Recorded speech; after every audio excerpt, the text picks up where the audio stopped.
What's up, everyone?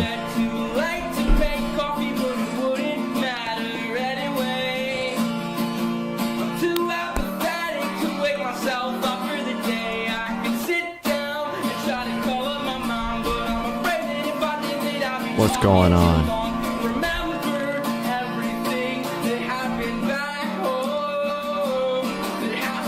Oh shit, I did not activate any of my chats. Hold on.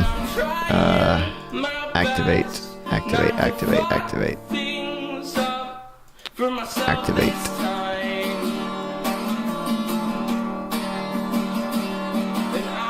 Okay, you guys should be good now. Oh fuck, I'm not logged in. Fuck. Okay, we're good.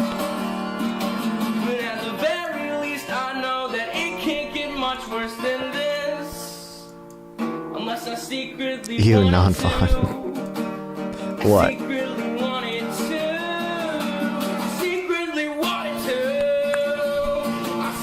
What's up, Inverted Mystic? Welcome back.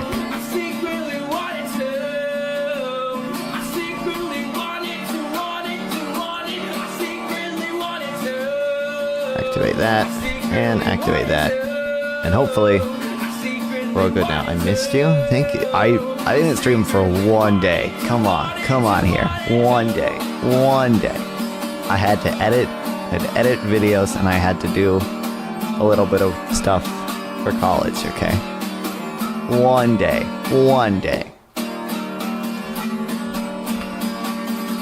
I think we're good now.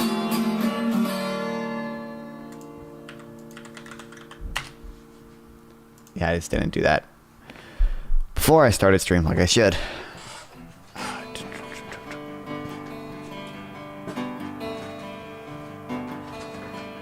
It's hard to fall asleep. Got lots of energy today, again. I need it. I need the caffeine.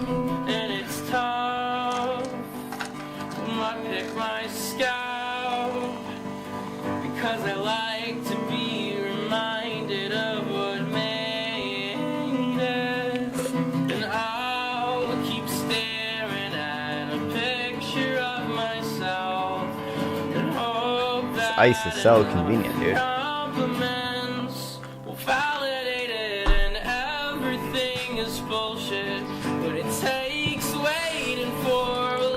On my light, I have one of my lights turned off.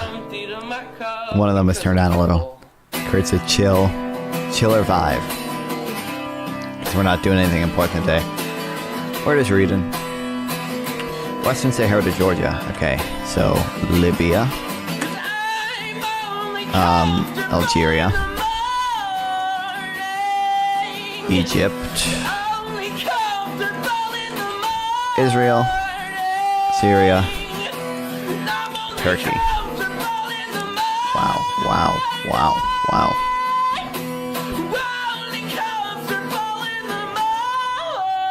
Easiest game of my life.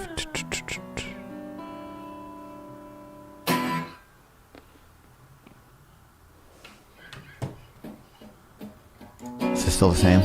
Yeah.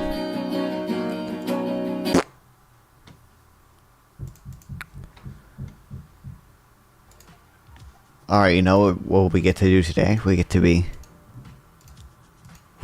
patriotic. The envy of the world.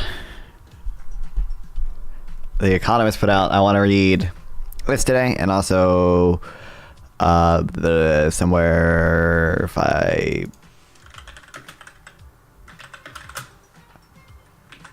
fuck. Did I put it in the job thing? This as well. Even if you use the horrible CPI, which should never be used. Inflation adjusted wages are still higher than they ever have been, ignoring the composition effect that happened here, where low wage workers were all laid off, and and this is hourly earnings, right? This is average hourly earnings, okay? Not even accounting for the increased non-wage compensation that workers have received, right? Workers are a lot more likely to get 401ks or health insurance, and not just receive compensation that's hourly wages. They are higher. Wild. But of course, you should never use CPI. You should just use PCE.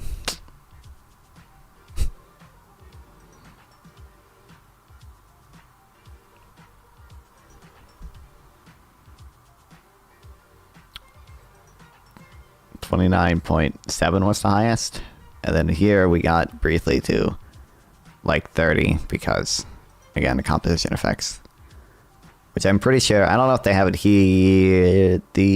I guess they wouldn't have been tracking it for that long, but the Atlanta Fed wage tracker. I don't know if Fred has it. Wage growth tracker, which they keep their composition of workers constant, or at least try to. But yeah, they don't. They only go back to 2019, I guess.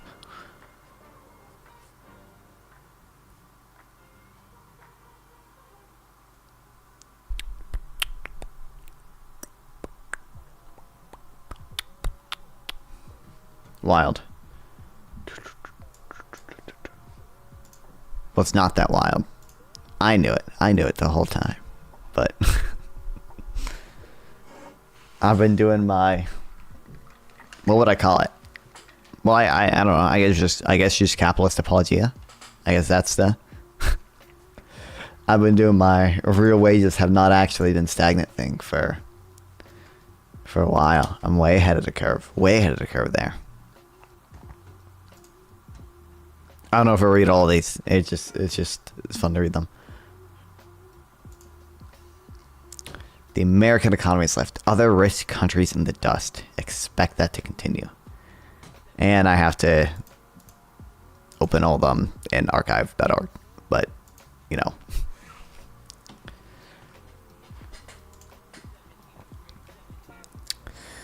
On present policies and performance, the United States is condemned to slower growth than other main industrial countries for the foreseeable future.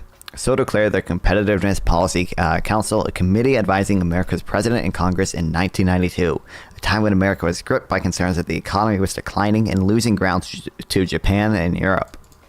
The opposite turned out to be true. Japan entered a long period of stagnation. Europe's growth fizzled, and America experienced a mini boom fueled by the rise of the internet. More than 3 decades later, some again are painting a picture of the American economy heading towards decline. China is now the rising juggernaut in the East. Donald Trump always joined my stream room. Oopsie. Man, I'm a bad streamer. Oops. It's the waiting room. Donald Trump, instead of Bill Clinton, is the candidate for president, lamenting the state of the economy. Mr. Trump says it is failing, when Mr. Clinton called it a unpleasant economy stuck somewhere between Germany and Sri Lanka. Ordinary Americans are anxious. Gallup, a polling firm, regularly asks Americans if they are satisfied with how things are going. From 1980 to the early 2000s, a little more than 40% on average said that they were. Over the past 2 decades, it has dropped to 25%. Art of profit. Ooh, you know what? We have to get that poll too about Americans reporting their own financial situation as pretty well. I have it. I think it's in graphs I want to say. I need the source for it rather than just a screen cap. Or maybe it's not in graphs I like. Okay, is it in my Joe Biden inflation?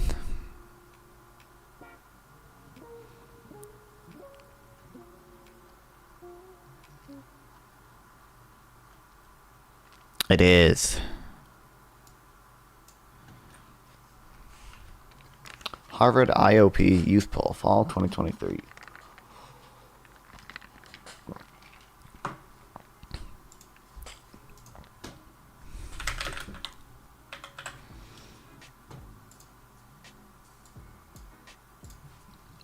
Okay, Harvard.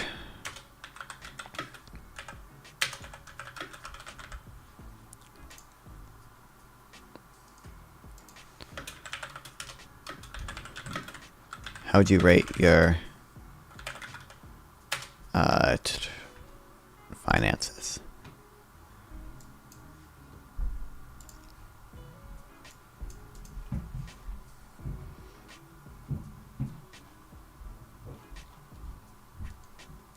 This ain't gonna have it, is it?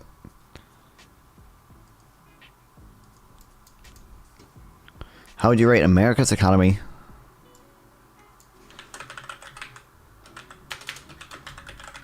Do not ask the... I guess it makes sense that don't ask the same questions every year. But it'd be nice if they had more recent data than fall 2023 for this as well.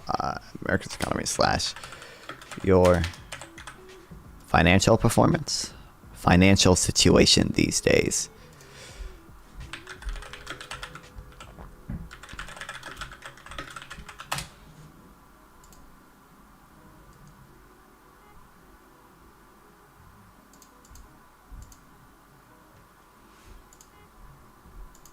Bro.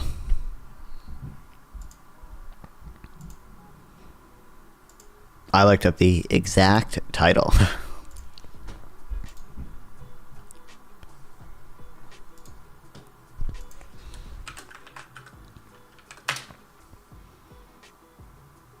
Okay, how would you rate America's economy / your financial situation?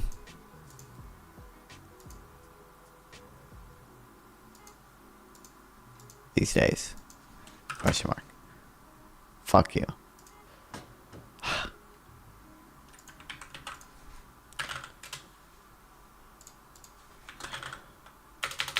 American polls, personal, financial situation.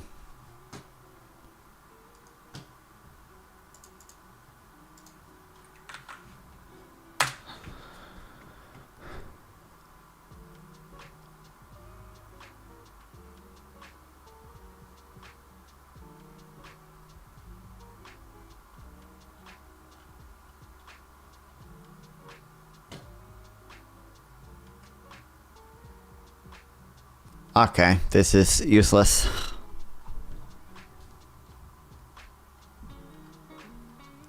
Americans are actually pretty happy with their finances. Americans overall have a surprising degree of satisfaction with their economic situation, according to an Axios Vibe survey by the Harris Poll.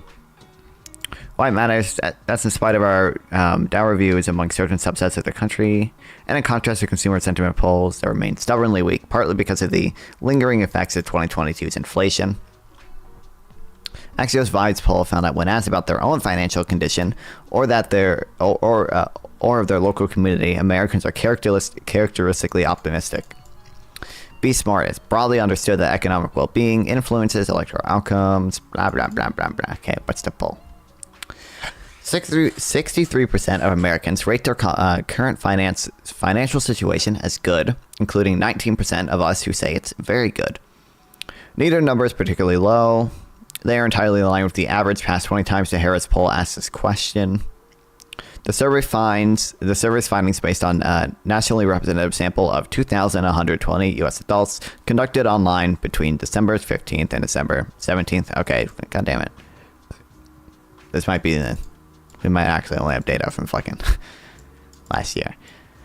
Americans' outlook for the future are also rosy. 66% think that 2024 will be better than 2023, and 85% of us feel that we could change our personal financial situation for the better this year. That's in line with Wall Street estimates.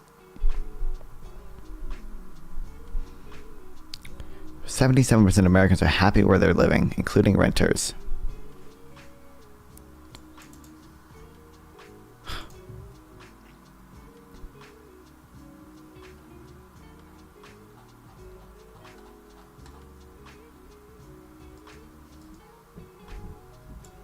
Oh, here we go. Good, 35%. Excellent, 11%. Only fair, 36%.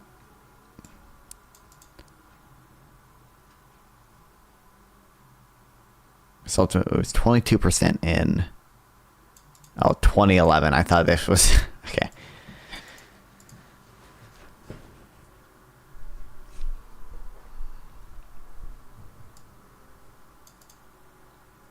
What's up, Poland? Welcome back. Poland, you don't even live. You don't live in America, brother.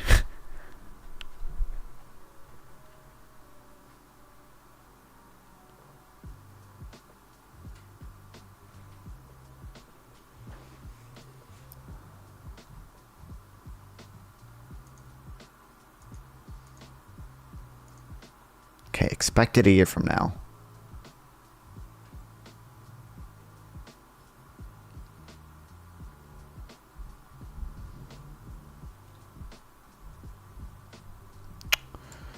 America's not even a nationality technically, since our ancestors are European settlers. I mean, you could say American isn't an ethnicity. I'm pretty sure most people will consider it a nationality by now, at least. But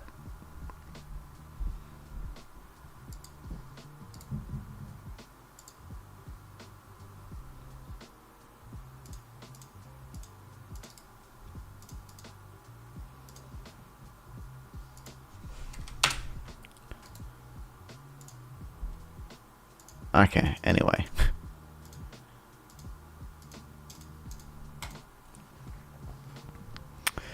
Are the profits a decline under something this time? Since the rollicking 1990s, the American economy suffered occasional upheavals, including the dot-com bust, the global financial crisis, a spike in unemployment during the COVID-19 pandemic, and most recently, a surge in inflation. In purchasing power parity terms, America's share of the global economy has indeed shrunk from 21% in 1990 to 16% now. America's outperformance has accelerated recently. Also, isn't the Democrats who were pro-slavery and the Republicans who abolished it? I mean, yeah, in 1960. And then, like, the thing is, like, if you see Confederate flag on a car today, do you think that person's a Democrat or Republican? If you KKK members, do you think they're more likely to be Democrat or Republican? Like, clearly, like, the Republican was the more left-wing party at the time. There was people call it like the party switch that happened. But I mean, yeah, it was. It's just KKK equals Democrat. Yeah, but can you just answer the question of, like, if you see a Confederate flag on a car, do you think they're more likely to be Democrat or Republican? Or you don't live in America, so I don't know if you know the culture about it. But, like, Republicans that are party of the South now, like, if there's a Confederate flag on a car or something, that person is way, way, way more likely to be a Republican. Basically, I don't know any Democrats who would fly a Confederate flag. Like, one thing that's been consistent since the early 1990s, Republicans and Democrats want to abolish America since they hate the country. Yeah, that's exactly what I want to do. I want to abolish America.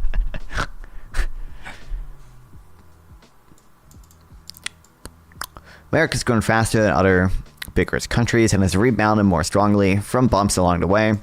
The faulty diagnosis of the Competitiveness Council back in 1992 should stand as a corrective for those now peddling gloom. America's growth since then has been best in class, and its strengths today give ground for optimism about the country's economic power and potential. That America's share of global GDP in PPP terms has decreased is less a comment on its own trajectory than on the growth spurts of two other most populous countries, China and India. China's output per person remains less than a third of America's. India, smaller still. Even more shrinking is how America has outperformed its peers among the mature economies. Striking. Old Democrats are so old. Young people lean more Democrat than Republican. Like, generally, the younger generations, Gen Z, millennials, tend to be more left-leaning, tend to be more Democrat than Republican. That's just the opposite of true. I don't know about, like, the actual people elected brainwashed.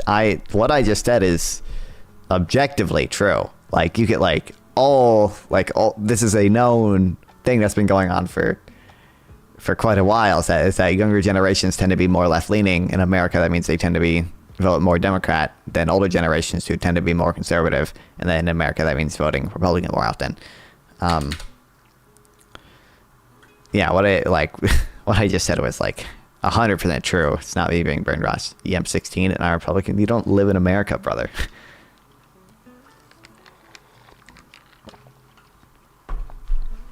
I was gonna look up, not the Democrat thing.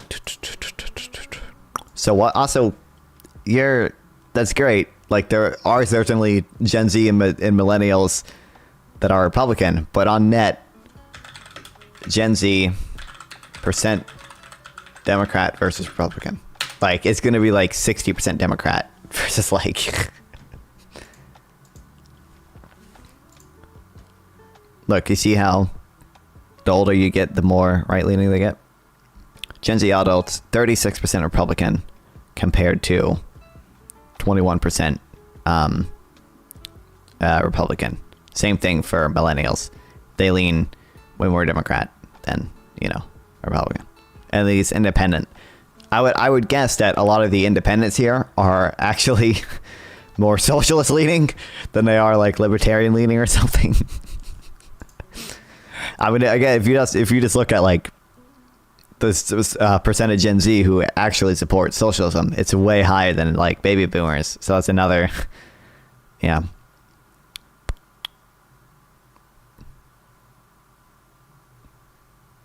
Trump 2024.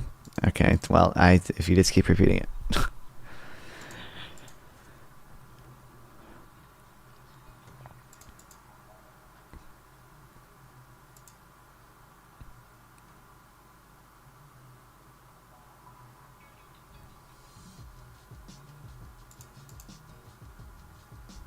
I think we're seeing a pretty big gender gap, though. We are seeing a big gender gap. I mean, I just clicked on that chart. There's a big gender gap. I think young men are starting to lean more conservative. But on that, what's this? Where's the gender gap?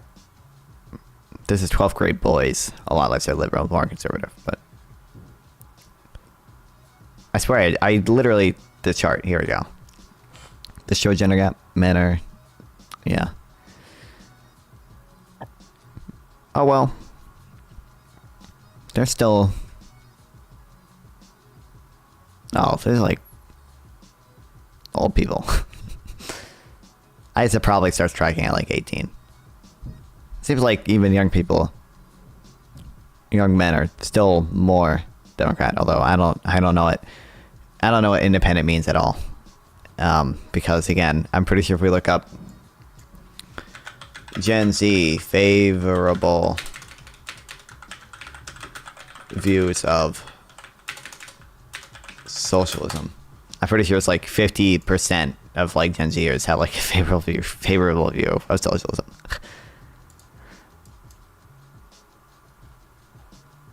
Okay, well, views of capitalism, yeah, they're a lot less supportive the younger. Did you see this Harry Potter clip? Probably not. Am I gonna get a copy strike for playing this? Okay.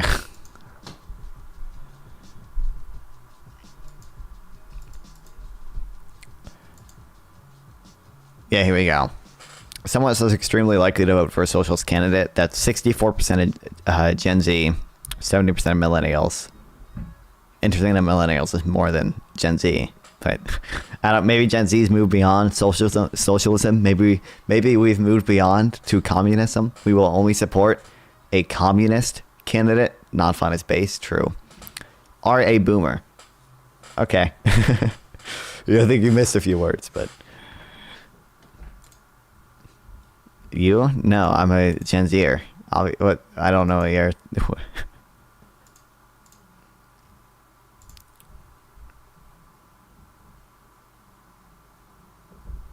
Yeah, I don't like.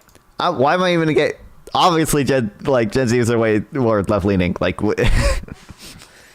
I should not have to spend 10 minutes explaining that. This is a true observed thing. I'm pretty sure it holds true across countries. I'm pretty sure you look 89. I am 89. I'm pretty sure this holds true across countries that like a lot of young people are more progressive than older people. I'm pretty sure that holds true across countries. I don't know for sure. Don't quote me on it. I think that's true though. I think. Tell us stories from the Vietnam War. I can tell you stories from I was trying to, I don't know, I can't think of anything funny in the Vietnam War. tell you stories from last night when I slept with your mother. That's what I can do.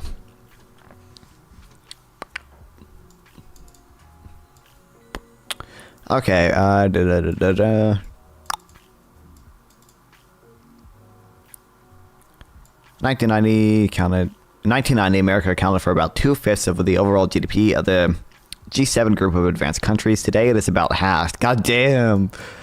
On a per-person basis, American economic output is now about 40% higher than in Western Europe and Canada, and 60% higher than in Japan. Roughly twice as large as the gaps between them in 1990. Average wages in America's poorest state, Mississippi, are higher than in I know this is a really funny fact. Are higher than the averages in Germany, Britain, Canada, and Germany. It's like, get fucked. Get fucked. Get fucked. It's not good that our allies are doing shit, but get fucked. And America's outperformance has accelerated recently. Since the start of 2020, just before the COVID-19 pandemic, America's real growth has been about 10%, 3 times higher than the average for the rest of the G7 countries. Among the G20 group, which includes large emerging markets, America is the only one whose output and employment are above pre-pandemic expectations, according to the International Monetary Fund. Coupling this growth with the dollar's strength translates into heft for America and wealth for Americans. That can be seen in the huge numbers of Americans traveling and spending record sums overseas. A decade ago, Chinese travelers too were demonstrating their wealth. Many analysts thought that China would by now have overtaken America as the biggest economy at the current exchange rates. Instead, its GDP has been slipping as of late from about 75% of America's in 2021 to 65% now. Endowed with skits. This is too. I knew this too. It's wild. Absolutely owned. They do still, make all our batteries, which we need for military shit. But it's fine. They wouldn't do anything. Also, we're giving all the fucking missile interceptors that Taiwan would need in a war with China to Israel, and none of them to Ukraine. We have I think it's we have 7 of these advanced missile interceptors that are capable of intercepting ICBMs that are actually in space. And we gave one of them to Israel.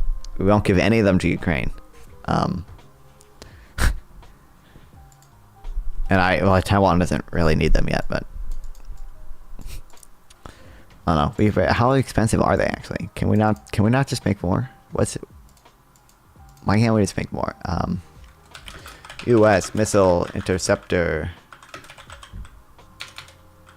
Israel. How much would it cost to make more of these?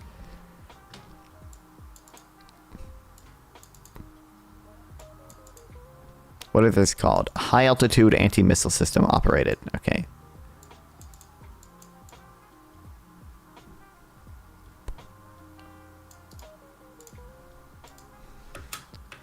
Cost. $1 billion? They only cost $1 billion?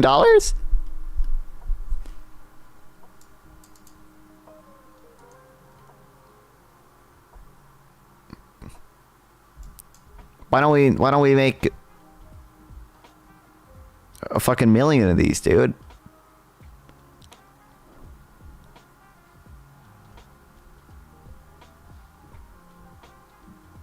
Did $1 billion? That's not for how important people seem to think these are, at least from all the deadlines I've seen. Make 20 of them and give them all to Ukraine. Well, Israel can have a few. Israel can have 4 or 5. They're a smaller country. They only need a few to cover them, right?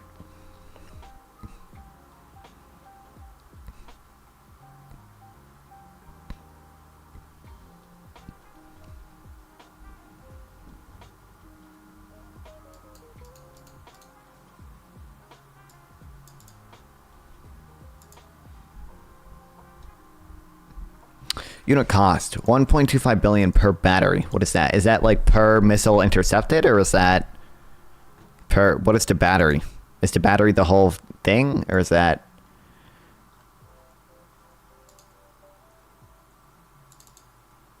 Oh, 12 million per missile. Okay, so I'm assuming the battery is the thing that carries it, right?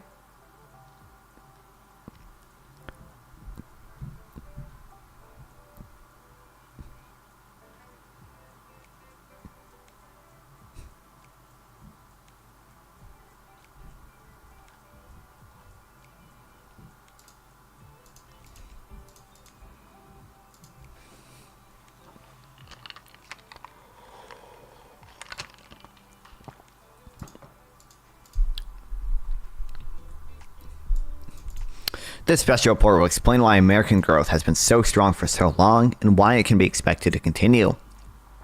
Some of the reasons are down to the good fortune bestowed by geography. A quasi-continental economy with a giant consumer market, American companies benefit from scale. A good idea hatched in California or so, or a product built in Michigan can, in short order, spread to the other 49 states. America also has a big, well-integrated labor market, allowing people to move for better-paying jobs and drawing workers to more productive sectors. A long, porous southern border may be politically contentious, but it has an economic tailwind, allowing the labor force to steadily grow and helping fill the hard, dirty jobs that many native-born Americans have no interest in doing.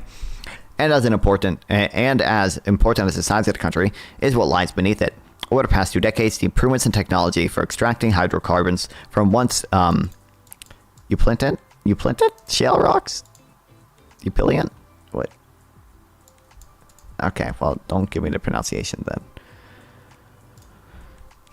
Have turned America into the world's biggest producer of oil and gas. The American economy also has particular strong points which have bred more strength. Possessing the world's deepest financial markets has made it easier for startups to raise equity, a better way to get off the ground than borrowing cash. The plethora of exciting young companies in America has in turn boosted the attractiveness of its markets. Similarly, having the world's dominant currency has made global commerce more frictionless for American business, and America has the world's best universities, which remains so in part by attracting the world's best students. The visible hand. Other policy choices have helped. America has a more relaxed approach to business regulation than many other countries. That's given high-tech companies room to play and grow. It also enabled the experimentation which led to the shale revolution. But America's success is not just a story of small government. Officials have made bold, resolute interventions during crises, including ones that, in fairness, were abetted or exacerbated by lax regulation to begin with. After a shaky start, America delivered a strong response to the global financial crisis of 2007-2009. Sure.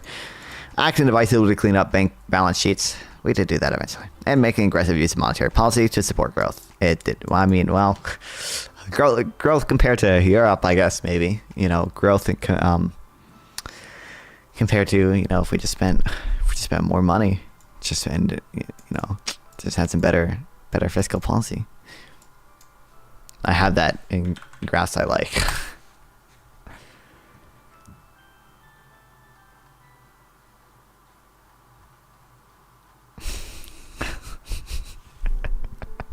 I'm 2008 to 2016. Oh, it's so sad. It's so sad. It's so sad. It's so sad. Get better.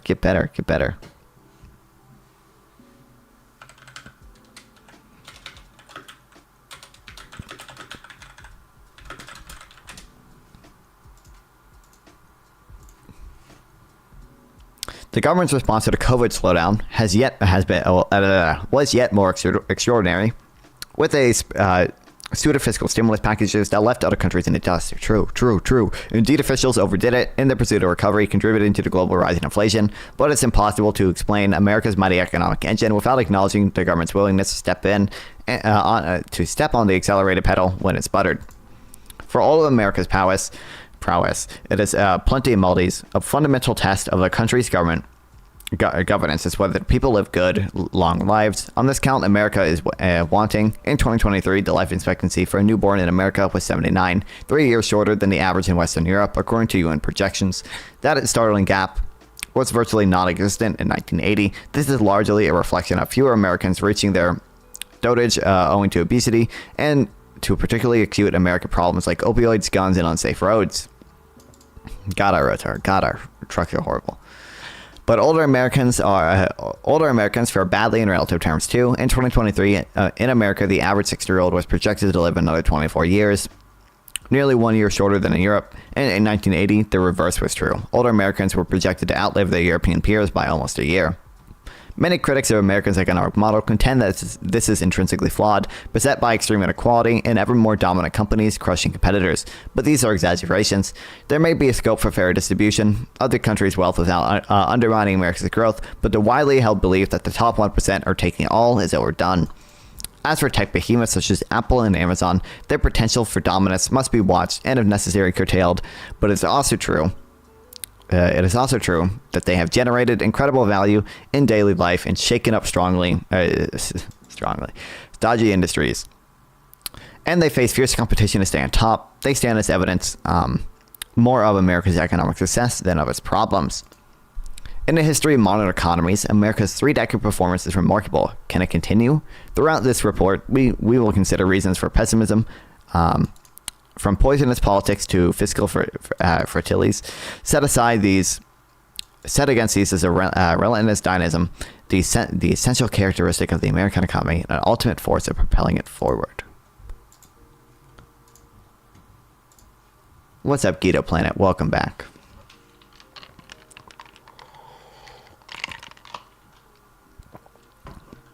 Oh yes, thank God. I can just open it in archive.org with the link. American productivity still leads the world. Innovation and a vibrant tech sector continue to give America a competitive edge. Clad in a white bunny suit that leaves only his eyes exposed, SV Sir, I don't know how to pronounce this guy. Dang, bro, it's like boring, not gonna lie. It's not boring. It's interesting. Fuck you. No, I understand. I can put Subway Surfers on the screen. Actually, are you on YouTube Shorts? If you're on YouTube Shorts, you're not going to be able to see Subway Surfers. But I guess I should probably have Subway Surfers on the screen, huh?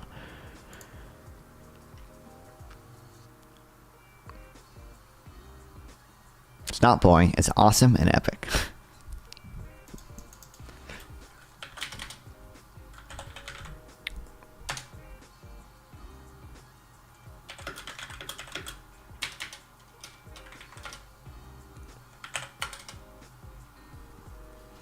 Did you see the Ethan?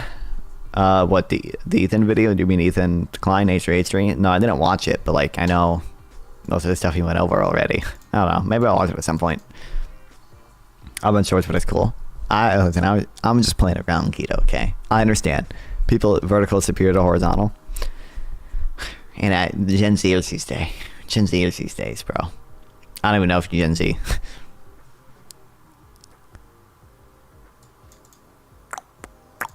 Anyway, carefully picks up the slender object that lies at the heart of the global economy, a silicon wafer. But this particular wafer is a little different from most of those which semiconductors are made. It is fused to a glass plate. I'm just gonna call it Mr. S. I have no clue how to pronounce this guy's name. I'm a grown man, dog. Damn. And you still think vertical superior? What is happening? Why? What is happening to the world? Okay. Gen Alpha growing up with, I know you're not Gen Alpha, but like Gen Alpha growing up with touchscreens, they don't even know what a controller is, much less a keyboard or mouse. And vertical video, they couldn't bear to watch a full 8-minute YouTube video, a YouTube video stretched to 8 minutes for mid-rolls. Looks better, I can see more. You can see the exact same, what do you mean? Also, it's stretched a little, but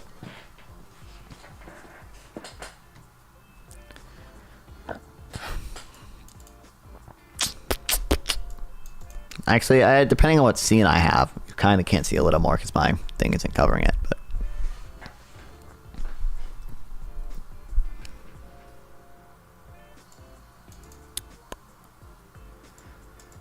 fused to a glass plate. It works at the Texas Institute for Electronics, a public-private consortium.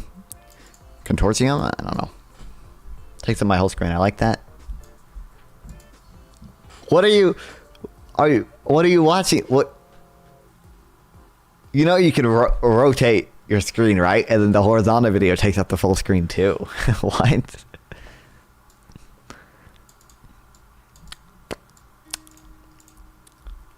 Public-private working on a $1.4 billion research project to make chips, which use materials in addition to silicone, which stack components vertically. If successful, it could change the basic architecture of semiconductors.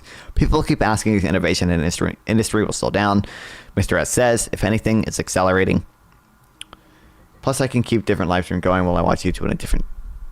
Oh, damn. What? Whoa. You are. Are you sure you're a grown man? You're Gen Alpha ADHD maxing with that one. What are you on about, bro?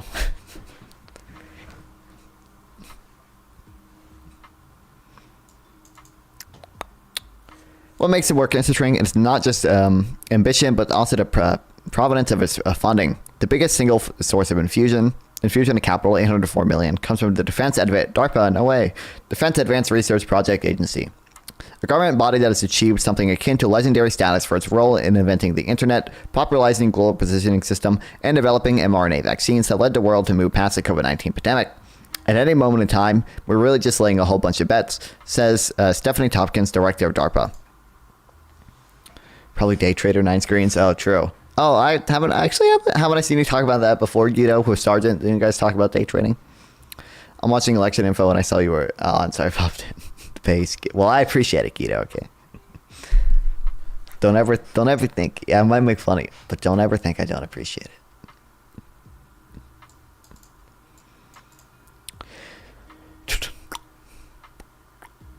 In a world economics, DARPA is legendary for another reason. It's seen as part of an explanation for why America is not just good at innovation, but also why it is a lot more productive than many other countries.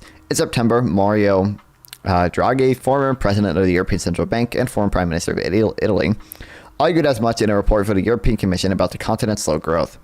Pointing to America's stronger productivity, he noted that one important axis ran from DARPA's willingness to back risky ideas with public capital to America's propensity for technological breakthroughs. I'm a day trader. Yeah, I've seen it. I remember that. I'm pretty sure you and Sargent at one point were talking about it in YouTube Shorts chat. In truth, it is impossible to ascribe productivity to any single factor, much less a single public agency. DARPA is one element in a heady, complex mix, but there's no question that productivity has enabled much of America's economic outperformance. This year, the average American worker will generate about $171,000 in economic output, compared with, on purchasing parity terms, $120,000 in the euro area, $118,000 in Britain, get fucked, $96,000 in Japan, get fucked. That represents a 70% increase in labor productivity in America since 1990, well ahead of the increase elsewhere, 29% in Europe, 46% in Britain. Why is Britain actually doing good here? Well, relatively good. And 25% in Japan. I just I just know some British people, average, no median, I guess. Well, they're just, I mean, they're not concerned with, like, distribution here, right? So, like, they're not, they're just talking about America's economic outperformance and not necessarily, is that outperformance actually getting to everyone? Obviously, maybe a lot of this is concentrated at the top. And, it's not getting it on. Is it even real?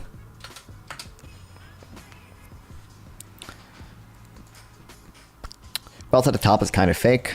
What do you mean by that? They said, in like the introduction to this report, they said, this is about semiconductor production in the Far East. They should be concerned. It's just about America's economy in general. It does go over, I'm sure it will talk about semiconductors a little bit, but is this a DARPA memo? Yeah, this is a DARPA memo. What was I going to say? Oh, they did mention in the introduction, like the concerns that the wealth is concentrated in the 1% or whatever is overplayed.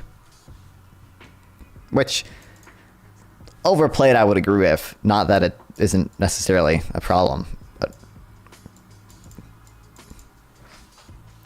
we did see, we saw a lot of wage compression in general, like in 2020 through 2023 or whatever. It wouldn't surprise me though if that's not including the 400 richest Americans, because I know there were a lot of billionaires who increased their net worth quite a bit wouldn't surprise me if, you know, a lot of the millionaires didn't see their wages grow substantially, but a lot of the billionaires, the top 400, you know, grew a lot. Wouldn't surprise me. Normally, like the wealth of 1%, in the 1% aren't actually real. What do you mean by that? I mean, there isn't, I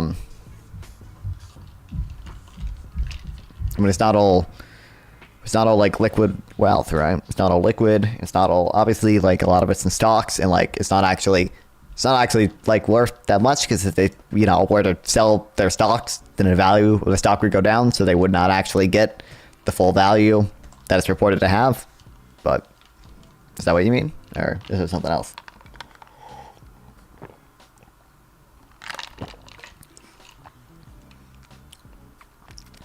That's my point. It's not real. It's like a vibe. Okay. I mean, people, why include them at all? I mean, I know a lot of things do exclude a lot of statistics do exclude the, like top 400 richest Americans, because they tend to like distort things. I don't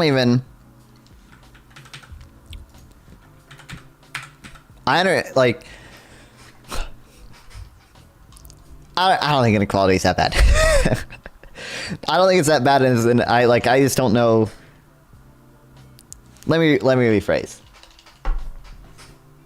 I don't think inequality really should be bad, because of it, like if, you know, in my world, if we just had like a UBI, if we just had like a $3,000 a month UBI, in my mind, inequality would not really matter at that point, because like everyone can provide for their basic needs anyway with their fucking UBI. Jesus, dude, you got a graph problem, you need therapy. This isn't even that bad. This isn't that bad, okay? We have a whole bunch more graphs to go over later, baby. Look at all these fucking graphs. But, there's one graph on screen right now. A single graph. It's not really unequal, since a lot of it's not even real. I mean, I understand what you mean by not real, but like, first step is acknowledging you have a problem. It's not a problem. It's awesome sauce. You know, I'll have you know, I think I've said these before. You know, my pickup lines go hard. Okay. I'm trying to remember them. We have girl must be taxes, the way she should be on my tip. My pickup lines. That's a pretty good one. Girl must be the labor market, the way her friction makes me real rigid. That's a good one. You know, there's a lot of I think at one point, your tip because you have no shaft. Yeah, exactly. Good one if you want a restraining order. I forget the exact phrasing. I was like, it was something like girl must be wages because she gives me substantial downward rigidity or whatever. I forget exactly what the phrasing of that one was. I guess that would be right. Girl must be wages because she give me. Well, it doesn't really make sense to say she give me, but like that's how the pickup line works. Girl must be wages the way she make it substantially downwardly rigid.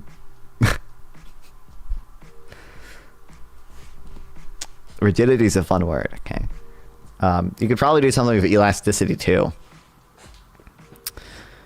I don't know. Girl must be addictive the way she make it inelastic. Girl must be. What is something else that makes it inelastic? Girl must be a necessity the way she make it inelastic. You could do that. Something like that.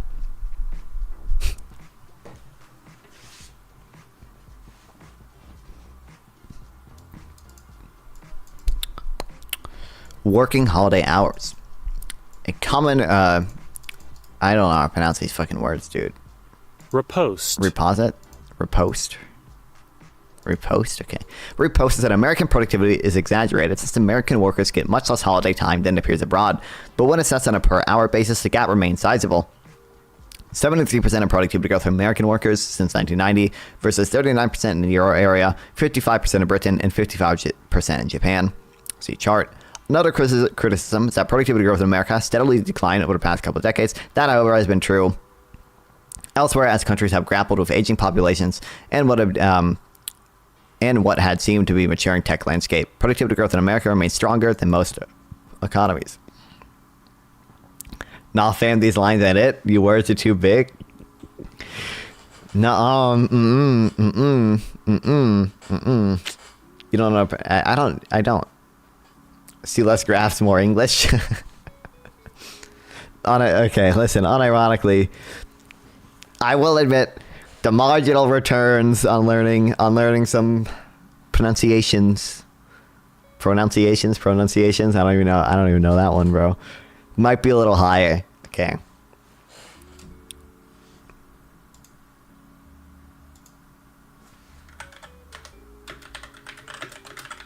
I don't. I give up.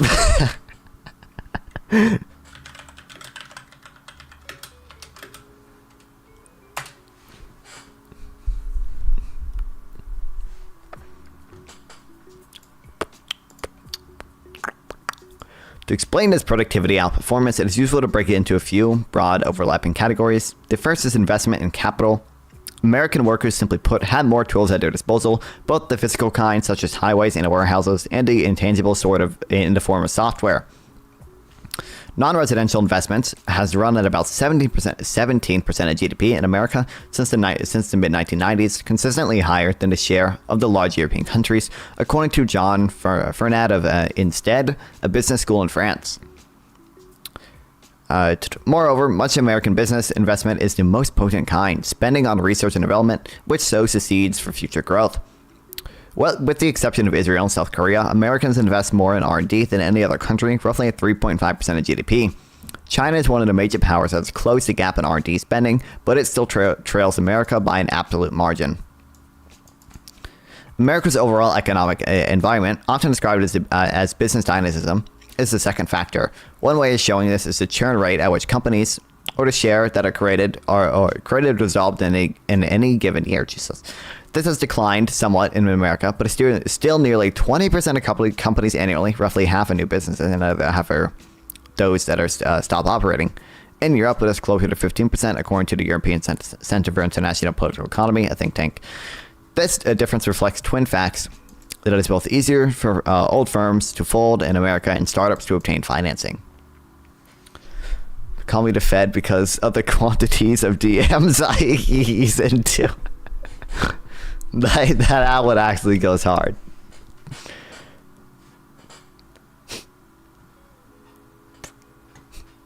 Americans? One of the Americans is they work long hours. Problem is a third of that is just fucking about till they punch the clock. True. I mean, this just showed that productivity per hour is still higher, but we do get less. Although I actually don't know. Maybe this is a little misleading because Americans probably had a higher starting point, but I actually don't know if hours decreased like more since 1990 in Europe than in America. I don't know. It could be America. Have hours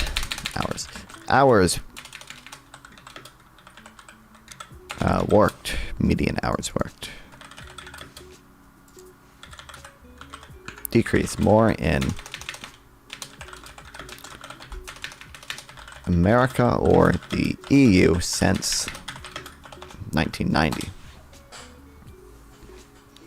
It's not their fault, it's just the way the work is structured. They get shit done before the working hours, and the rest need to look like they're working so the boss doesn't complain. Also, leave them before the day.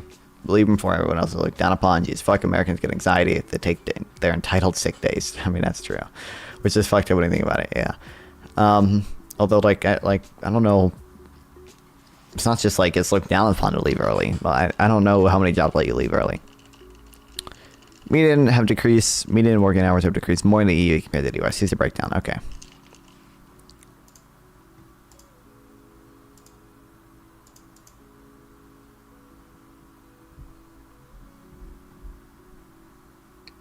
core jobs it is. Office work. Okay.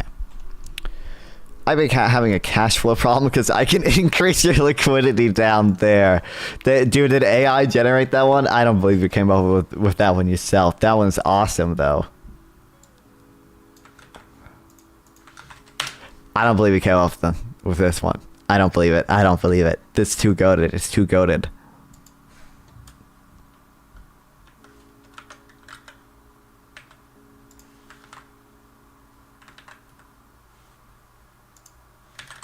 I gotta DM people something real quick. Try it, you won't find it. I bet, yeah, that's because ChatGPT generated it, I bet.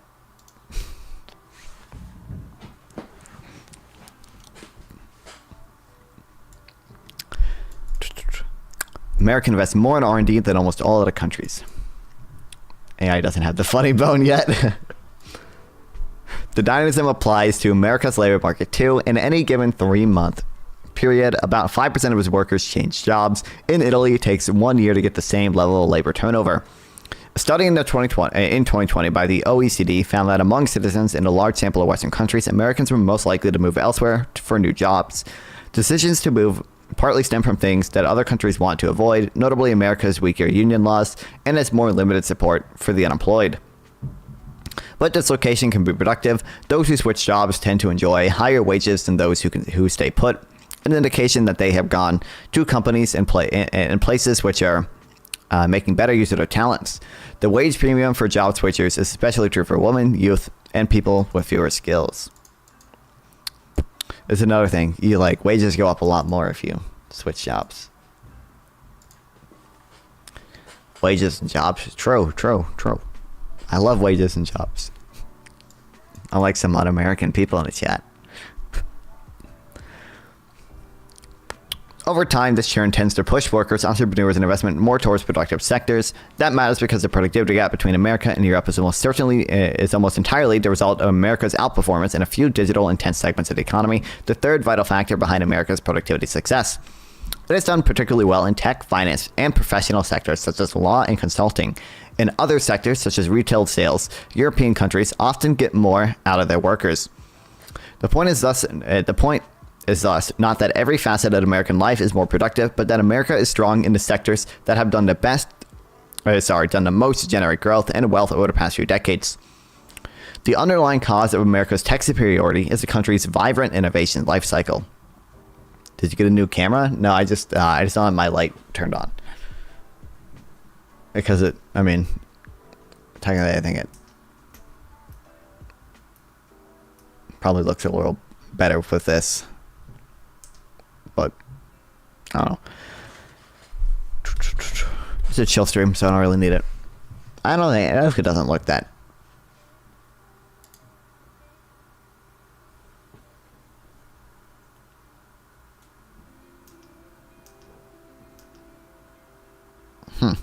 Although, let me open a black screen. Shadow's not that bad. It is also. That's also nighttime. Or sorry, daytime, nighttime. It won't help making this room look like a motel you invite prostitutes in. Is that what my room looks like?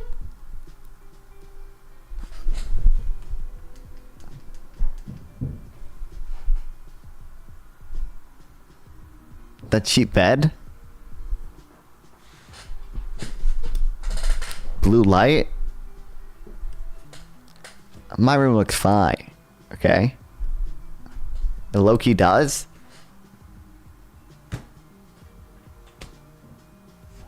Oh, what if okay. You're so room insecure? My room is goated, okay? That's why. You guys just don't appreciate it. I don't know what you mean. Hold on, okay. Boom. Is that better? Or do you want green? Or do we want embrace it? I don't see what the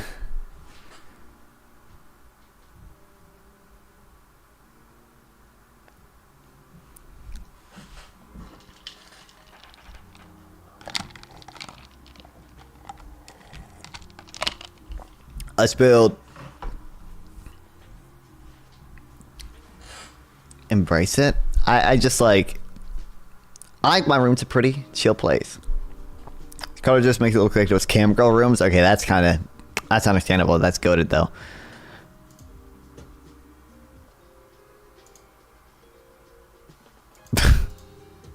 The keys. It's where it's easy to derail it. He was funny. We did get completely derailed. You need some decoration? Excuse me. Joe Biden head, okay. Decoration. That's decoration right there. Those are also both political things. That's this is the hold course, steer clear of the populist tides, and this is a I can't. This is a newspaper from Czechoslovakia from when the Soviets invaded. From the Prague Spring, authentic. Doug Brandon has retired. I bought it after he retired because it's just it's funny.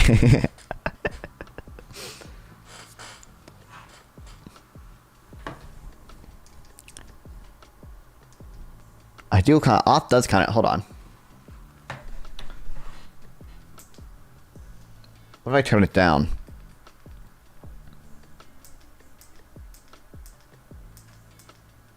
That's fine. We don't dark hum a little bit. That sound bad.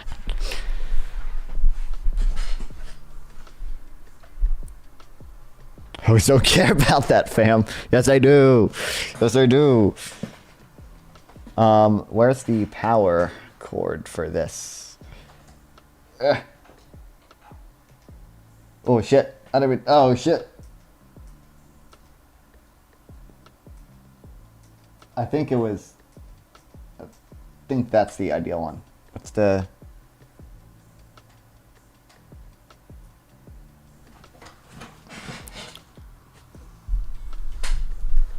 What if I...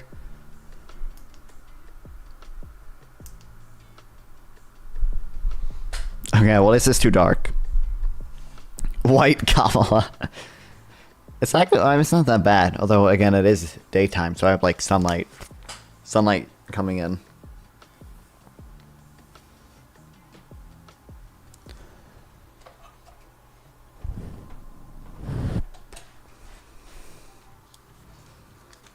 One reason to decorate it, man, is self-expression, which is usually minimalistic, and for the host. I have myself... decoration, bro. Self-expression, decoration. You just hate it on me. Okay, so what if I turn this on and turn it... If I turn it down all the way, and then turn this on too, and that's also down all the way, how does this look? That actually kind of looks better.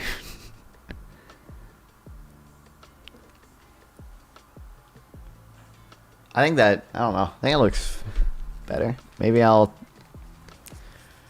Problem is, these lights jump from like very low brightness to relatively high brightness pretty quickly. Like this is one away.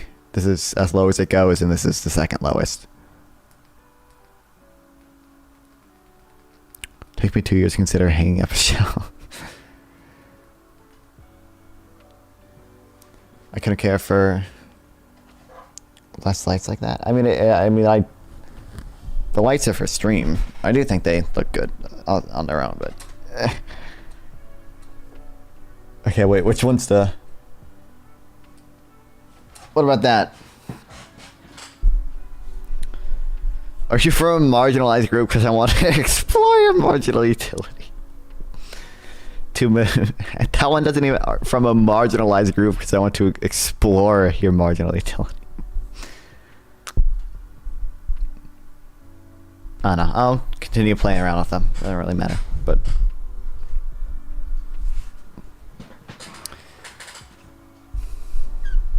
Hosts don't care. They call it boring. Do you guys...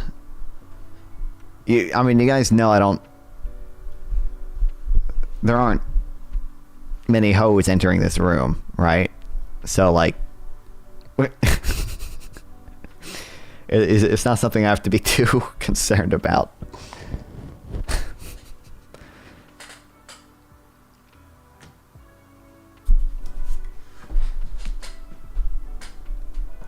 That needs to be over there so I can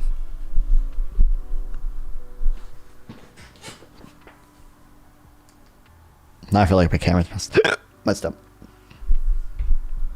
Your streamer doesn't earn any money from this shit. I earn like 30 cents a day. Sometime, well, not when I'm doing like reading streams like this because no one watches this. Okay, watch tomorrow. By the way, tomorrow you guys all better be there. 2 p.m. EST for the hippy dippy debate. Watch, okay? When I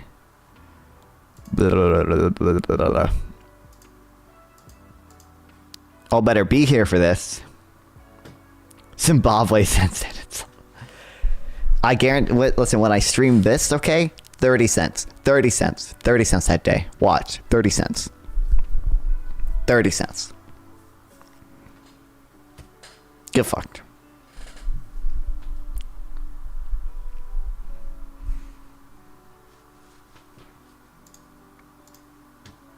Okay, anyway, productivity growth.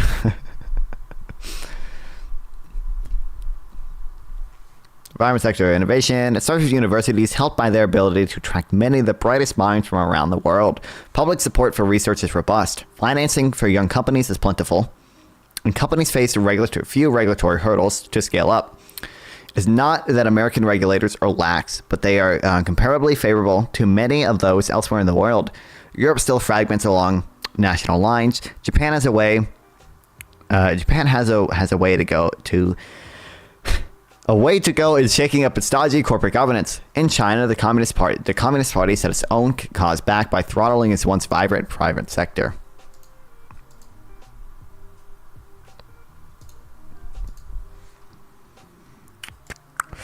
The very success of Americans tech giants has provoked concern that they have become too powerful and that their dominance is harming the economy and stifling its dynamism. I don't know how to pronounce this one either. Dynamism. Dynamism. Okay. Thomas Philpott of New York University has documented the rise in corporate concentration in America since the 1980s.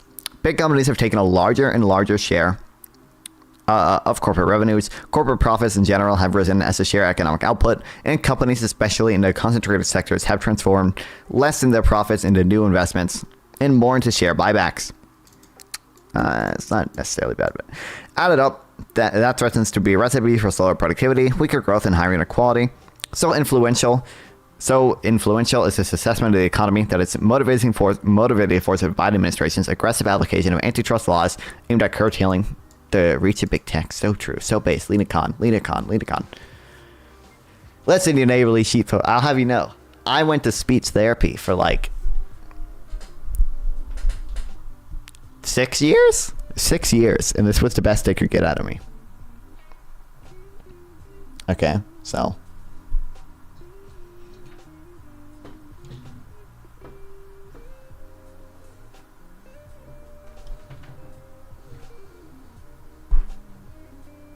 How did I have my camera? I feel like it should be like this. But isn't a speech impediment? You can say the word just fine. Yeah, I also just can't read. Listen, I can read. I read more than PPG does. Okay, so.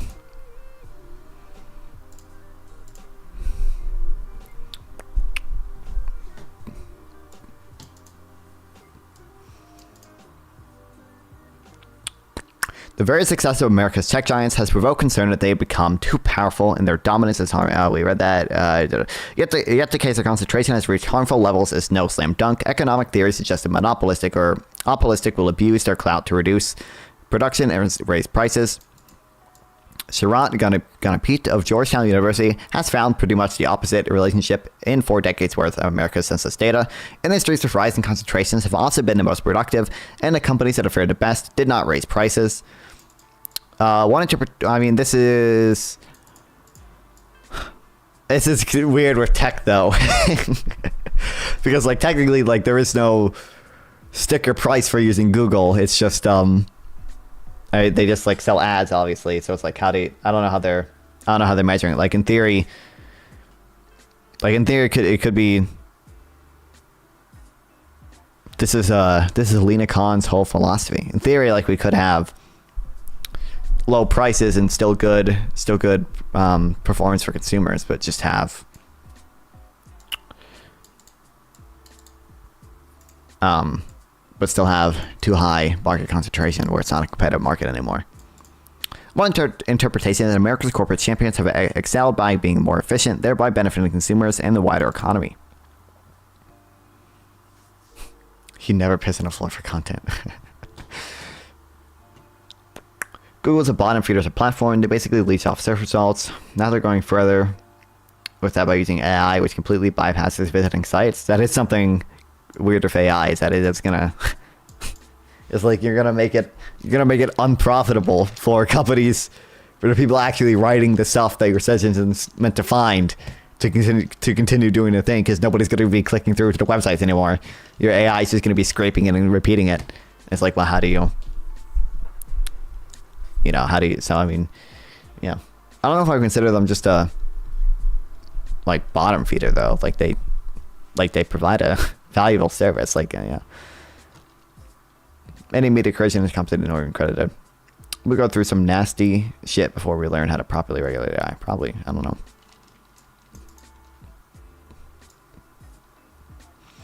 Data and concentration are also complicated. Studies typically focus on entire industries. The way that, say, Procter & Gamble is a powerhouse in consumer goods, but looking at the economy in terms of products rather than industries presents a different picture. One is arguably more consistent with everyday realities. Looked at on a product-by-product basis, concentration is actually declining in America. Established brands are moving into new niches, according to research by C. Lehner, Benkert of Stanford, and colleagues. P&G may be big in consumer goods generally, but it has reduced concentration in the rubber glove market with a new Mr. Clean product. And corporate America is getting easier. This is dude, I remember. I don't have a strong opinion on most like the antitrust things. I remember like I was just like, I want to be evil on this. I want to see if there's an evil argument against antitrust. It's just like there's an evil, like I'm not that against minimum wage, but like I like my other like evil capitalist arguments, right, against wealth taxes, whatever. The arguments I found against antitrust were not good. They were just like the government is taking property and that's bad, and that was basically the end of it. By the way, did you hear they're breaking up Google? Not really. I know they've been. Why I just looked up by the way instead of FTC. FTC Google.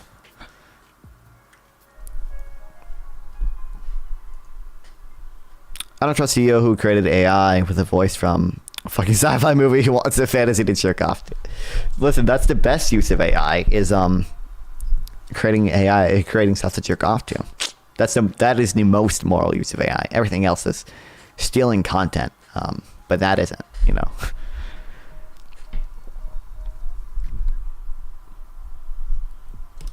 I don't know. They're breaking up Google. I mean, I'm pretty sure. Most Tech has advanced Cosmore. I feel like I remember hearing a story about that of like videotapes or something, that the porn industry was the reason they got bigger. But I don't know if it's true of all tech, but you know what, maybe.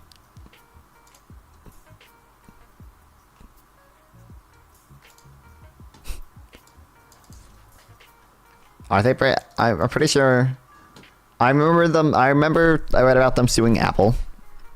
I remember I read about Epic Games suing Google, although that lawsuit already finished.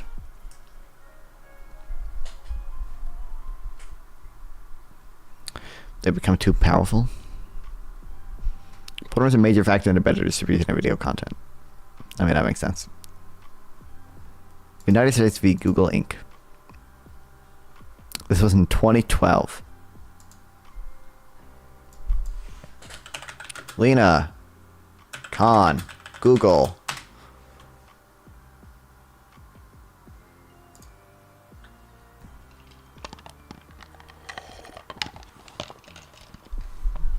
A landmark trial between the Department of Justice and Google is coming to an end. A tech giant is accused of monopolizing the internet search market, sidelining competitors and harming consumers. The DOJ claims Google struck illegal deals, but the company argues it has the best search engine.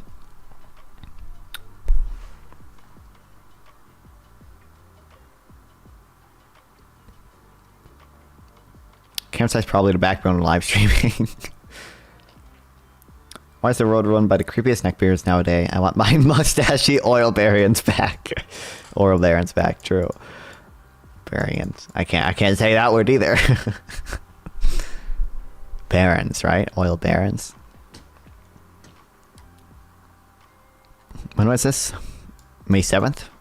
Did it come to an end? A jury found that Google violated the law through illegal monopolization related to its App Store. I'll take Henry for it. I mean, well... Ooh, that's hard, actually. Here's the thing. Yeah, I know. I was about to say I think they are both anti-Semitic, but like... Ooh. The comparison's so hard, because I think Elon Musk is probably less anti-Semitic. But like, he has so much more power, because, you know, he owns Twitter, that like he allows like all the anti-Semitic shit on Twitter. So it's like... So like what did Henry Ford do? Like publish one fucking newspaper that probably had like 3 readers. Meanwhile Twitter is like full of Nazi slop. Like everything on Twitter is Nazi slop now. Like, but it's just weird, because if Henry Ford was in the same position that Elon Musk's in, maybe he would be worse. I don't know.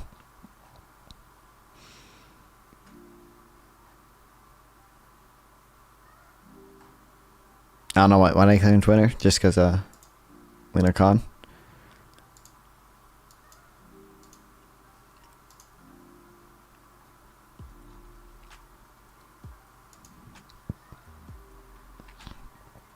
We're saying Nazi stuff on Twitter, but most of it is ironic and edgy LARPing.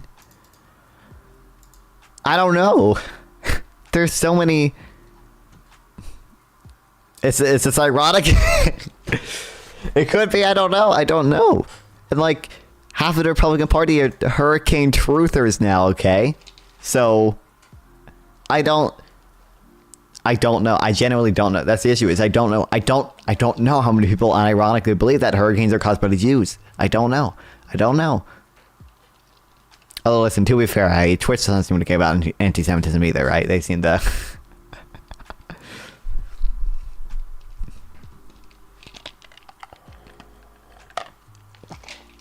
Dead giveaway. I don't know. Maybe you're right, but I don't know. Like, but is it like ironically ironic? Is it like dog whistle type ironic, where it's like they do actually believe fucked up things, and they just like they make these things that are like, oh, it's ironic. Don't get your whatever. What is it? Don't get your nuts in a twist. I don't think it's that. It can't be that. But it's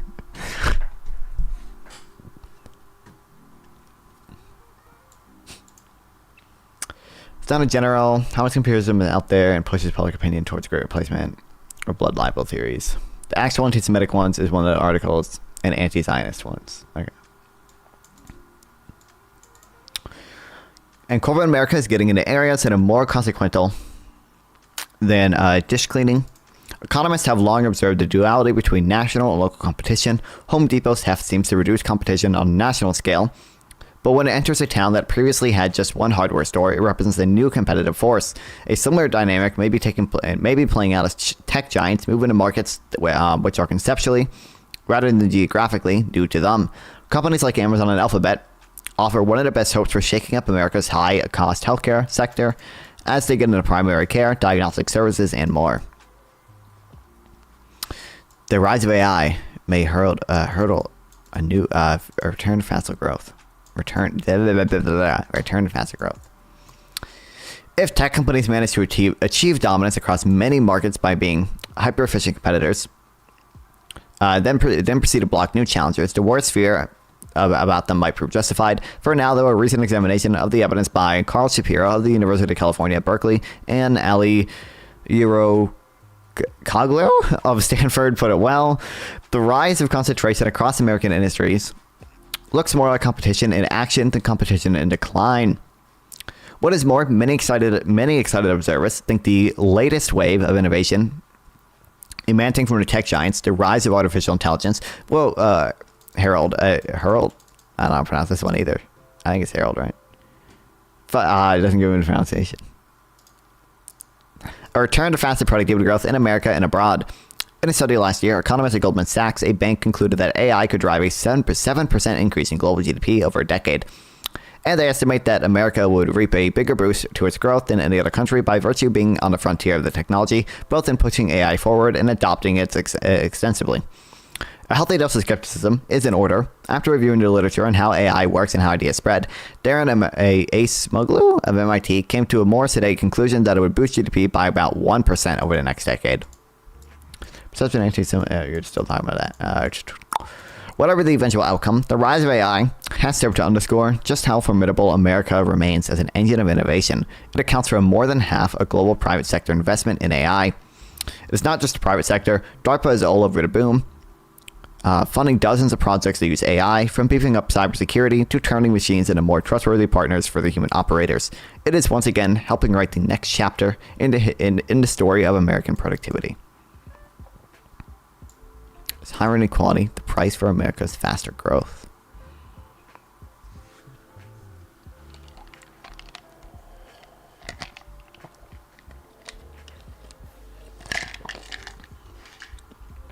People nowadays got duped by race realism, true. Are also paranoid about diversity and representation to the point of ridiculousness, memes turning to ideas.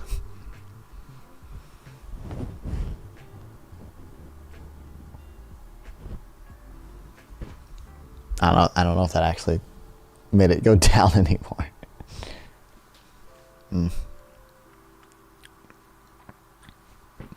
Look at the potential downsides of outperformance. Think about income inequality in America, and some archetypes easily come to mind. Start with a rich corporate lawyer earning above the roughly $1 million annual income that places a household in the top 1% of earners. At the other end of the scale, the bottom 20%, a single mother with a fast food job that might have an income of $25,000. Between them, a home with a mechanic and part-time teaching assistant might have an annual earnings of $80,000, around the median. The skew towards the top is sharp. America ranks among the most unequal in the big rich world of countries. It's a big rich world country. See chart, combined with lower average incomes. Elsewhere, the pay of America's top workers looks astonishing to European eyes. For comparison, it takes the equivalent of a mere $250,000 or so to enter the top 1% of two-person households in Britain. Wow. Another Britain L. See the election news? Not really. It would be natural to conclude that high inequality is merely the flip side of America's wealth. That is probably true to an extent, yet America has grown more redistributive over the period examined by the special report, expanding the earned income tax credit, a wage top for low earners. In the 1990s, subsidies for health insurance and subsidies for health insurance in 2010s. 100,000 people are registered in Michigan. They don't have to vote. Democrat officials say they'll purge over 600,000. Like purging voter rolls is pretty common, right? Like they did it in North Carolina. They did it in Texas as well. If you've only seen Michigan purging voter rolls, then like your newsfeed is fucked, man. 500,000 more than the voting age population. Large and balanced Great Lakes. Raise concern about potential voter fraud. Do you still think there's outcome determined of fraud in Georgia, by the way? While some officials defend inflated rolls, claiming do not contribute to fraud, GP argues that discrepancies could be increased opportunities for illegal voting. Recent lawsuits seem to focus. Okay, I thought this was going to be concerned with Democrats like purging voter rolls, and it's like, well, Republicans do that way more than Democrats do. But I think in some states they wrote laws where any citizen can question ballots unlimited amount of times. Yeah. It doesn't matter because it's not just answer the question. I understand. Like, it doesn't matter if it doesn't matter to you. I don't care right now. I just want you to answer the question. Do you think there's outcome determinative voter fraud in Georgia? Are you incapable of answering that question? Just answer the question. Good time is by 2027, a state will remove approximately 606,000 inactive voters. There's not, it's a fact. I'm asking localist. Gossip that, but like 8 people contested on 100K. Probably. Okay. That's all I need to know. Okay. You're like, based on what? Based on what, localist? Can you answer based on what? Most fraud is committed by Republicans and it's isolated incidents, I know. Like the big, like, it's so fucking pathetic, dude. But you know what's crazy? We're probably not gonna know the results of the election in Georgia officially until like December, because there's probably gonna be like multiple lawsuits for like counties that refuse to certify their votes on the county level, and like if enough counties don't certify their vote, then like the state can't certify their vote, and it's just fucked. It's fucked.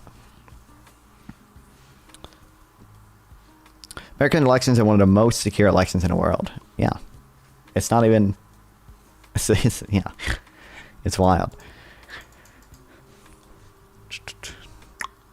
Ackworth County votes is not fucked as much with shenanigans around elections are insane. I know. It's yeah, like I said, I think I watched the John Oliver thing on it a few days ago now or whatever, but I forget the exact changes. Like there are some changes where like only like a few people have to object to like certifying the vote in the county before they can't certify the vote at all until like after doing like a manual recount, and they have to make sure the manual recount has the exact same number of votes as the machine counted tally, which is not possible.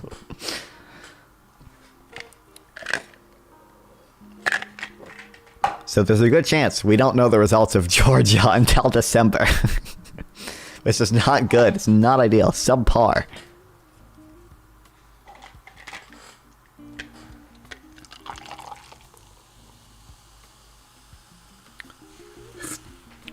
Localist. What is your evidence for there being outcome determined to voter fraud in Georgia?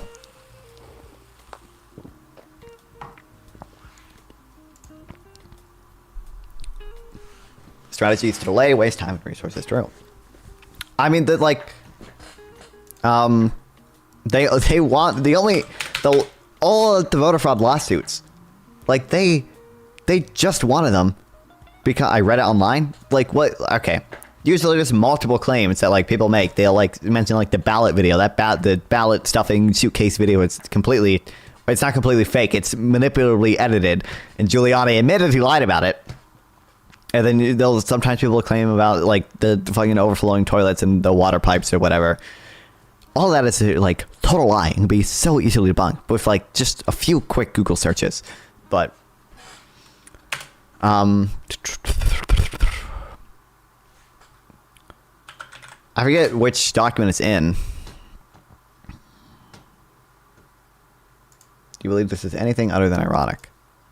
This is probably ironic, but like it could be ironic in like like I said, like the kind of like dog whistle, like haha, just joshing around, guys, just joshing around, not actually a Nazi, I'm just a white supremacist. That's the issue, is that like I think it could be that. I forget which memo it's in. Clipped. Damn it. I think it's in. Is it in?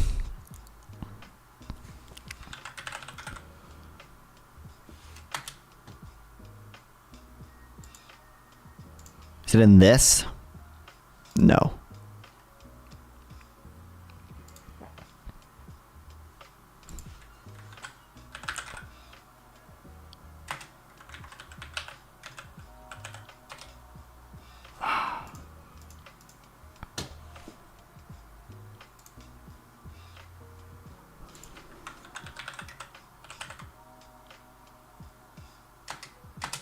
There's one memo that like very specifically says like we need at least one case open on January 6th that could potentially hand Trump the victory if it succeeded.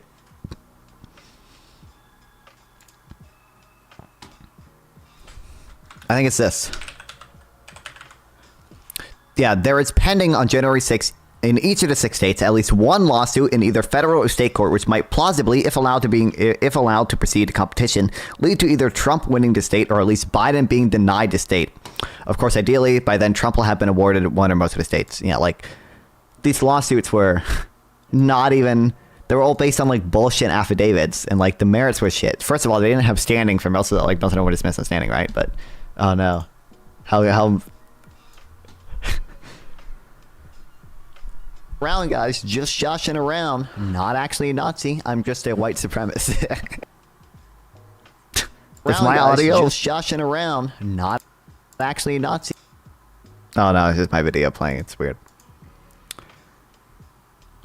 Sounds good to me. Let's just get to rate distrust. Look at how many lawsuits are going on. Wrong. Yeah, that's another thing. Is that people to this day like cite all those lawsuits? Yeah, it's just like so distrust. It's wild. We need a Trump victory. Also, we have no more America. Localist, what do you think happened? Localist, can you just answer? Do you think that like video of the suitcases in Georgia is real? Do you think that's do you think that video shows voter fraud or?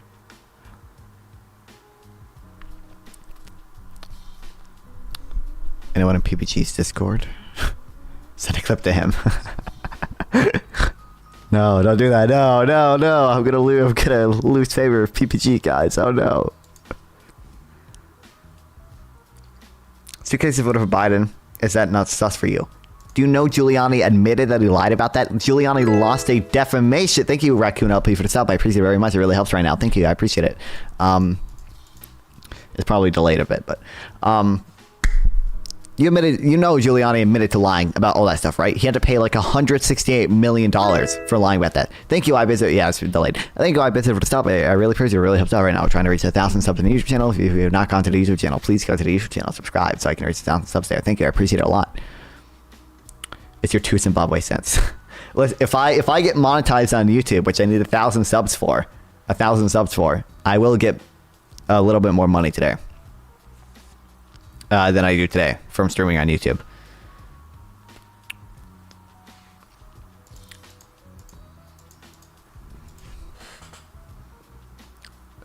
It's crazy. You know what?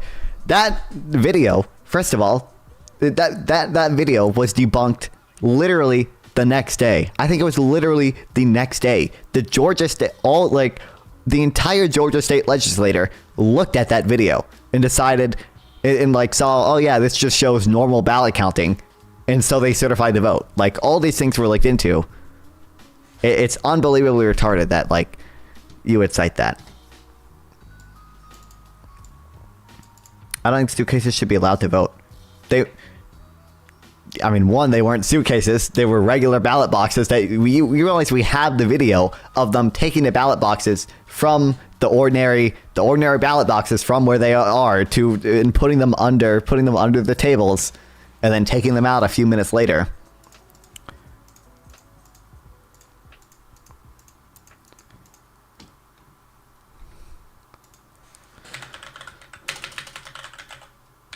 Georgia ballot suitcase debunk. Where's my girl? Not this person.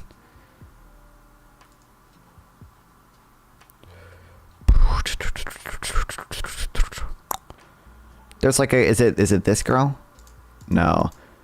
There's a video. I think there's literally a video from someone in Georgia that literally like it was either that, it might have been the same day even, where they debunked the claim.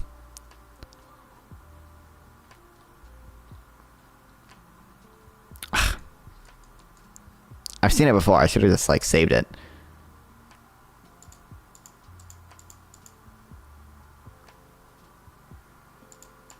But Giuliani admitted he lied about this anyway, but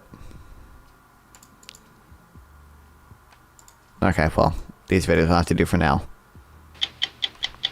Inside election security. Let's go to this one. Yes. With Georgia election official Gabriel Sterling. These boxes that Rudy Giuliani and the president have described as suitcases are actually purpose-built ballot carriers that are used because they can be sealed. Yes, Scott. So, and you can see they're out in plain sight. So it's not like anything was hidden from anybody. And let's get to 957. And here comes the ballot carriers that we're talking about. With this man here. Yes, and they're empty, as you can see. Right.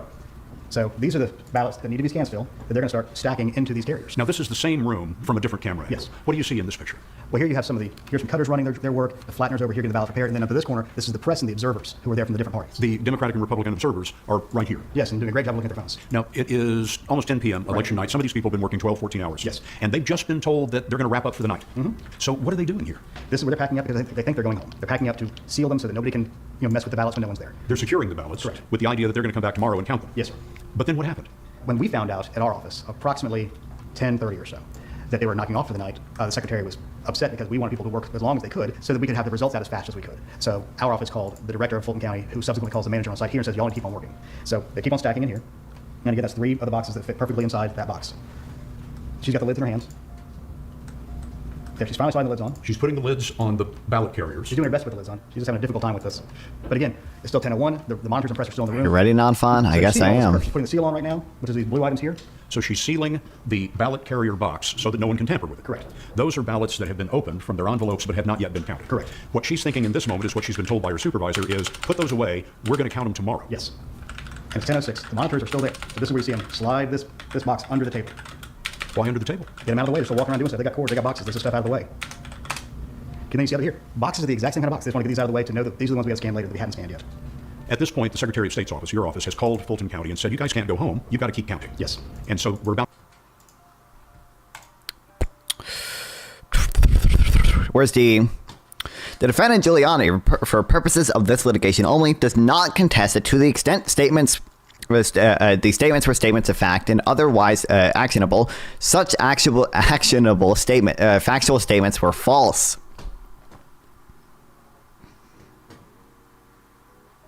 Giuliani admitted he lied about this and had to pay, I think it was $168 million.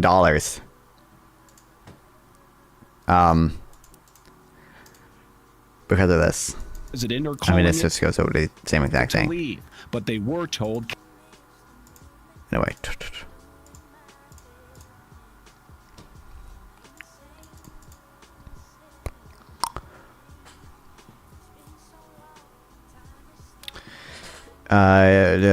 Trade-off. Yet America has grown more. Tax credit. Blah, blah, blah. I read that. It is not clear that the tolerance for inequality is powering its economic outperformance over the past decade.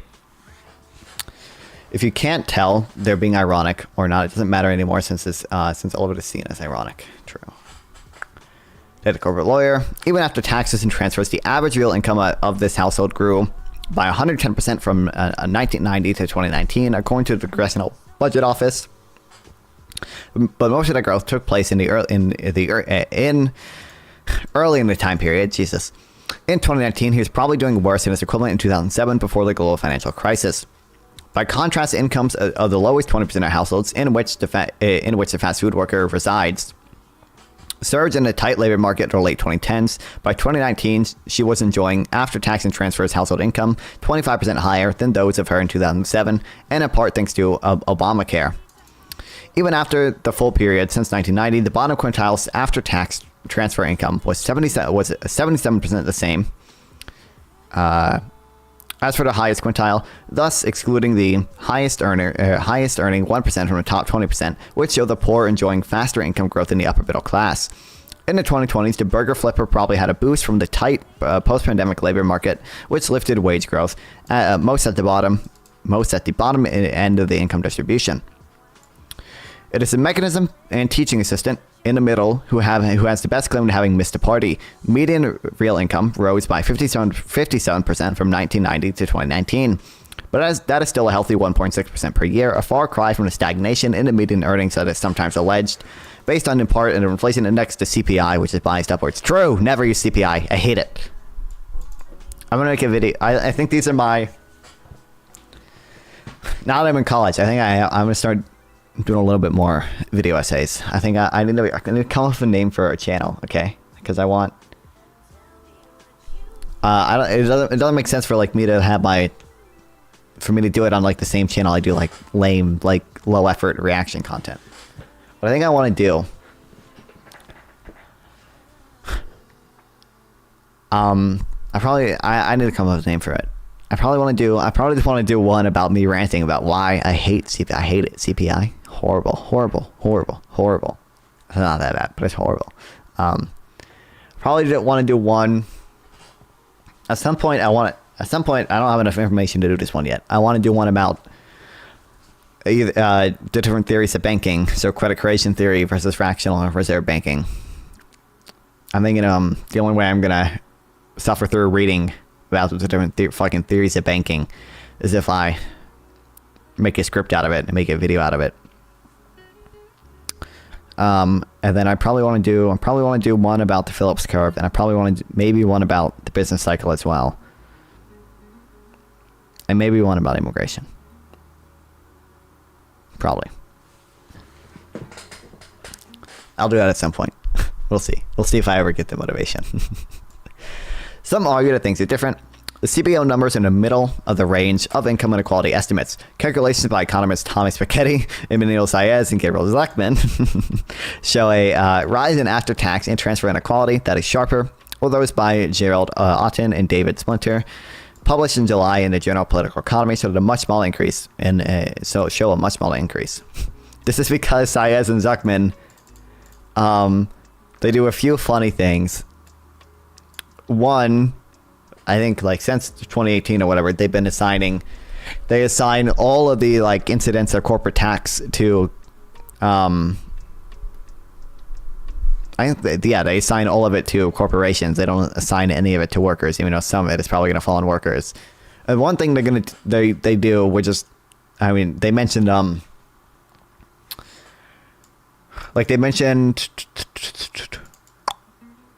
they treat Obamacare stuff like a transfer, but I'm pretty sure Saez and Zuckman, why would you do video essays in that?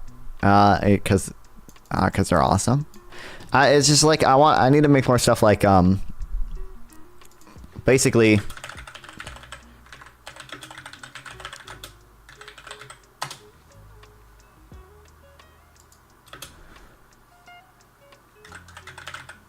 why did I expect my video to come up first?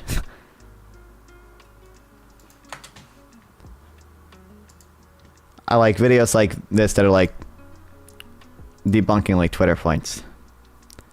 No space for differentiation either. Bro, who is making short video essays like this on the Phillips curve and credit creation theory, okay? Just US. Because I look at this stuff and I go, I know what to do.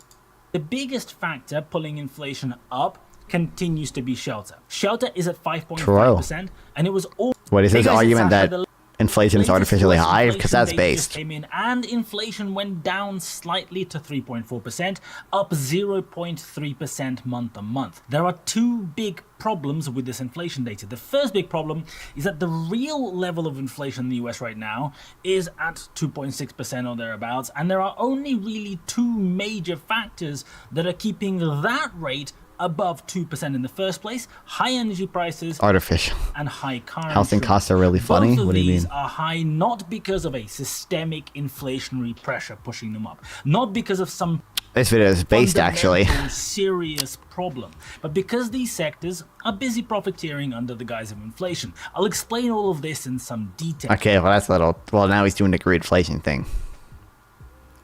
Is what it is. Really fake. It's a fake concept. I mean, like, maybe artificial isn't the best word. It's, laggingly high. Owner's equivalent rent lags. This is the point I'm making. And also, the fucking central bank can't do much about, like, housing prices. So, like, why do they even look at it? Like, who gives a fuck? Don't look at it. Homeowners benefit to increase the price, true. At the expense of home buyers, true. You can either frame it as positive or negative based on. I mean, you can frame like everything.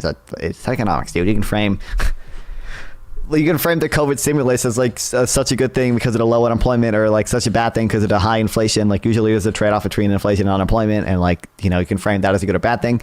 You can frame, like, one thing people do is they're like, oh, you know, millions of boomers retired during COVID, you know, the labor market participation rate hasn't recovered. And it's like, well, if the opposite were true, and like inflation was so bad that like boomers had to stay in the labor market, that would be bad too, right? Like you can frame that as a good or bad thing. Like either the economy is good enough where boomers are able to retire and live off their savings, or the economy's the economy's doing good because the labor force participation rate is higher. Like you can frame it as, good or bad of both sides there. You can do that with like a lot of things in economics. Like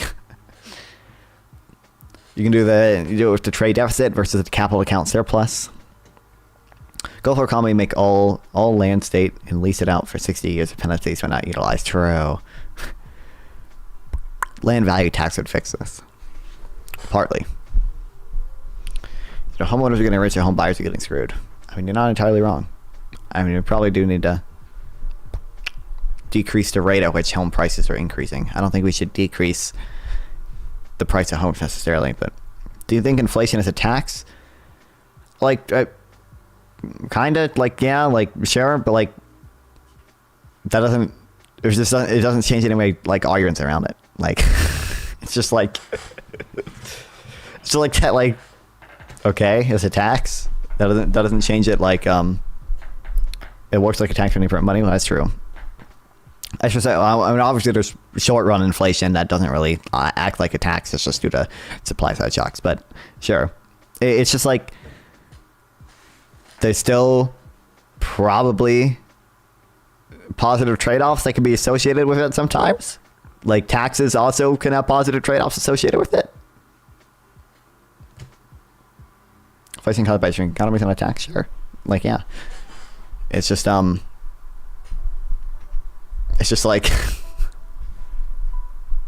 I just don't see how it changes like any of the arguments. But people don't even, I don't like, I feel like if I asked anyone who says like, what's up, Bertstein, welcome back. Cue the video. But if you're a borrower, inflation increases your net worth. Meanwhile, lenders, when net worth goes down, inflation attacks you, just hold cash. Well, this is true.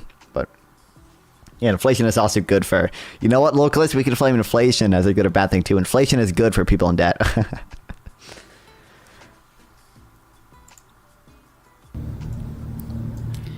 Oh, yeah, true. But, what was I going to say? Oh, I don't even think, I don't get like any conservative who like talks about inflation or like just says inflation is a tax. If I ask them to describe to me the difference between the quantitative theory of inflation and the fiscal theory of inflation, I don't think they could do it. I don't think like 90% of conservatives could do it. Thank you for the resub, Bertstein. Thank you. I appreciate it very much. God damn. 4 months. I appreciate it. Appreciate it very much. Hell yeah. Let's get a twerk break for that one.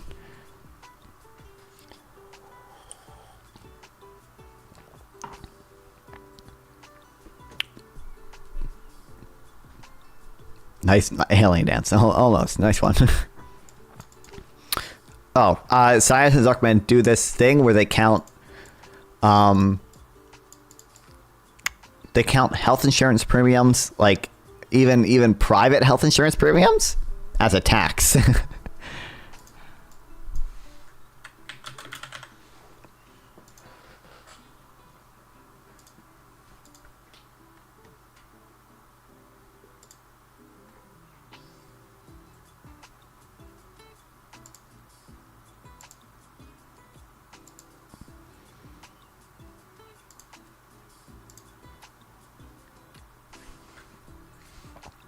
So as Zuckerman argued that health insurance premiums are taxed on labor income, and this is not fundamentally different than paying taxes to a public insurer. Yeah, so they count these things as taxes. I don't know if they count. I would assume they would count Obamacare as a transfer still, but.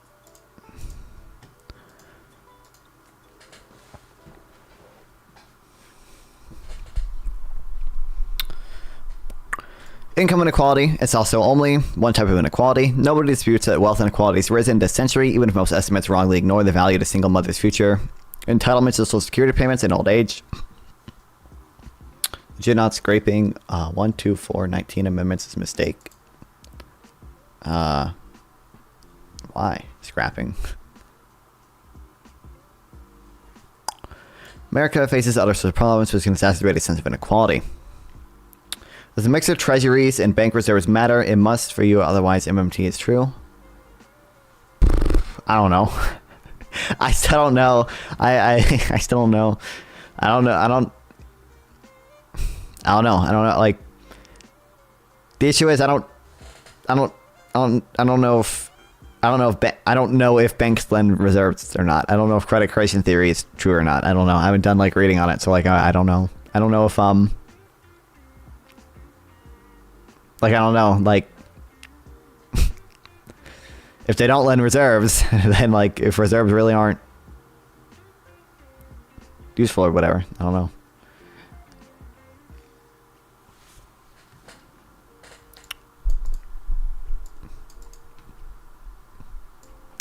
Striking thing how little these problems seem to have exacted economic toll. Once inequality reaches very high levels, rent seeking by elites imperils economic growth. America's experience suggests that it remains high on the right side of the threshold.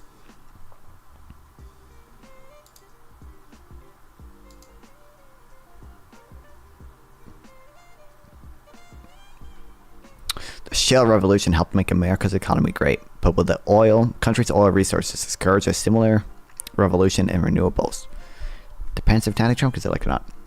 Scrapping force lets you fix retarded land utilization. First, fix the psyops and foreign interest. I feel like, don't we already have the First Amendment, but we're still allowed to restrict like foreign ownership of a lot of things. Can you bring up the Fred graph of excess reserves of depository institutions? I think you like it.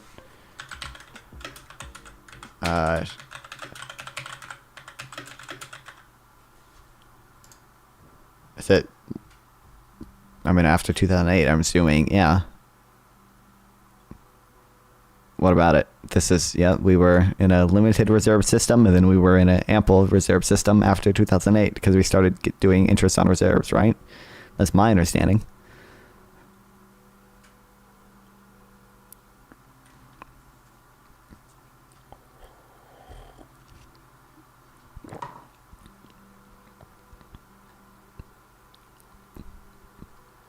Look at a monetary base on Fred, it's even better. Well, we do... What do you mean by even better? I mean, I'm seeing more graphs at a monetary base than I have. Already, monetary base, Fred?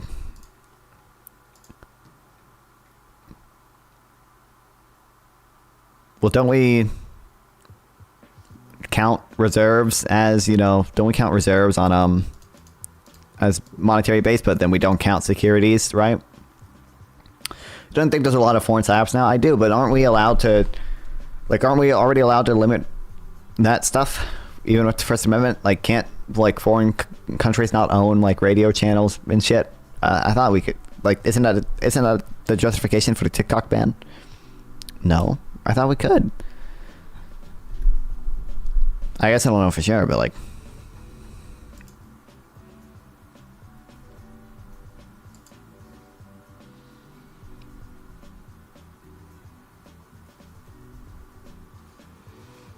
customers agreed, argues that the reason QE didn't work is because we paid interest on reserves and didn't credibly commit to an expansion in the monetary base. I think it's incoherent. What do you think?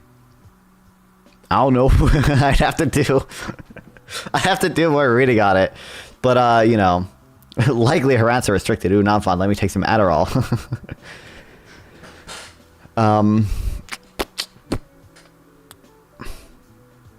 Listen, Scott Sumer is NGDP targeting field. He's an NGDP targeting guy, right? So he's probably correct. You know, I would. I don't know. Unrestrict me? Can I unrestrict you? I don't know if I can. There's no /unrestrict. I can.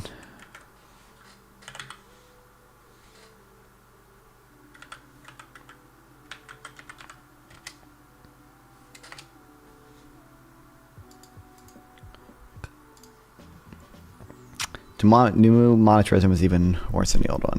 True. That's why TikTok isn't banned yet. But yeah, but they're trying to ban it.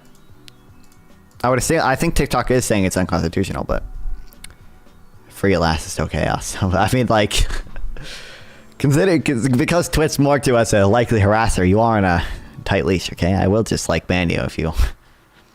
Monetary policy nerds are hilarious when you realize monetary policy is a giant nothing bigger. True. But I don't know. I would lean towards, I don't think monetary stimulus is that effective, but...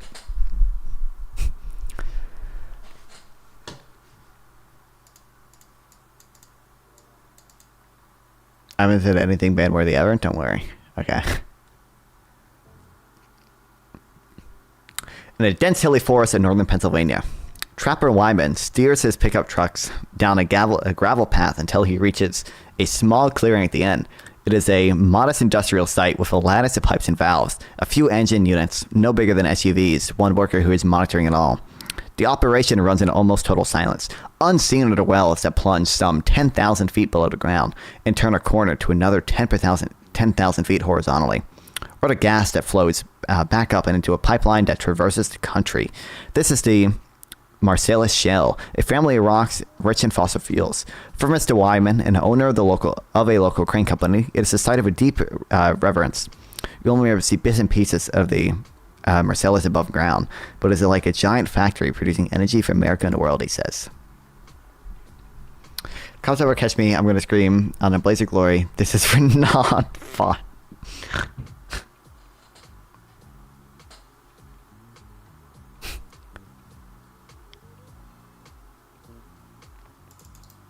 Am I pronouncing this correctly?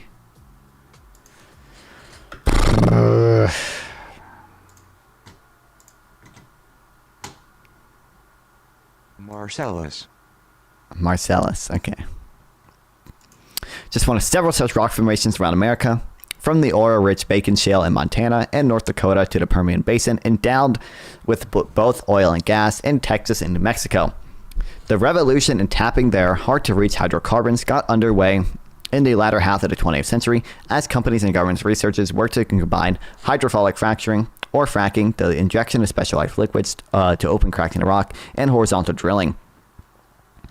As they have honed these techniques in the early 2000s, production surged.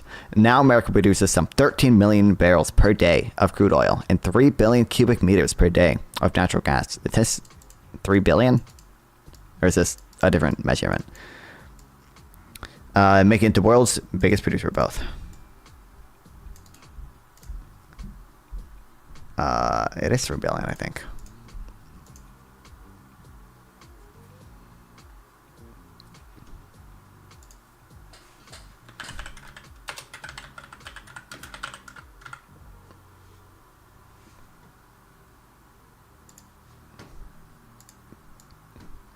The economic effects have been far-reaching. Most obviously, this changed America's trading relationship with the world. Long a major importer of oil, America's need for foreign crude started to decline in 2008 when its oil shale fields really took off. By 2019, it was for the first time in more than half a century exporting more energy, than it imported. Although it produces more than it consumes domestically, it still imports vast quantities of oil because it needs some varieties don't produce overseas. Last year, America's record net energy surplus of about $65 billion. Where the boom occurred, the impact has been profound. Shale has boosted American growth in several ways. Narrowly, the decline in imports has increased exports in America increased exports has improved America's balance of trade. In most other sectors, America buys more from the world than it sells. Plentiful shale gas, which is harder to export, reduced domestic energy prices, freeing up cash for more consumption and investment. Although many lost money in shale investments the last decade because they took on extensive risk at high cost, the survivors have become more disciplined and efficient, with drilling rigs declining but production increasing. In a paper for the Federal Reserve's Dallas branch, Mine Usell and Michael D. Plenty estimated that the energy boom added about 1% to American GDP from 2010 to 2015, or about a tenth of the economy's growth during that period, a boost that may be continuing. When the boom has occurred, the impact has been even more profound. The timing was also remarkable. In much of America, as in much of the world, the 2007 to 2009 period is remembered for the global financial crisis and a steep rise in unemployment. In places like Williamsport, a town in northern Pennsylvania that serves as a hub for drilling in the I already forgot how to pronounce it, Marcellus Shale, it is remembered as the beginning of a boom. There were new companies coming to town, and they were coming in at a time when everything else was really slowing down, says Jason Fink of Williamsport's Chamber of Commerce. I found the most cringe case of TDS ever. Oh no. National employment in oil and gas extraction increased by 60% to 200,000 between 2005 and 2015. It subsequently declined as production techniques improved, yet the knock-on consequences have been more significant still, from growth in support services to fracking to a small recovery in manufacturing, fueled in part by cheaper energy. A well-insulated house. But the biggest economic effect of all this is that shale has helped to shield America, the American economy, from the volatility of the global oil market. In the past, oil shocks were a source of economic instability in America, just as in other countries. Price surges drove up inflation and depressed growth, a combination experienced most brutally in the stagflation of the 1970s. It's just ironic. This is probably ironic, but this is even as bad as most of the things I see on Twitter, bro. Like, yeah, we can actually. I don't know how long it's gonna take to find one, but.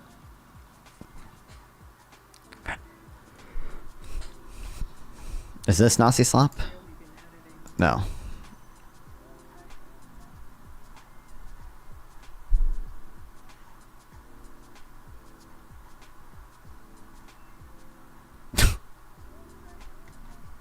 I don't. Is this ironic? This has to be ironic, right? I don't know.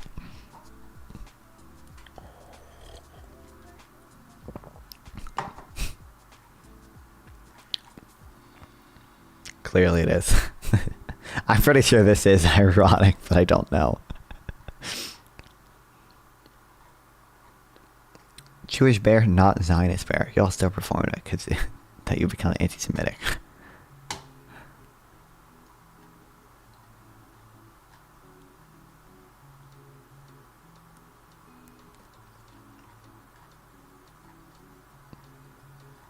Okay. High effort shit post. I would have to go. What else does that account post? I don't know, man.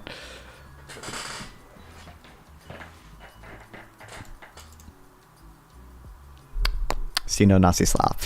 There's definitely some.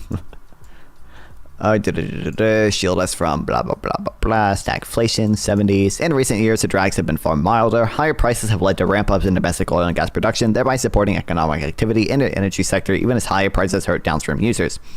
In 2022, soon after Russia invaded Ukraine, natural gas prices in Europe soared as Russia cut off its westbound pipeline shipments. In America, a wash in gas as never before. Prices climbed a little, but never much above a quarter of the European level. Did someone say Russia? Shale also highlighted some of the roots of America's economic strength. There is the country's sheer size and particular geology, which bestowed with extraordinary energy deposits and more plentiful and more amenable to drilling than shale formations in other countries. The drive of American capitalism is also on display in its oil and gas wells. Unlike many other countries, America has allowed private individuals to own the materials under the land. That encouraged hundreds of companies, big and small, to get into the shale business, and they drilled more wells. As they drilled more wells, they developed a better picture of where the richest reserves lay. This was an important differentiator between American countries where big lumbering national oil companies moved more tepidly. The more you drilled, the more likely you were to hit the sweet spots, says... not gonna try. Of Wood Mackenzie and the energy consultancy. Now with an extensive geological surveys already in the books, energy producers know where to turn for their next wells. You're just ADL brainwashed. Fracking is a bad name due to its environmental downsides, leaks of methane, a highly potent greenhouse gas from wells and pipes to creation of waste fluid, and especially where that waste is re-injected into the ground at risk of earthquakes. But the critiques undersell the upsides. It actually requires little energy to generate oil through fracking in America, meaning that direct emissions from extraction are relatively low, and the gas produced is much cleaner than the coal that appears to have been one of the country's major energy sources. Much of the reduction in carbon emissions in American power generation over the past 2 decades has come from shifting to gas. That raises the question of whether American shale riches may turn into a liability, leading the country into a fossil fuel trap by discouraging both innovation and investment in clean energy. As As evidence that this might already be happening, Darren Acemoglu of MIT and colleagues have pointed out the decline in renewable energy patents in America from 1.9% of total patents to 0.8% in 2009 to 0.8% in 2016. Gas has been good for addressing the problem to date, but at some point, if you want to get to zero emissions, it's not good enough, says Samantha Gross at Brookings, a think tank. In economic terms, a fossil fuel trap would pose two risks for America. The first is that its existing energy investments would go stale. However much crude oil producers extract, Gulf producers can always get more at a lower cost. As the world weans itself off oil, shale will probably generate diminishing returns. The second risk is that America fails to make the right kind of new investments, is a distant second behind China in producing electric vehicles, solar panels, wind turbines, and batteries, the essential parts of clean energy systems. Many of these are already cheaper sources of power over their lifespans than fossil fuels are, and their cost advantages will only grow. The Innovation and Production Act. The Biden administration has thrown money at the problem. A signature piece of legislation, the misleadingly titled Inflation Reduction Act, lavishes tax credits and subsidies onto companies that make renewable technologies and on the consumers who buy them. Goldman Sachs Bank calculates that this may catalyze nearly $300 billion per year in investment in renewables in America through 2032, resulting in double the energy produced from shale. James Stock, a Harvard economist and energy advisor in President Barack Obama's White House, says that the clean energy revolution should, in theory, play into the innovative strengths of American firms, since so much advanced technology now underpins it, from battery storage to hydrogen power. But for now, renewables in America remain in the shadow of shale. We did, I mean, we're obviously still behind China, but we produce a decent amount of solar panels now and batteries.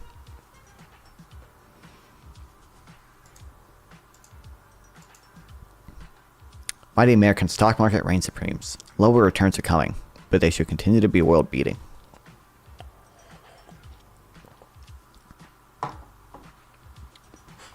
If you had invested $10,000 in the American stock market at the end of the year 2000, you would have about $27,000 after adjusting for inflation by the end of 2023.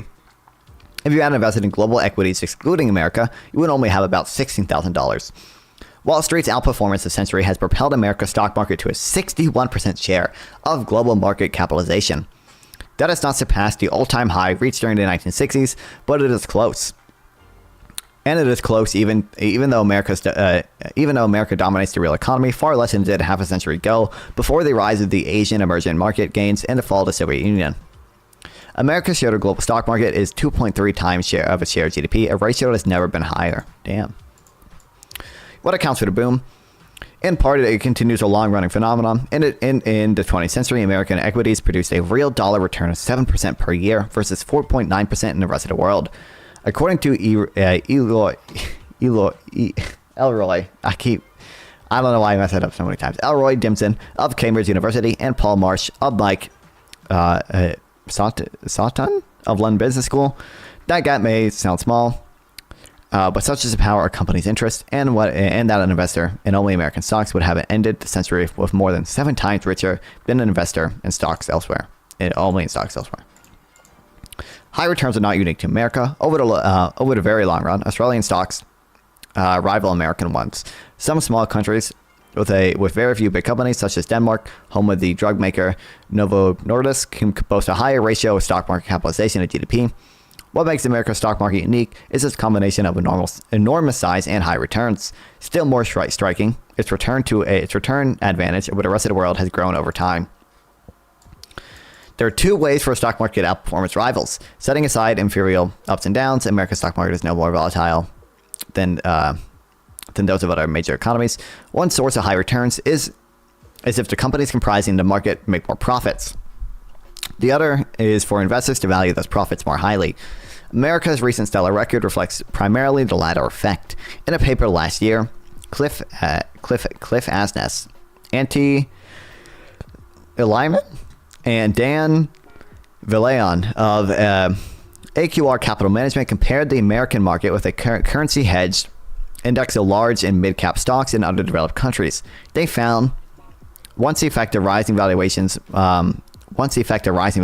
multiples were stripped out of America's performance, fell by nearly 3/4 and became statistically insignificant. Today, America's valuations are unmatched. The U.S. market trades at 24 times for forward earnings compared to 14 in Europe and 22 in Japan. Europeans are so granular. There are logical reasons for America's high multiples. It is home to the world's magnificent seven technology titans, including Apple, Amazon, Meta, and Nvidia, making the market overall much more weighted towards growth stocks. Shares in firms that are expected to be more profitable tomorrow than today, and so naturally are valued at higher multiples. Europe does not have its own group of stock market giants. The so-called granular group, which includes GSK, Roche, Nestle, and Louis Vuitton, but they are mostly consumer-focused companies. Their growth prospects are not as good as those of the tech giants, at least if optimism about AI are to be believed. The same goes for Japan's dominant companies. Why are public betting markets so far from the polls? And no clue. Yeah, most betting sites are favoring Trump a lot. I don't like. I would get I don't really know. I'm pretty sure like the polls are like 50-50. Most of the, I think most of the models still have it pretty close to 50-50. It's just I don't know. It might just be. It could literally just be like a bunch of Trump supporters decided to bet. Recently, they've all just hopped on a betting train, and we might see it correct more a bit later. But I don't know.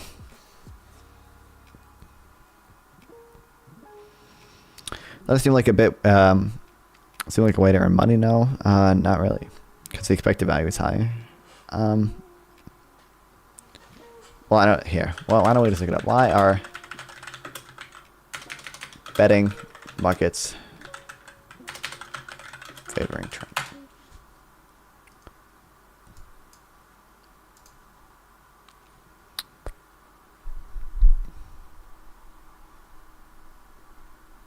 Trump's rate is largest and been significant since the summer. It's not a point of overstated significance. A 45 prediction. Market edge is not nearly as strong as a 5-point polling lead. The newsletter said small moves in the polls are magnified into large swings in the odds.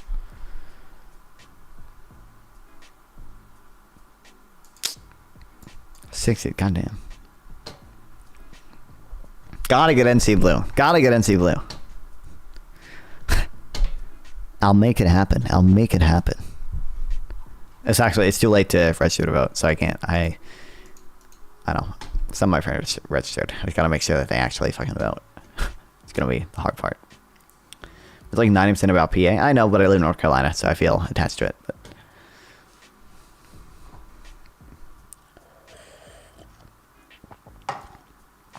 I don't really follow the day-to-day polls, but yeah. Obviously, Pennsylvania is important. North Carolina's Trump country. Not since we sent the hurricane to kill all the Republicans. Okay, so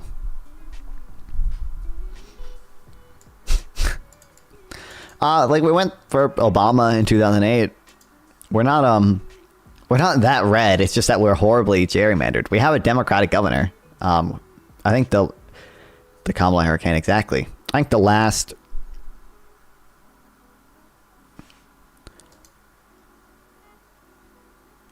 Maybe the last 8 times we've had a Democratic governor. I mean, we're gonna have a Democratic governor again because Mark Robinson. Mark Robinson really I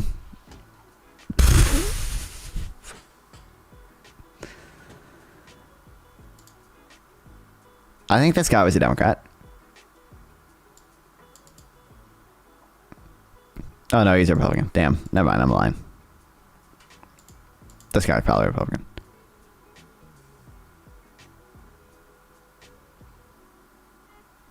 Where's the party?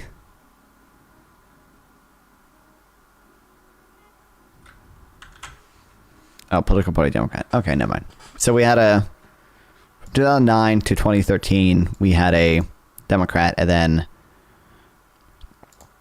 we had a Republican from 2013 to 2017. But since then, we've had a Democrat, and we'll have another Democrat. Because right now, I'm pretty sure right now the polls in North Carolina are like 54% Josh Stein, who's a Democrat, and like 30% Mark Robinson, who's a black Nazi, piss fetish, anal sex enjoying, trans porn lover Republican.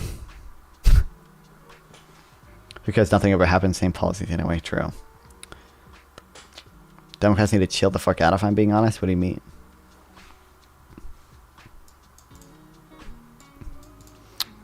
The next tech titan is likely to be American because of its capital markets. Since the global financial crisis, investors everywhere have bet heavily on growth stocks, while many old sectors like banks have faced headwinds.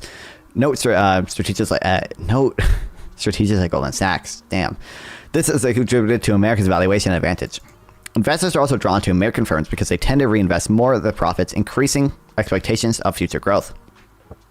Last, American stocks are more valuable to investors because people know that they can sell them in large quantities without moving the price much, as there are always lots of people who want to trade them at any given moment.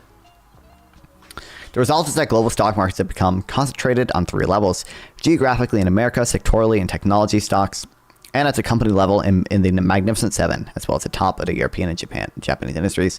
Just as Apple, Microsoft, and Nvidia together make up an astonishing 12% of the MSCI All Country World Index of stocks. The dominance is to a degree self-reinforcing. The next tech giant will much more likely be located in America, perhaps having been relocated there, in part because of its capital markets. America's high valuations make it an attractive place for firms to raise capital, and America dominates private markets as well as public ones. Its share of venture capital investments is at around 45%, making it the best place to both raise early cash and in a wish to go public. Europeans regularly bemoan the loss of their most promising companies to the clutches of Wall Street. Democrats just centralize things too much. Oh, well, yeah, obviously you think that.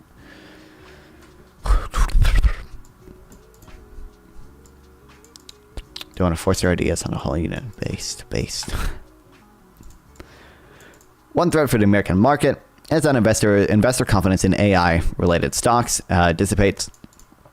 But technology firms, through privacy, are not yet valued at the truly eye-watering levels seen when the dot-com boom of the late 1990s was about to turn into a bust. Then Cisco Systems, a networking firm, traded at over 125 times its expected earnings.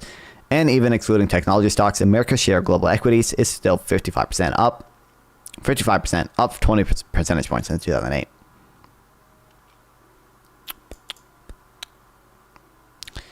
Even it's the same when Republicans, but they at least somewhat pretend they care about small government and Constitution. Do you acknowledge that Eastman wanted to violate the ECA, or do you still just not think that's true? Even if today's divergence in multiples is justified, it will not itself maintain America's strong outperformance indefinitely. High valuations predicted to be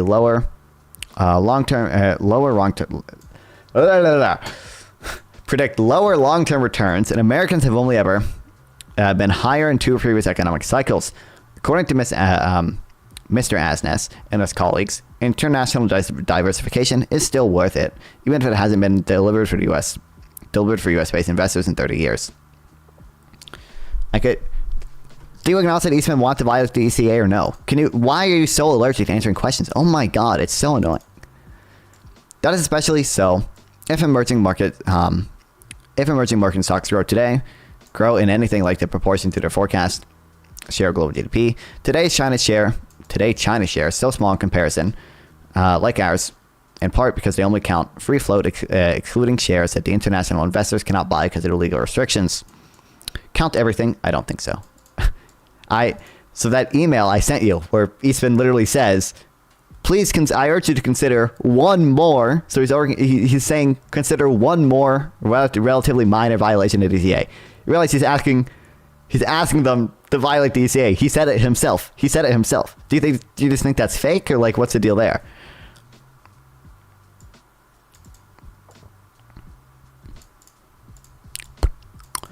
Okay, can't buy them because of illegal restrictions. Count everything. Which you might have China liberalized those restrictions, and China's share more than trebles to almost 10%. Goldman Sachs researchers predict that emerging market share of global capitalization will rise to about 55% by 2075.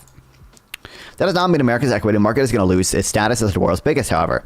Since overtaking Britain in 1902, it has been displaced only once when Japan briefly occupied a top spot in 1989 to 1990 before its market crashed. Localist, you acknowledge that Eastman wanted to violate the ECA, right? Just say yes or no to that. Or Eastman at least acknowledge his plan would violate the ECA. Just admit to that, right? Can you just admit to that? Or do you still think that's fake? Today, Japan is still in second spot because it's but its market is about the 10th size of Uncle Sam's.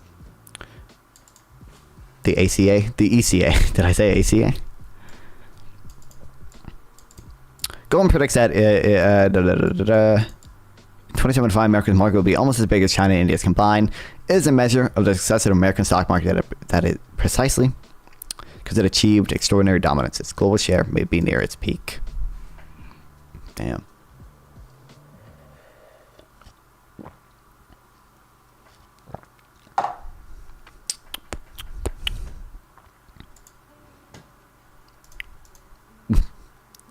ACA, most of the time when people say ACA, I don't. If I said ACA, I should have said ECA, Electoral Count Act, not. I mean, most people when they say ACA mean Affordable Care Act. I've never heard anyone say ACA referring to the All-Sharpton Count Act. I don't know if that's real or if the ECA.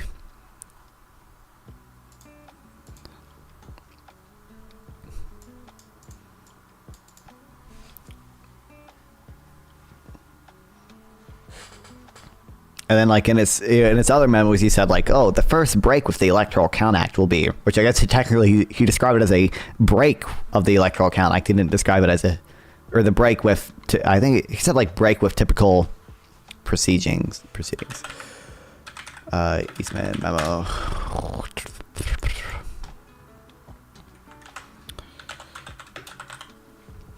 This would be the first break with the procedure set out in the Act. Even if he did theoretically want to violate DCA, can you admit that he admitted this plan would violate DCA?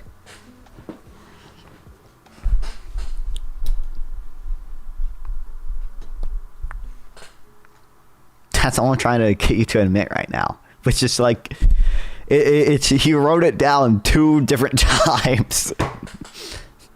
I don't know. What if theoretically I could show you this sentence right here, which seems like I'm unfamiliar? Okay, so here's one of his memos that said this would be the first break with the procedure set out in the Act, okay?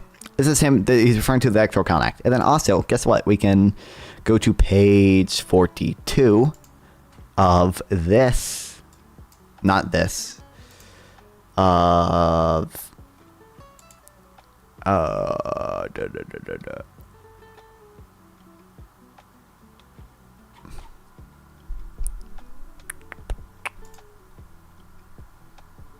here it is. Page 42 of this. Where Eastman said in an email to Troopis, I think.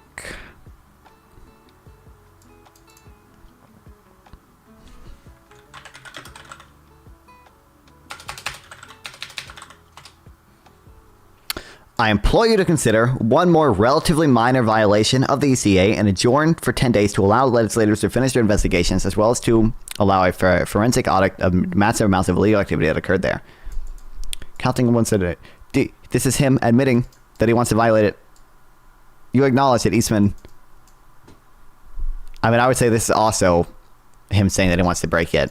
This would be the first break with the procedure set on the Act. These are 2 separate instances where Eastman wrote both. Eastman himself was typing these words.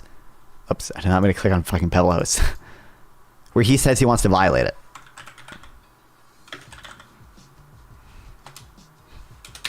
Why do I keep spelling more wrong?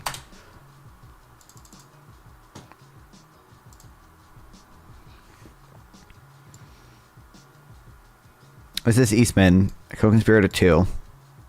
Emailed the Vice President Counsel. So this is probably him emailing Greg Jacobs then.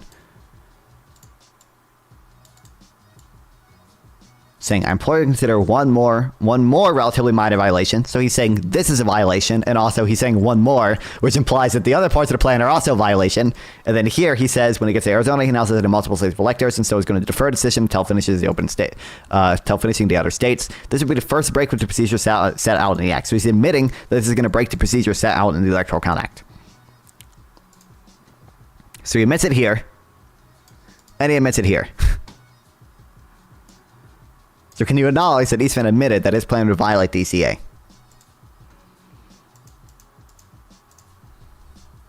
And he also, Greg Jacob testified that he thinks he would lose 9-0 in the court. But what does that mean to break procedure? To not follow the established rules set out in the Act. But also, ignore if you want to place the magic with this one, that's fine. You acknowledge right here, Eastman literally says, I implore you to consider one more relatively minor violation of the ECA. Also, when you say Eastman plan, I can mean multiple things. There were a few plans. Oh my God! Can you acknowledge that Eastman? It's just like, it's. If you can't admit to this, like, I should never take anything you say seriously at all ever again, because this is literally a confession. If you won't accept a confession as like evidence, then like I should never. It's not even.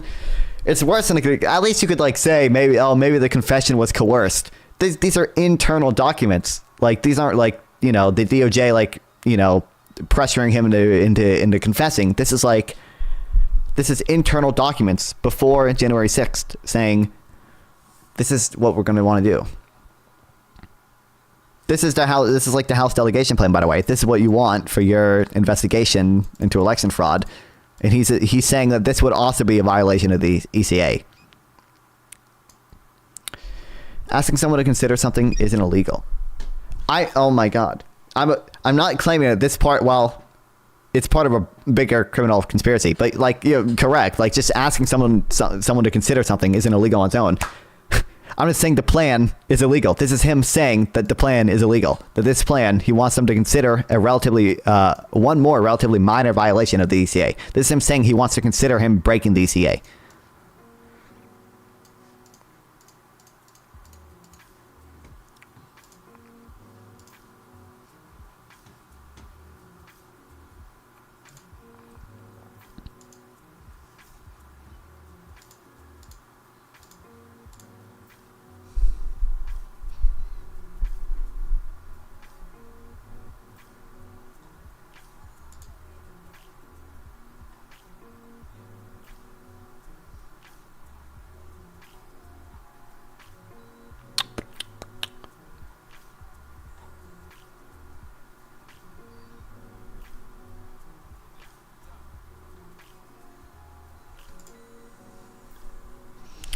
Think it would be illegal. Oh my God! Answer the question. Answer the question. Answer the question. Answer the question. I don't care. Do you think it would be illegal? It's an alternate state of electors. Not really. Oh my God!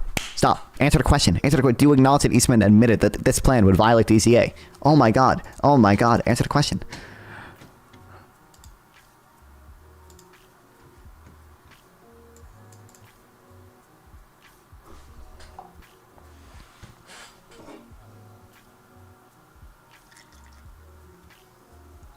I'm out of ice. God damn it. Oops. Well. I haven't done enough research. This is him saying it. What could I possibly show you that would get you to agree that Eastman admitted that his plan would violate the ECA if me showing you Eastman literally saying, I want to violate the ECA is not enough evidence for you? Like, literally, there's nothing I could ever show to you then. This is him saying, I implore you to consider one more relatively minor violation of the ECA and adjourn for 10 days to allow the to finish their investigation, as well as to allow time to a full forensic audit of all the massive illegal activity that occurred here. The, fake claims of voter fraud, fake news. Like, literally, like, I don't... What action is he referencing? His plan to overturn it says right here, adjourn for 10 days to allow the legislators to finish their investigations, as well as to allow forensic audit of massive amounts of illegal activity that occurred here. He wants Pence to unilaterally not certify the election and adjourn for 10 days So to allow the legislators to finish their investigations and investigate all the voter fraud, which it didn't actually happen, but investigate the voter fraud. So in theory, they could either they would certify the alternate slate of electors, and then they could, Congress could then certify the slate of electors once they've been certified with Congress, or they wouldn't certify the slate of electors in time, and Pence would just say no one has enough electoral votes. You missed the deadline, so we're just gonna throw it to the House delegation, and the House delegation would, There might be a violation of the ECA, but a contingent. Okay, Eastman himself says that this is a violation of the ECA. It doesn't actually. You know what? Right now, it actually doesn't matter if this is a violation of the ECA. Okay, you know what? This could not be a violation of the ECA. It doesn't matter. What I'm asking you to acknowledge is that Eastman himself said that this would violate the ECA. It doesn't actually. Maybe Eastman's wrong. Okay, maybe Eastman's wrong. I don't care right now if Eastman's wrong. All I'm trying to get you to acknowledge is that Eastman himself acknowledged that he wanted to break the ECA.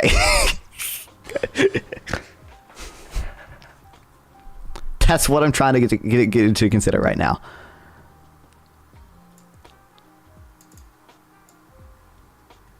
To acknowledge that Eastman himself said that this plan would violate the ECA. So that we'll say this specifically for now, because yes, he said it would be maybe. He said it did not say it would maybe violate the ECA. He didn't say maybe one more relatively minor violation. He said it. He said it would be. There's no qualifying language here. Yes, he said it would. Okay. He said it would. Okay, thank you. I'm glad we acknowledge that part now. Eastman himself acknowledges that this plan would violate the ECA. Okay, thank you. We agree on that now. Maybe Eastman's wrong. Maybe Eastman's just a bad lawyer and doesn't understand the ECA, and he wasn't actually violating it. But Eastman himself thinks that this would violate the ECA. Glad we can agree on that now. Should not have taken so long, considering he literally said the words, "This would be the first break with the procedure set out in the act," and he said, "I implore you to consider one more violation of the ECA." But you know what? I'm glad we got there. Should have taken 3 seconds, considering I had all the receipts. But adjourning for 10 days, but the broader contingent election strat. No. Well, this was how they got there. The adjourning for 10 days is what allows them to do the whatever fucking contingent election thing, right? There's no way to not have a recess and then have a contingent election without the recess, right?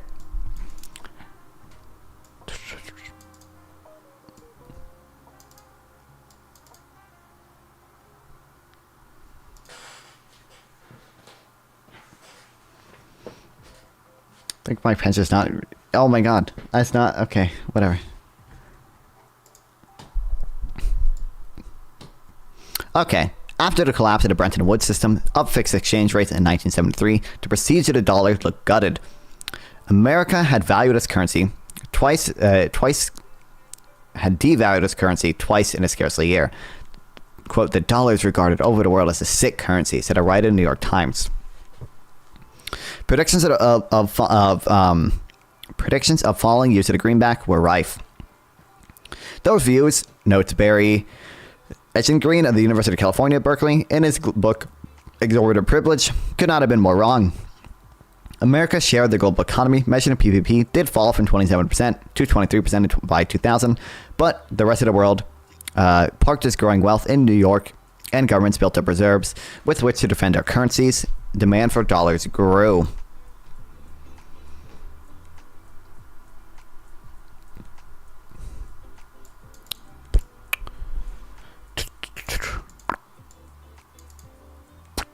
But as the rest of the world, in the 21st century, the pattern has been repeated amid predictions of a loss of its status. And despite a further fall in America's share of world output to 16%, King Dollar has kept its throne. For trade, cross-border investment, and foreign exchange transactions, the dollar remains by far the currency of choice. See chart. Its appeal gives America a seemingly endless supply of credit and the power to cripple foreign nations or foreign financial entities with sanctions. Its strength means that at market exchange rates, America accounts for over a quarter of the world economy, the same as in 1990. President ruminate on a 2020 election. It seems kind of pointless. Okay. Like this is what. Okay. I don't think you would say the same thing if Kamala tried to steal the election, but all right. It's not that there's been no change at all. Dollar dominance. Wait, it's actually like, would you be okay if Kamala Harris did the same thing that Mike Pence tried, or Trump wanted Mike Pence to do? Like, would you like? They did change the Electoral Count Act, but would you be okay if Kamala Harris just said, "I'm sending it back to the states"? If we had not changed the Electoral Count Act? No, why not? Dollar dominance has, because they changed it. They did change it, but the vice president did not have the unilateral authority to do it before. Still. Also, I said it's a hypothetical. Suppose that it didn't change it. Would you be okay if Kamala Harris did the same thing and gabbled in her own victory? Would you be okay with that if she unilaterally gabbled in her own victory by not reading slates of electors? I'd probably be against it, but not against the illegality of it. Okay. Wait, why would you be against it though? Dollar dominance has declined in reserve holdings and in trade invoicing. The fraction of reserves central banks keep in dollars peaked at 2001 at 73% and has been fallen to 59% according to IMF data. We should look over the capital January 6th again. True. If Kamala Harris has the courage, she can declare herself the victor. Because batters all Kamala sucks. Okay. Strip out distortions such as Localist, why don't you think Pence followed through with the plan? Why don't you think Pence did it? Do you think Pence just like didn't understand the law? Or do you think Greg Jacobs is just a bad lawyer? Or like,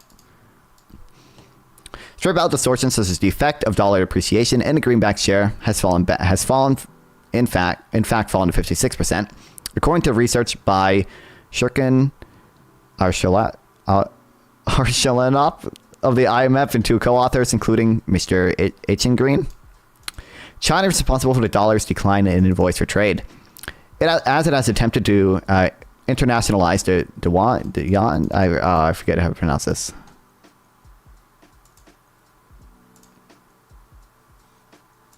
Yuan. Partly didn't know what was going on, but he mostly was concerned with doing what he sells the right thing. Okay. Wait, what do you think was going on? Do you mean like he just didn't? Do you think? I guess you do think there was election fraud, actually. So you probably think that Mike Pence is like a deep state traitor who just didn't understand the massive election fraud that was happening. But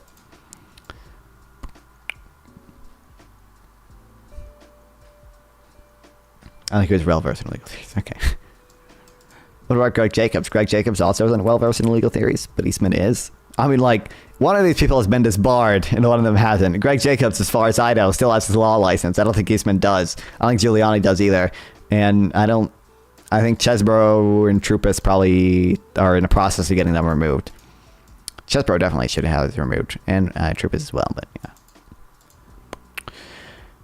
yeah. Escape to grip in America has on a financial system demonstrated by sanctions against Russia after its invasion of Ukraine. The Chinese government has spent the past decade trying to do more business in yuan. It has got its trading partners comfortable with using currency by, for instance, opening swap lines to provide them a line of yuan credit and launching a cross-border payment system. About 25 to 30% of Chinese goods and services trade is now settled in its own currency. Like, not many people are well versed in the niche presidential election law. True. Taken together, these declines for the dollar. I mean, whatever. Okay. These declines for the dollar as a reserve currency and as a basis for trade invoicing could be seen as a harbinger of a spiral. It is most useful to hold a currency as a reserve today if it brings a lot of options for trade tomorrow. So a high share of reserves and trade invoicing should, in theory, reinforce one another, according to research by Gupta Gopinath of the IMF and Jeremy Stein of Harvard University. Reverse that idea, and in theory, the dollar is in trouble. But the twin declines are not interlinked enough to dent the dollar standing. On IMF data, the dollar share reserves has fallen back to roughly to where it was in 1995, and it has not been China absorbing its share, or even the euro, which Europe uses for most of its own trade, and it's the dominant currency in parts of Africa. Rather, it is, as one joke goes, other currencies called dollar or krone. Those in Australia, Canada, New Zealand, Singapore, Denmark, Sweden, and Norway. The currency is a small, open, well-managed in the main inflation targeting economies, said Mr. Green. It's good to be king. There are also mostly American allies, making it hard to sustain an argument that the fallen reserve share says much about the loss in Western hegemony. And among remaining official holdings of dollars, 3/4 are owned by governments with a military tie to America, says Colin West of the Federal Reserve. Strikingly note Mr. Oh my God, I don't know. Arsenlap, or whatever the fuck, Mr. A, and his colleagues, the yuan share of international reserves has shrunk since 2022, when Russia invaded Ukraine, sparking America's sanctions and much speculation that countries would jettison the dollar for fear of similar treatment. As for trade, flows involving at least one advanced economy, but not China, account for 2/3 of the global trade. Calculate Gerald DiPipo, now Bloomberg, and Andrea Plaza of the Center for Strategic and International Studies. It's hard to see why they would ever switch to yuan because yuan, I don't know, because rich countries are mostly Americans' allies. It's glued them all together, and only 25% of global trade would be left on the table. 3/4 of which is between emerging markets other than China. Changing these flows to yuan is a tall order given the risk in holding the currency. Looking around, researchers at the Federal Reserve concluded in 2023 that dollar dominance has remained stable over the past 20 years. Why is it so tough to displace? One reason is network effects. The more people who use dollars, the greater the incentive to use them. This is visible in currency trading, where the dollar's liquidity means that for some currency pairs, it is cheaper to trade through dollars, i.e. to sell a holding for dollars, then buy the desired currency, than to trade two non-dollar currencies directly. The dollar status is often said to confer an exorbitant privilege. I wish the U.S. could make friends with Russia and China. Don't we? Well, I'm pretty sure everyone does. We all yes, we all wish that we could hold hands and be friends. Why can't we just be nice to each other?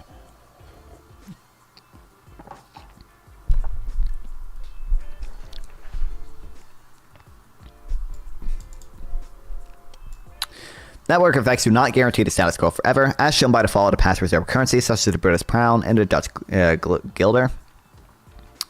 The problem faced by rivals now is that they simply cannot offer a safe and liquid store of value, and in such quantities. China's authoritarian system and controlled capital count, which restricts how much money can be taken out of the country, make investors skittish. Europe lacks safe, jointly insured assets on the scale of the treasury market. Nowhere offers America's combination of the rule of law, deeply liquid markets, and an open capital account, meaning that investors know that they can get their money out easily. Stop making sense. Kamala's going to be a shit diplomat? What did Trump do as a diplomat? Trump got the Abraham Accords, I guess. There's that. When Trump was president, we had total war. Well, that's obviously not true. Trump was still doing airstrikes in Somalia. He still had a war in Syria that he withdrew from, and U.S. service people got hurt in that withdrawal. There were people Iran attacked Saudi Arabia while he was president, right? He withdrew from the Iran nuclear deal, which I think was, again, I haven't done the reading on how effective it was, but it's, stopped Iran. Iran had committed to not making nuclear weapons, and now we're back to fucking square one with that one. Yeah, obviously we did not have total world peace. Plenty of American critics of dollar dominance. In an influential book, Trade Wars or Class Wars, Michael Pettis at Peking University and Matthew Klein, a financial writer, argue that the dollar status as the default location for the world's savings means that mercantilist countries like China, he was still in Afghanistan all his term. He never fully withdrew, and it's Biden who fully withdrew, obviously, whose policies lead to consistent trade surpluses, accumulate vast quantities of American assets. When a single blow was folded in the Middle East when Trump was president, it's obviously just not true. I'm pretty sure more people got hurt in the Middle East under Trump's presidency than Biden's. How many, was it 32 servicemen injured? Jordan, I think it was 32.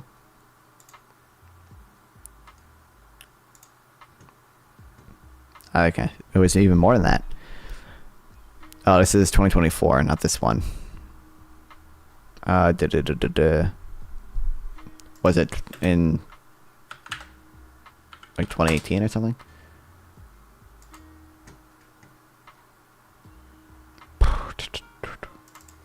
Trump.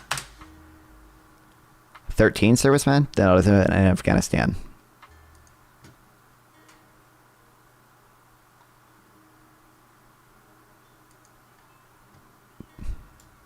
Was it this? Brain injuries. More than 100 U.S. troops sustained an Iranian attack based in Iraq. It was in Iraq.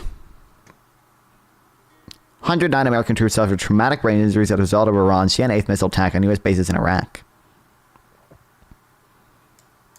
This was during Trump's term. This is like more than... I thought there was a case where... I guess this probably is what I'm thinking of. I guess I mixed up the headline. The 32 injured in Jordan is under Biden or whatever. And then this was under Trump. 109 American troops suffered traumatic brain injuries.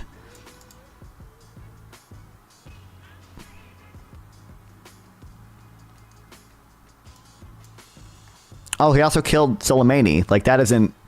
Like, you can say that's good or whatever, but it's certainly not world peace. You know what's actually a good point that I heard recently that I didn't think about that much? My views have been shifting on this rapidly, so, like, I don't know, but, like... it is kind of impressive that Israel was able to destroy a lot of Hamas. Like, most of the leaders of Hamas are dead. All the leaders of Hezbollah are dead. Hezbollah still has a decent military capacity, but Hamas's military capacity is, like, pretty destroyed. Pretty incredible that they were able to do that without triggering a war with Iran. Like, and part of that is because of Biden making Israel show restraint when it comes to Iran. You know, he didn't want them to go full on bombing Iran after they bombed after they bombed the Syria and or the consulate in Syria, which after Iran funded 3 different proxy groups to attack Israel. But regardless, okay. The Houthis are being attacked. They're definitely not destroyed or anything, but they... I don't even know who the leader of the Houthis are. Houthis, leader. This guy's still alive? I've not gotten to him yet.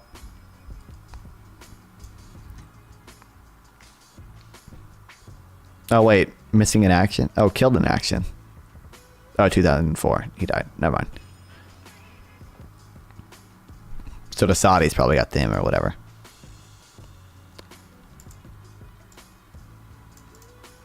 Oh no, the Yemen army got him.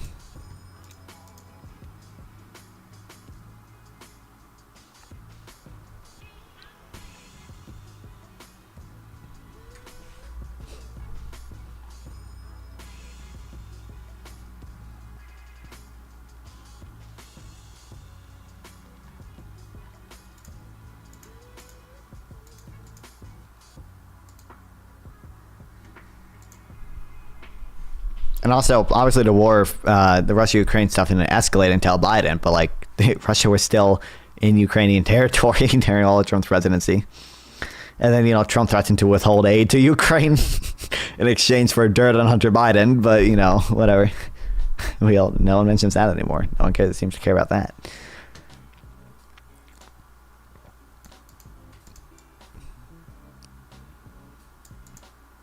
I smoke 2 packs a day when there's a Democrat in the White House.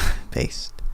Has Trump said if he's in favor of marijuana legalization? Kamala came out in favor of legalization for it. I don't know if Trump has specifically mentioned if he's in favor of legalization. I know he's I think the First Step Act was the first step. I think this was under him, right? Which I think does some good things for nonviolent drug offenders or whatever.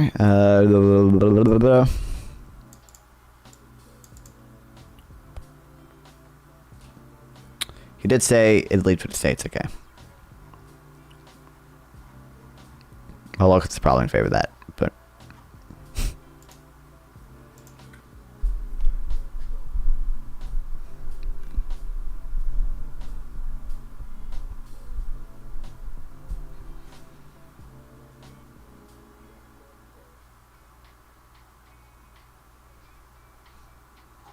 I'm against federal legalization, I'd imagine.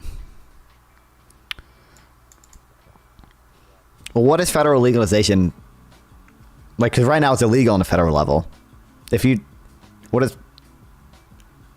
federal legalization entail that it's actually protected, that states can't ban it, or does it just mean making it not federally illegal, so states can still choose to ban it, but they more likely than another country, it's federally legal, a state can't ban it. Okay. More likely than another country, a country gaining these traits is America giving them up by design or by accident. There are plenty of American critiques of dollar dominance. We read that, right?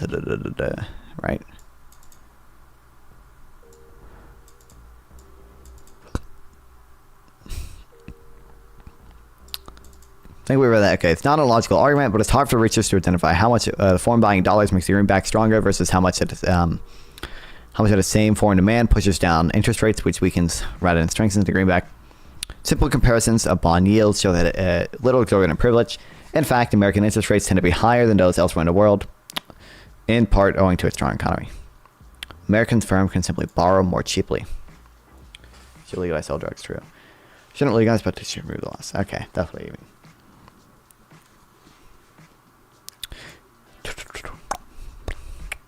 It's easier to see the advantage the dollar confers, not interest rates, but in quantities of debt issued. America has run up public debts worth 99% of its GDP and continues to run enormous deficits worth around 7% of GDP based. Britain faced a bond market crisis in 2022 at lower levels of debt and borrowing. The private sector benefits too, as American assets make up over a quarter of the stock global investment in financial instruments, up from less than a fifth in the mid-2000s, as says Goldman Sachs. A paper by William Diamond of the University of Pennsylvania and Peter Van Tissel of Carpathian Partners, an investment firm, finds that demand for dollar assets reduced all American interest rates versus a counterfactual, not just those of the government. American firms then can simply borrow more cheaply. An American administration that meddled with the dollar's reserve currency role would risk giving up these benefits, which is why it has generally been the policy of the Treasury to support the status quo. Despite Mr. Vance's worries and Mr. Trump's lamented a strong dollar, the Republican Party platform promises to keep the dollar as the world reserve currency. Illegally sold drugs, countries, municipalities can't make them illegal, which is undemocratic. These decisions should be closer to people to effect. Yeah, I'm aware. Yeah, be repeating yourself.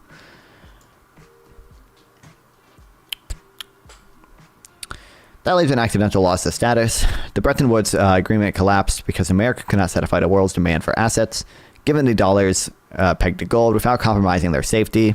The problem is known as the Trifton Dilemma, as Robert Trifton, the economist, who identified it. Now economists talk of a new Trifton Dilemma, whereby the appetite for dollars encouraged Americans' indebtedness, thereby threatening the very conditions that make the greenback so appealing.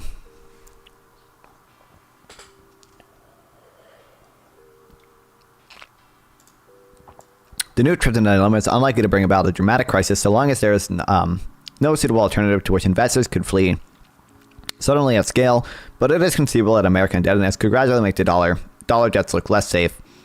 That because Republicans keep fucking with our debt ceiling. That would not mean a triumph of another currency. It's more likely the world would have to live without a liquid, safe, and plentiful asset at all. Seen this way, the real exorbitant privilege is more broadly conferred than critics claim. Americans get cheap debt, foreigners get safe store of value. Were that service ever to disappear, the whole world would pay the price. Petrified of it, true. Why is my... This isn't the last one, is it? I should still have the other ones here.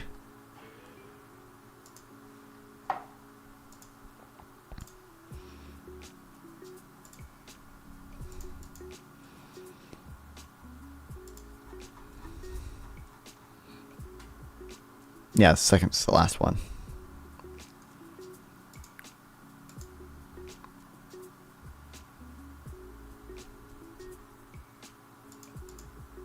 What can stop the American economy now? Toxic politics could derail the America's economic boom. The world should hope it does not. 50 currencies let go. Oh yeah, each state has their own central bank. Even if you want a centralized solution, interstate compact is the way to go. I mean, states don't have their own central banks, but there are 12 charter banks. 12 Fed charter banks. 12 Federal Reserve banks.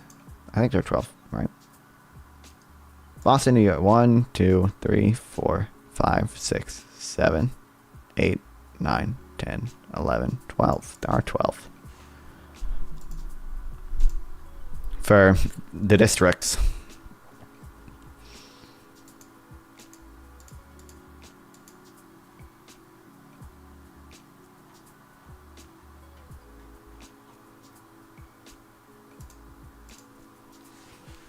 I need, you know what? I need a full like blackout. I need curtains that actually, fucking cover the sun. See that? See that ugly ass sun back there? What the fuck, bro? Why have curtains? Because what? Do you think I want the sun in my room? Just board up? Well, I don't think my parents would let me do that. Oh my god, it's so bad. It's so bad. It's so bad. I keep forgetting I unmirrored the camera a while ago. Horrible, horrible, horrible, horrible, horrible. Horrible.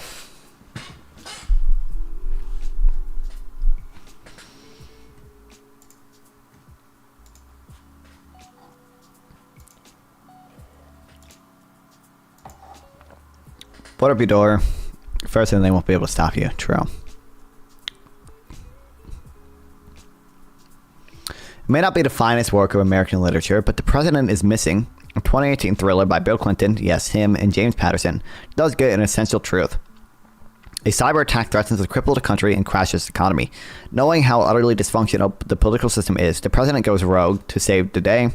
Triumphant, he addresses Congress and calls for a healing of the bitter partisan divides, noting that most of America's wounds are self-inflicted. Our ability to solve our problems and seize opportunities is shrinking, he intones. When trying to grasp the future, what the future may hold for America's economy, this is a good place to start, as any to start. The story of the past few decades is that despite nearly constant political rancor and division, the country's growth trajectory has remained impressive. America has expanded its economic lead over the rich world and kept China's challenge at bay. But the biggest thing standing in the way of sustained outperformance is homemade, the self-inflicted wounds lamented by Mr. Clinton's fictional alter ego. The world has seen how political brinkmanship can bring on economic headaches. In 2011 and again in 2023, America smacked into its debt ceiling.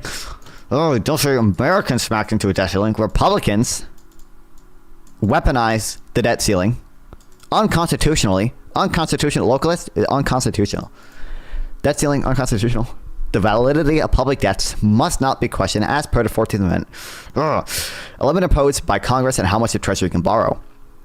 Without last-minute agreements to lift the debt ceiling, the American government might have defaulted on some of its obligations, a potentially cataclysmic event for global markets and for the dollar standing as the world's preeminent safe haven.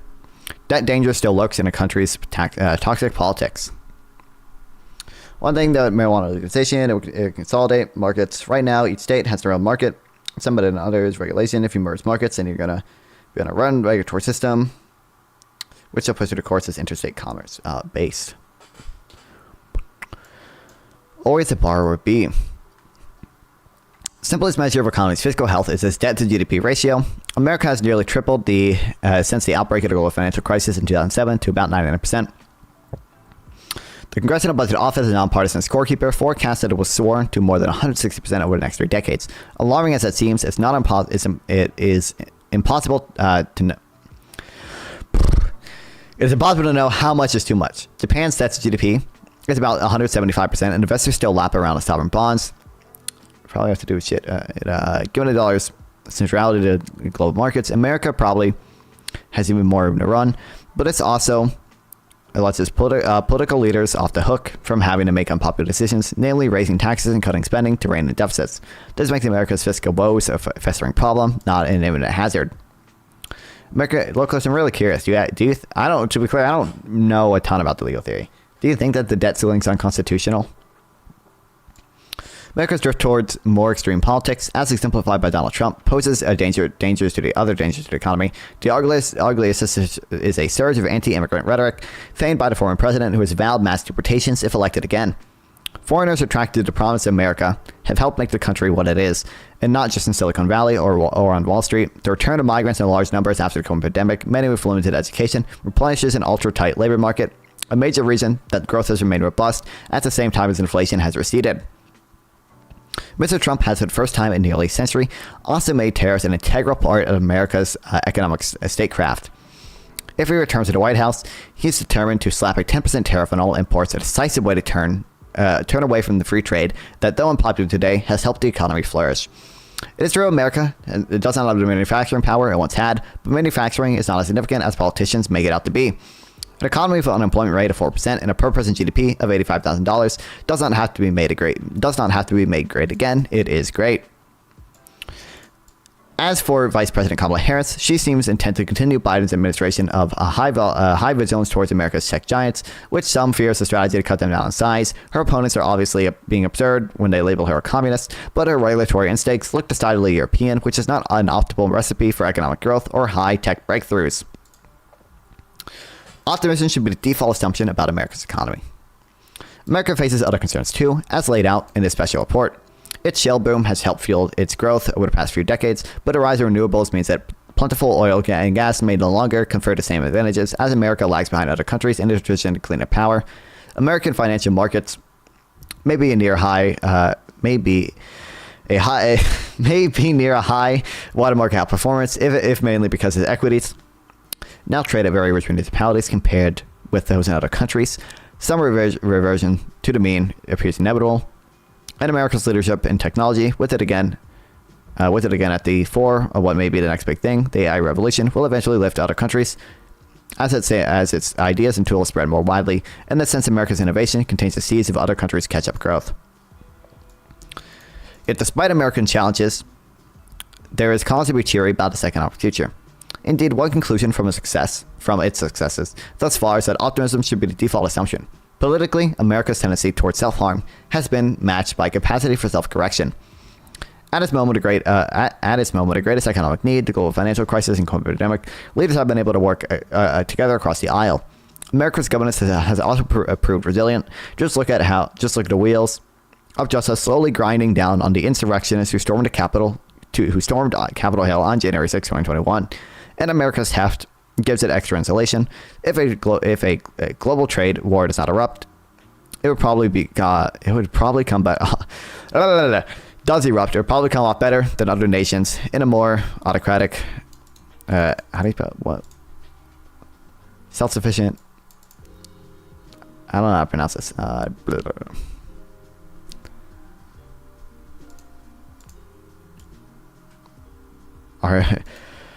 autarchic world owing to its size and heterogeneity. Oops. Small open economies would suffer the most. The two essential ingredients in determining a country's ultimate economic potential are its productivity and its population. The founders of American productivity, a giant competitive domestic market, many of the world's best universities, and the sanctity of the rule of law are firmly entrenched. They will endure if Mr. Trump retakes the White House. That is not an argument for complacency, but recognition that the checks and balances built into the system are more powerful than any president. Depends on how the debt ceiling is implemented. In short, it's a short answer. Okay. Well, what do you mean how it's implemented? The way it's implemented, I don't even know how it's implemented. The laws in the book right now about the debt ceiling, do you think those are unconstitutional? I'm not asking is in principle any debt ceiling at all unconstitutional, but do you think our current debt ceiling laws are unconstitutional? That's really what I'm asking. The way it works right now, it's unconstitutional. Okay.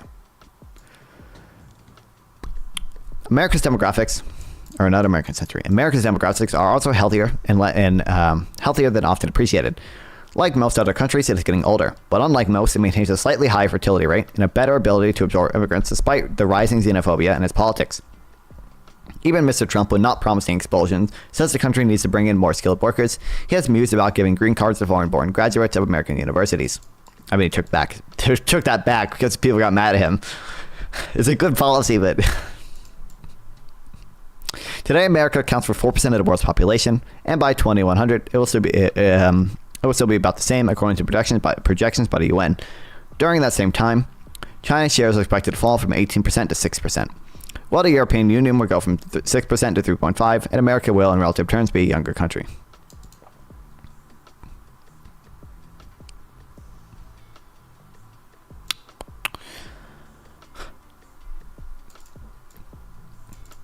These are the roots of sustained economic outperformance. They look as strong today as at any time over the past 3 decades, which is good news not only for America, but also for the rest of the world.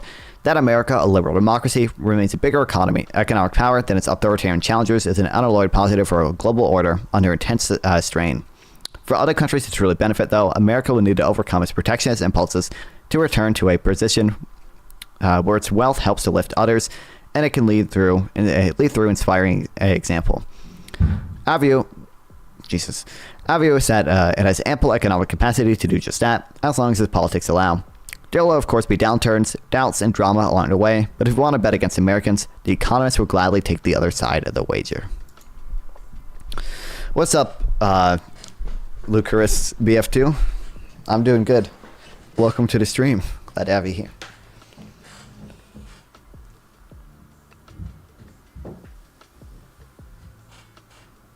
Ugh.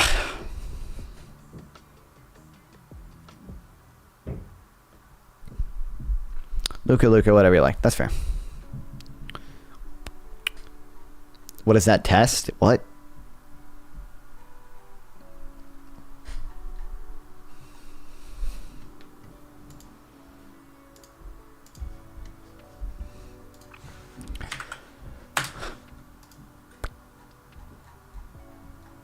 This thing here? We just finished reading all of the Economist report on the envy in the world about the U.S. economy. Apparently this button does not work in archive.org. All right.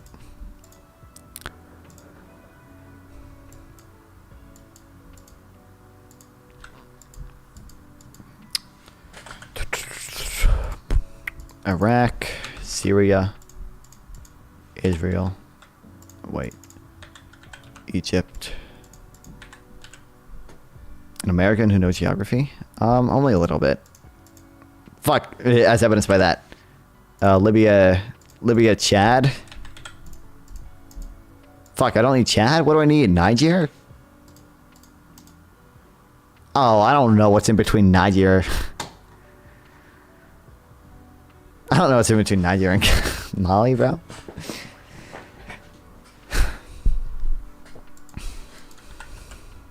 Burkina Faso? Hell yeah, I know what's in between Niger. Yeah, no, not Togo, bro. Togo's like down here. Or no, Togo. Well, Togo wouldn't have worked, but God, advertising, get fucked.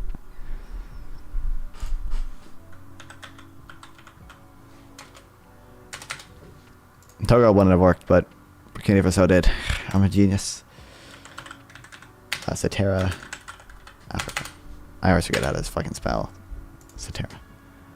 I'm not really good at Africa. Madagascar, Benin is that one. Morocco,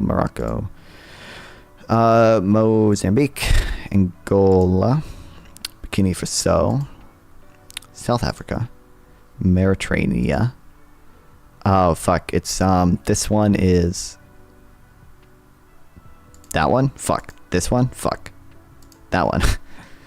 Botswana is this one. Djibouti. Sicily's. I think that's fuck. Guinea. That's Guinea. Fuck, it's Guinea-Bissau. God damn it, Guinea-Bissau. Okay. Comoros, Zambia. Oh, it's Zimbabwe. Wait, Zambia. Zambia? No, Zambia. I know where Zambia is. That's Kenya, right? Tanzania. Zimbabwe. Is this Zambia? That's Zambia. I should have gotten that right. The Gambia. Sudan, Ghana, Kenya, Algeria, Libya, Algeria, Ethiopia, Nigeria, Senegal is, I think it's that one. Equatorial Guinea. Uganda is the big one, or the top one. the big one. Tanzania. DRC. Lesotho. Lesotho's that one, right? Yeah, Libya. Central African Republic. Fuck, that's probably... I knew that one too. Swatini is this one. Niger. Republic of the Congo. Cameroon. Western Sahara. This one. South Sudan. Mali. Is that... Why do I forget? It's one of these, right? Or is it not? I don't remember. No. Oh, it's this island. That's right. Tanzania, Cape Verde, those islands, Ivory Coast. I forgot. It's top or bottom? Bottom. Okay. Zimbabwe, Sierra Leone, Somalia, Egypt, Rwanda, Liberia, and Gabon. Okay, you know what? Good enough. I don't know the islands, and I didn't know where Zambia was. I should have gotten. Got Guinea and Guinea-Bissau mixed up, and Central African Republic kind of like mixed up. Damn. Listen, there's a little bit of geography in this American's brain. Just a little. Not that much. I'm not that good.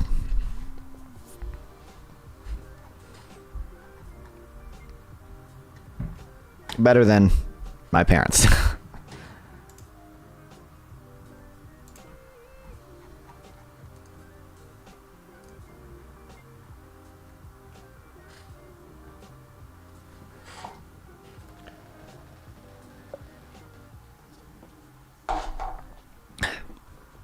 Okay.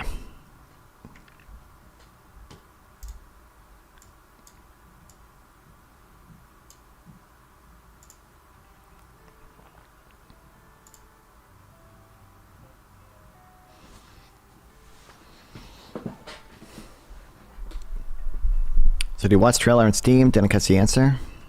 What? Do I watch trailers on Steam on stream? I mean, for what? Not really. I get fucking dude. They're gonna copy strike me if I watch some of them because they have fucking music in it. So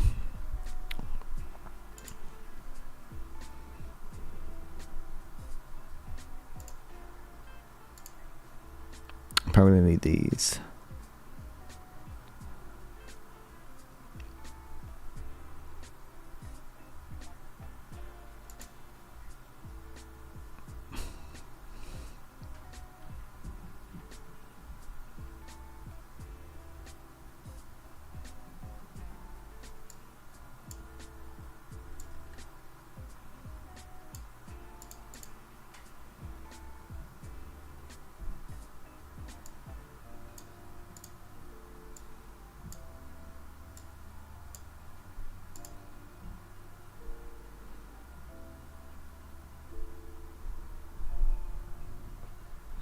Oh, you know, I was gonna check. The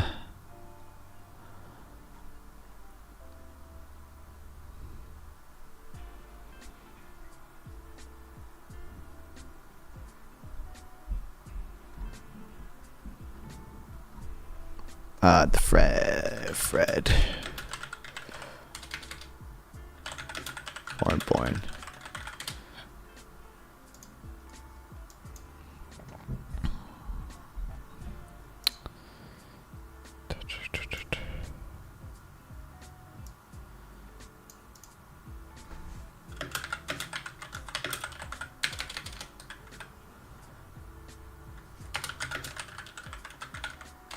Does this actually make up for the gap?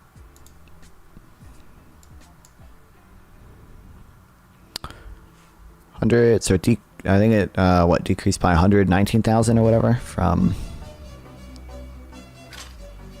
I love Wizard Cat.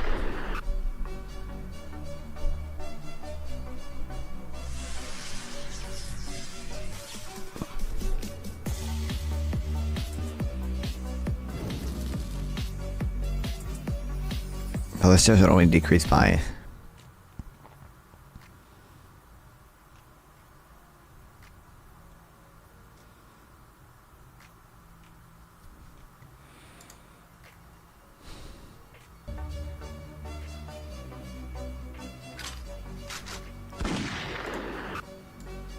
Says decline 190,000. I thought it was 119,000.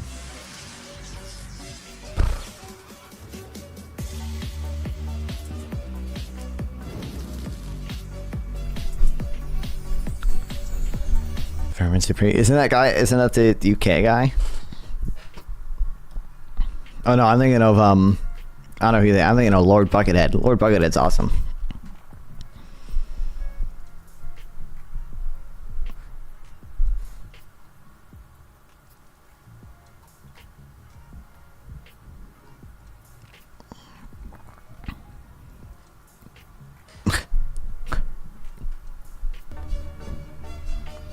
You guys really like Wizard Cat.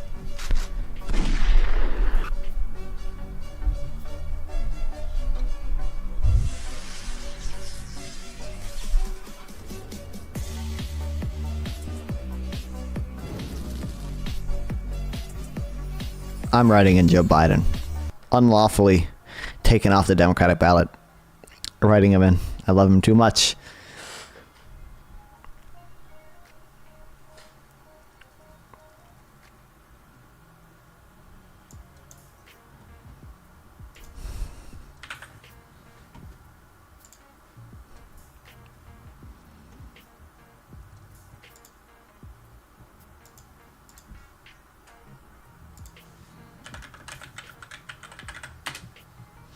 Wartime, welcome back.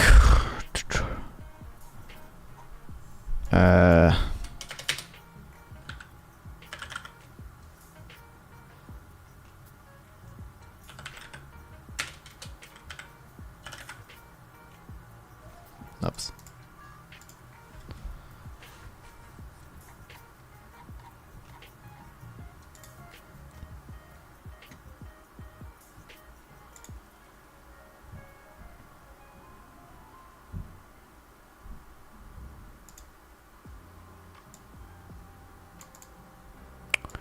See how to survive talking improves. A million lost their jobs. From when to when? In August. Well, we didn't add a million jobs in August. What?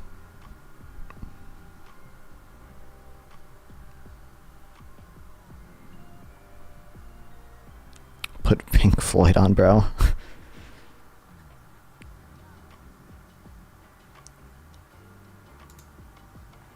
Makes a bad trip a good one.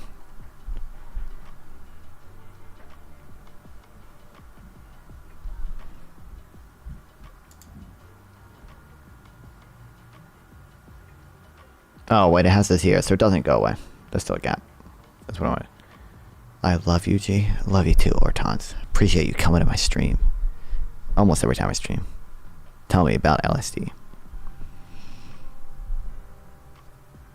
I like that guy, Pink Floyd. Never forget. Dude, I love Pink Guy too.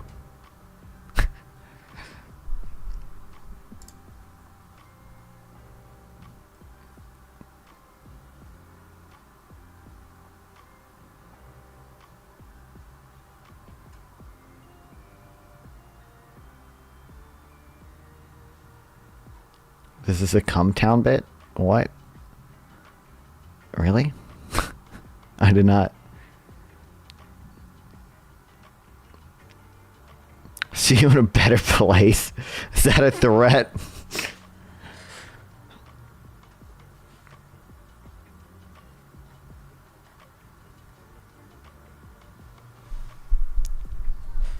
Search for Pink Floyd, etc. Oh. Not a threat. I'm joking. I know it's not a threat. I know, chat. You guys would never threaten me. Why don't they... Okay.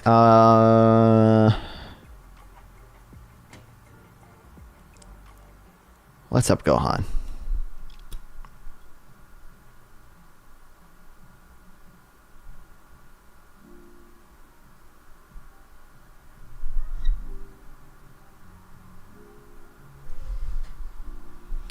Is it bad that I'm dating a girl that's pregnant? No, why would it be? Not necessarily, at least. If you're not the one who got it pregnant, I see why that'd be weird, but it's not necessarily bad. Thanks for the follow, Gon. I appreciate it.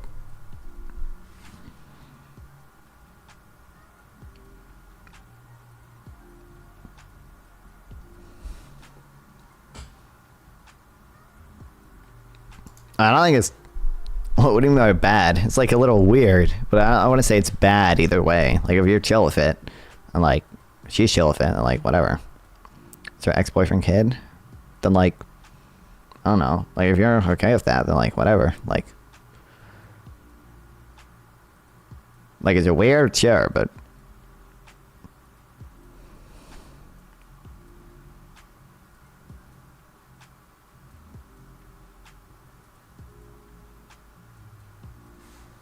For real.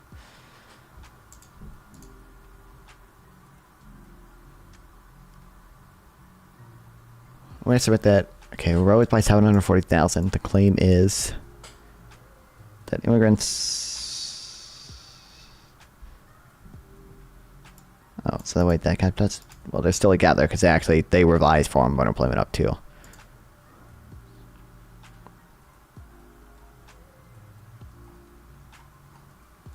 I don't know if I saved. Do they estimate? Wait, do they write down the number of?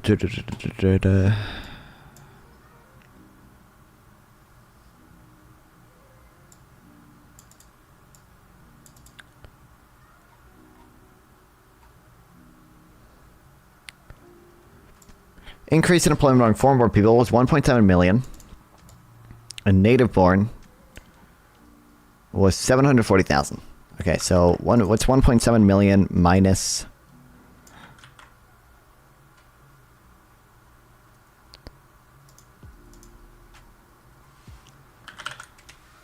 didn't Hunter Biden sleep with his dead brother's wife? If so, based.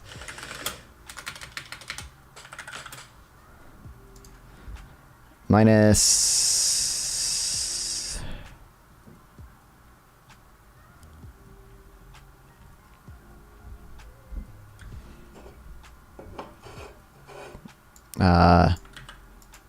well, it'd be minus negative 190,000.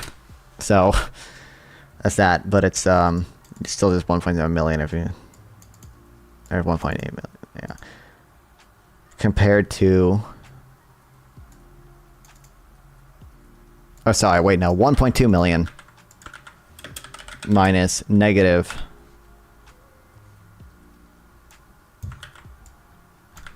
190,000. So it's like 1.4 million almost compared to 1.7 million minus 740,000. Here the gap is just 1 million. Okay, so the gap does actually decrease.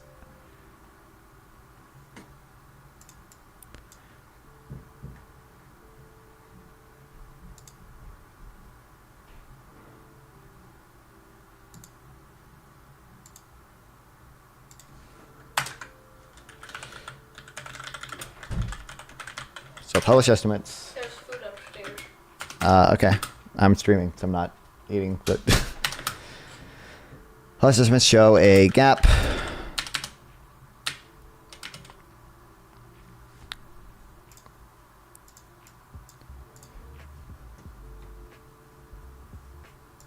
or show that over the course of 2023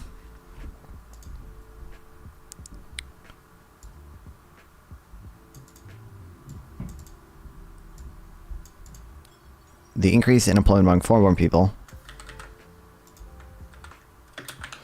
was 1.2 million.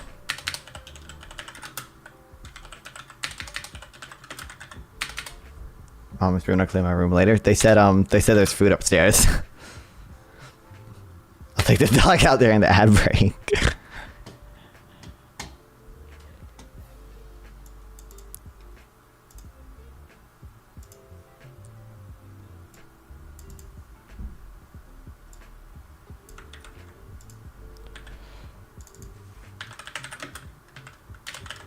Most among native born. Showed a decline of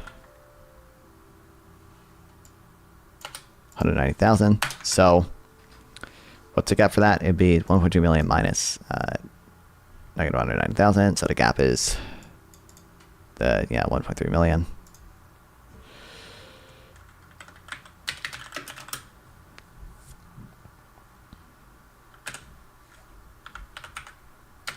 Oops, 390,000.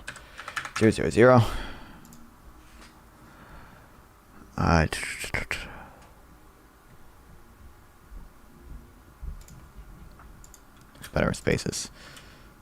Oops. That. No, let's do that.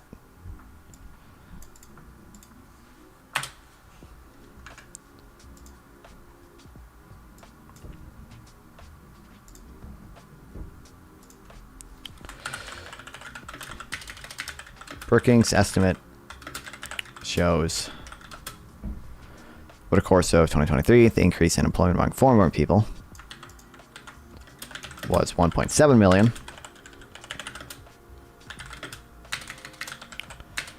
Whilst among natives, it showed a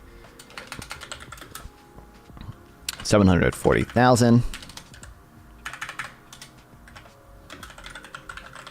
increase.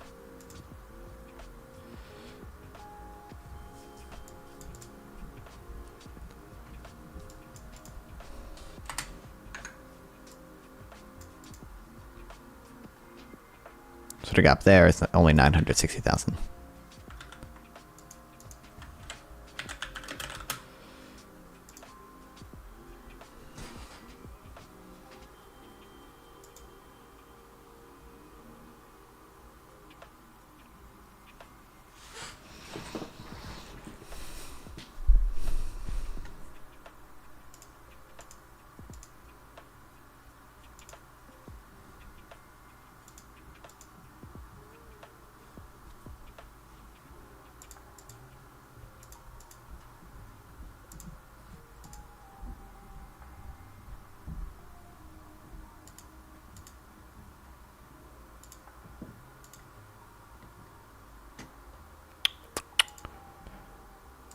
Okay.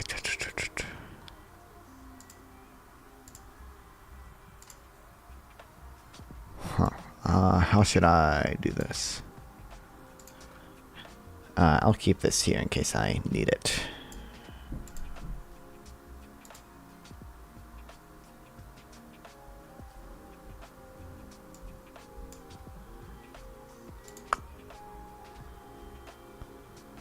Maybe I'll just make a heading 3 for this for now, and maybe I'll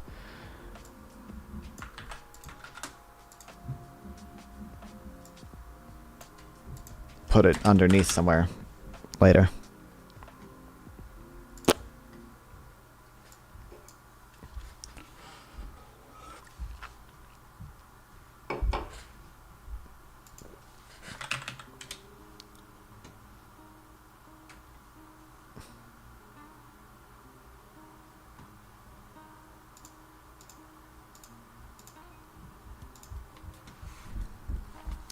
In February 2020, the United States entered what was by far the largest recession since the Great Depression.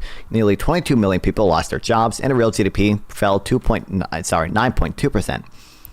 Learning from mistakes in prior recessions, Congress passed recovery legislation that prevented economic scarring and instead ensured a speedy and full recovery. Is there such a thing as overemployment to you? What do you mean? Okay. I don't know what you mean. I don't know what you mean when you ask that question. When I hear that question, what I hear is, do you think Nauru is a real thing?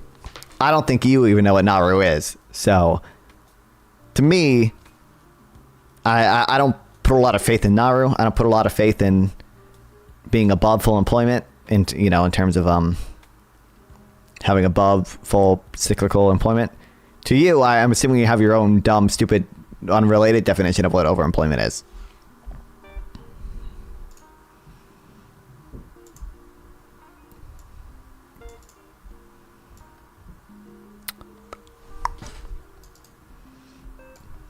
Thanks to the bipartisan congressional efforts during the Trump administration and the leadership of the Biden and Harris administration to continue with economic stimulus, the United States has more than fully recovered.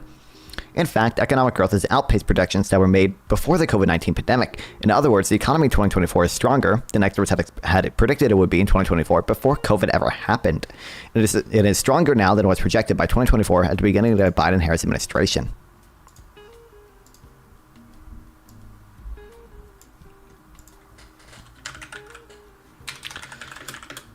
Thanks to the stimulus packages passed by Congress, the U.S. has had a more than full recovery from COVID. Real GDP has outpaced pre-COVID projections.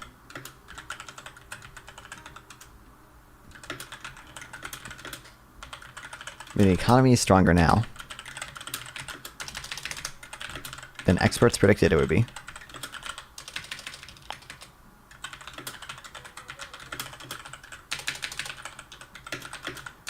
Before COVID even happened.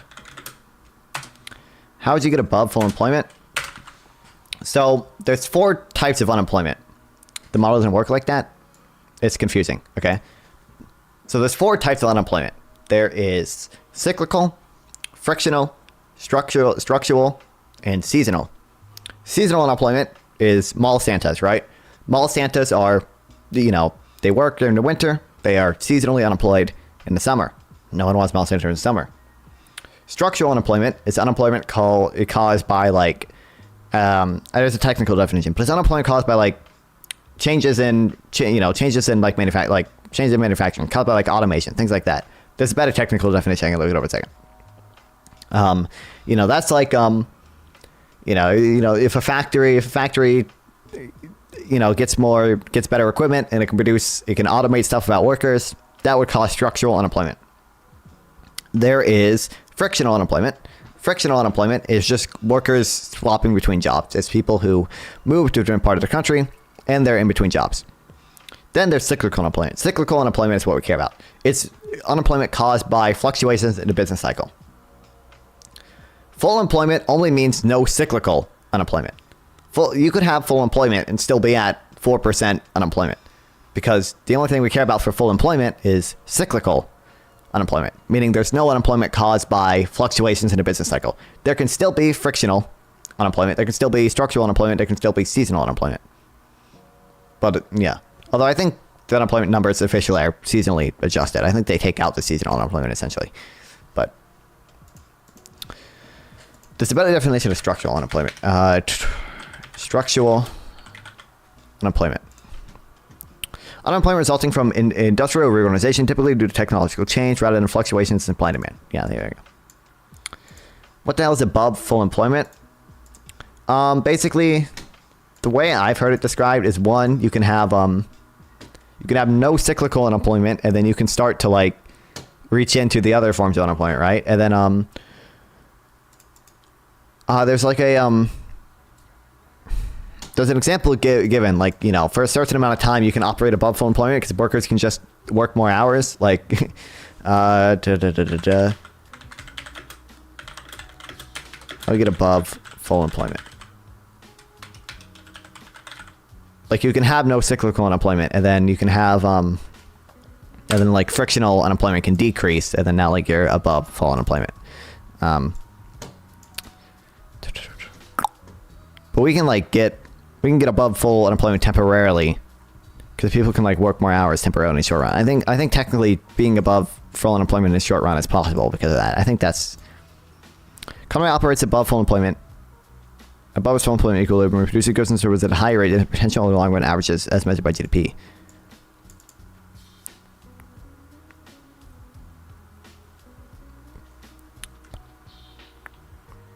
You mean there are companies that haven't gotten rid of people yet? What do you mean? What? I think well,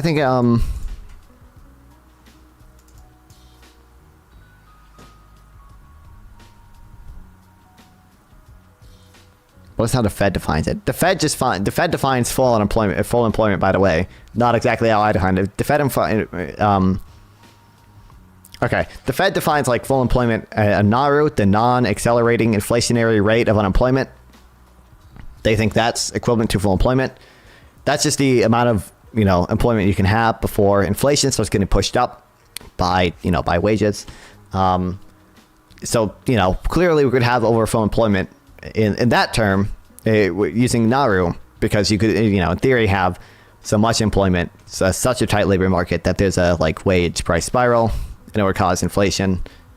But also, I think technically, even with my model, I'm pretty sure it is possible to, in the short run, have above full employment. Temporarily. I thought it was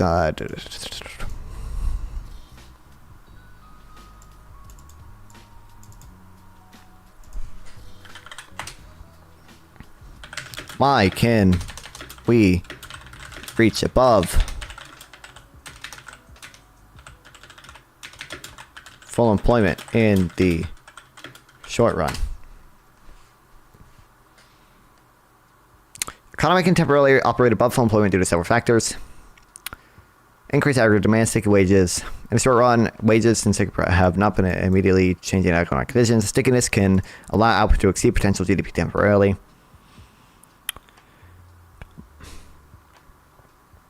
I don't know. It's just how it was. I mean, this is just how it was described to me. In our last few videos, so it's just friction? Well, yeah. Country it's only the short run, yeah. In a short run equilibrium below the full employment level of output.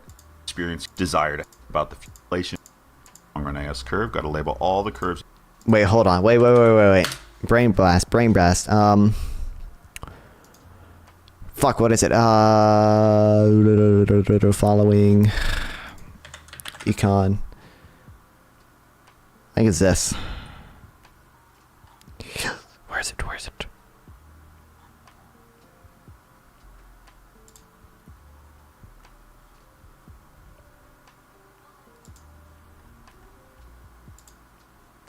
So many people got this wrong on our last quiz. Joe, what's the difference between actual and potential economic growth? Welcome to episode 4 of This channel's fucking awesome, Let's dude. use the production possibility curve to keep things simple. Actual growth is in the short term, while potential growth happens in the long term. Let me explain. This PPC curve shows how many walls and MAGA hats Donald can make. If I work 12 hours a day, I can make 1 wall and 10 MAGA hats. However, since there are 24 hours a day and I'm only using 12, the point on the diagram is inside the curve. That's right. And if we shift the point out so it's along the PPC, it means we're working 24 hours a day producing 2 walls and 20 MAGA hats. This is known as actual economic growth. We produce more things, but our maximum output remains the same. Fantastic. But not enough walls. How do we increase the maximum output? So we can't change the maximum output in the short term. That's because we have limited factors of production like land, labor, technology, and resources. So if we want to increase our output, we have to get more factors of production, and that takes time.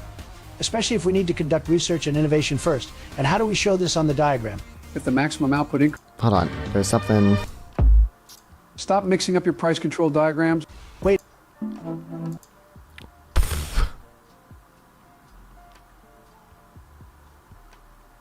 Can the real Slim Shady please stand up and explain what's an inflationary gap? Good question. Here it Do is. you remember I found what it. full employment means?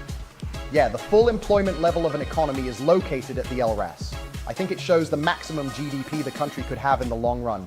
Facts. The full employment short run is level possible to doesn't go over it. literally mean That's full what I- employment. There is still frictional and seasonal unemployment, but that's theoretically the And structural. maximum level of output that is sustainable. Okay, but how does that relate to the inflationary gap? It's simple, but we need to break it down in 2 parts. Any economy can have either a deflationary gap or an inflationary gap. Let me explain. If there is a deflationary gap, it means the economy hasn't reached full employment or the maximum output just yet. The distance between the current GDP and the maximum GDP will be the deflationary gap. Facts. What's up? What's up? How's it going? Good. Are you still in My, Florida, like a lame person? Yeah, I'm in Florida until like 3 days from now. Still enjoying? You're enjoying our America's worst state? Am I disturbing anything? No. Yeah. Look, I think Florida's I lame. wanted to you know. say. That's just my point. I now agree. Look, I think I'm so. It's so depressing. Look, I met my family. Okay. Yeah. And they're like, I want to say Trumpers, but they say it's like the lesser of 2 evils. But they say, oh, we gotta vote against Harris, lesser of 2 evils. I'm telling you, a sample. I'm telling you.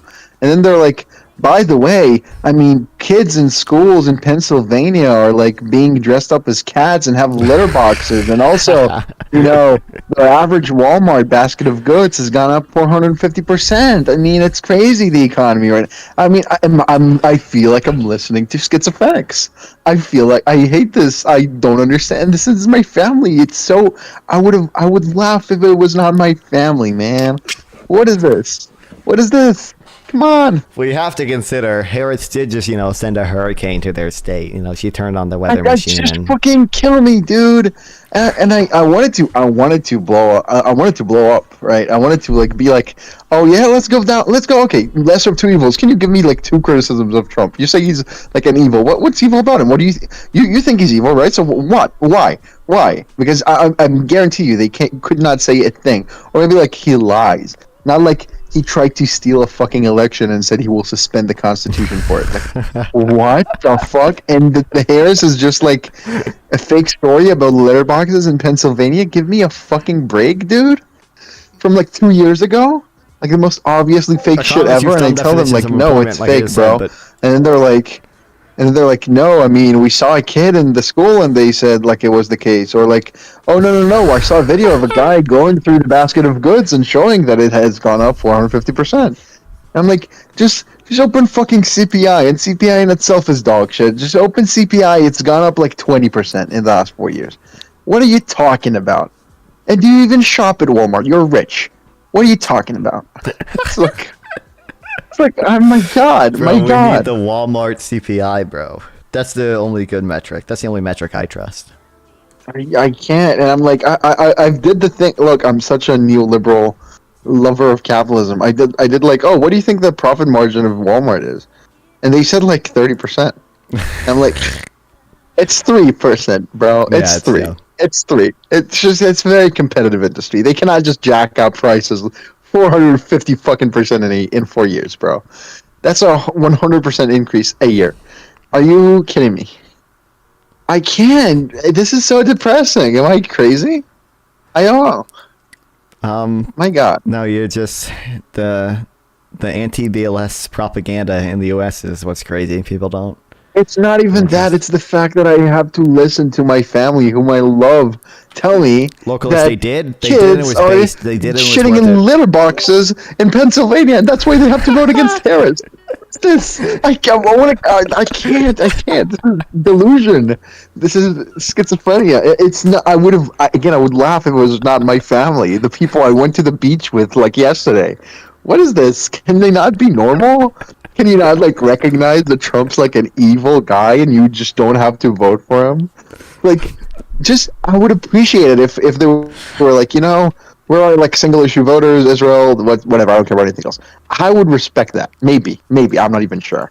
But don't do this both sides thing. Don't do like the lesser of two evils. Oh, I didn't blow up because I don't want to hurt my reputation. But God, I want to. My God. I'm just trauma dumping, okay? Hope you can like listen and embrace this, okay? Yeah, it's bad. It's bad. My God. And you know, I should have known because the same one of my family members, he flew to Israel like a year and a half ago. And I told him, like, he asked me what I was reading, and I was saying, oh, I'm reading this good economist. I like him a lot. He's a Nobel Prize winner. It's Paul Krugman. And he was like, oh, I think he's full of shit. It's like, yeah, of course, yeah. Yep. Oh, I should have known. I should have known he's like a crazy Trumper. But then he's like doing lesser of two evil memes, and he was like donating a lot to DeSantis. So whatever. Oh my God, man. I can't. Is it not depressing? Is your family like this too? No, my family's pretty liberal leaning. Yeah, I don't really. God, I wish mine was. I mean, one of them was like a lib from California, right? He says he's a lefty. I don't know what that means when he says it. But yeah, he says, so I assume he's okay. Surely better than, you know, better than you know what? I wanted to like one up their insanity. Like I knew that if I say like, look, I'm voting Harris because you guys are crazy, that would like ruin my reputation. I wanted to like maybe if I out crazy them, maybe if I go like full QAnon, they'll feel uncomfortable, right? It's like, oh, at least if they're shitting in litter boxes, at least they're not eating the cats, right? If they identify as cats, at least they don't bring Haitian migrants to eat them as cats, right? It's like then they would feel uncomfortable. I can't, dude. I'm still, I don't know. I'm doom repelled on a lot of on some of the shit, bro. I don't know. I don't know if we'll ever get to a point where like, oh, he's gone. They got him. His family stole What him, bro. about an inflationary gap? An inflationary gap is a bit more complicated. It means the economy is beyond the full employment level. Wait, how is that possible? I thought full employment was the maximum output. How can you go beyond the maximum? It's simple. If the aggregate demand rises past the full employment level, the economy will go in hyperdrive to try and keep up. Imagine you're a waiter in a restaurant, and because there are so many customers, you're called in to work overtime. So instead of working 8 hours a day, now you work 10 hours a day. If everyone did this, the economy could temporarily produce more than the maximum output. Oh, I get it. But why is it temporary? I don't understand why the SRAS curve shifts in this diagram. There are two parts. Basically, you can't work overtime forever. And also, working overtime is more expensive. If you get paid $5 an hour for normal work, you might get paid $7 or $10 an hour when you're working overtime. If everyone works overtime, it means that everyone is getting paid more, and this makes production costs more expensive. If production is more expensive, the SRAS curve will shift in. In the end, the AD shifted out beyond full employment, but to counteract this, the SRAS ended up shifting inwards, causing price levels to increase because it was not sustainable for a long time. Thanks, G. Can the real Slim Shady please stand? Does that make sense? Women working because they're too poor on a single income, a good thing or bad thing to you? Well, I don't think a lot of women are working just because it's impossible to live on a single income. I think a lot of women are working just because gender roles have shifted in a way where, dual income households are more common. But I don't know how I'd ever prove that to you. There's no way I could ever prove that to you because you don't believe in CPI, you don't believe in PCE, you don't believe in any inflation measure or like any national economic statistic at all. So like there's nothing I could do to ever reach you on that at all. There's nothing I could do to reach you at all on that issue. What's up? Are you? Sorry, I'm back. My mom called. Yeah, my mom. She's normal.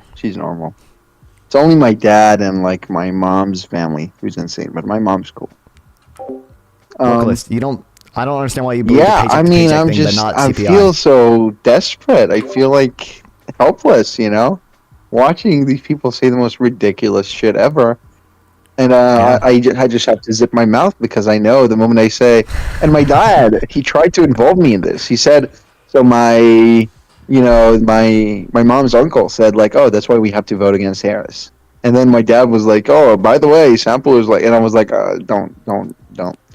Like, so Do they I like? don't want to. I understand why you probably don't want to push on it, but like, if you show them evidence to the contrary, were they at all change their mind, or like, are they so? I mean, I said to let's call the guy you brought up. Let's call my mom's uncle. Let's call him Keith, and let's call the guy who brought up the litter boxes in Pennsylvania. Let's call him Edward. Okay.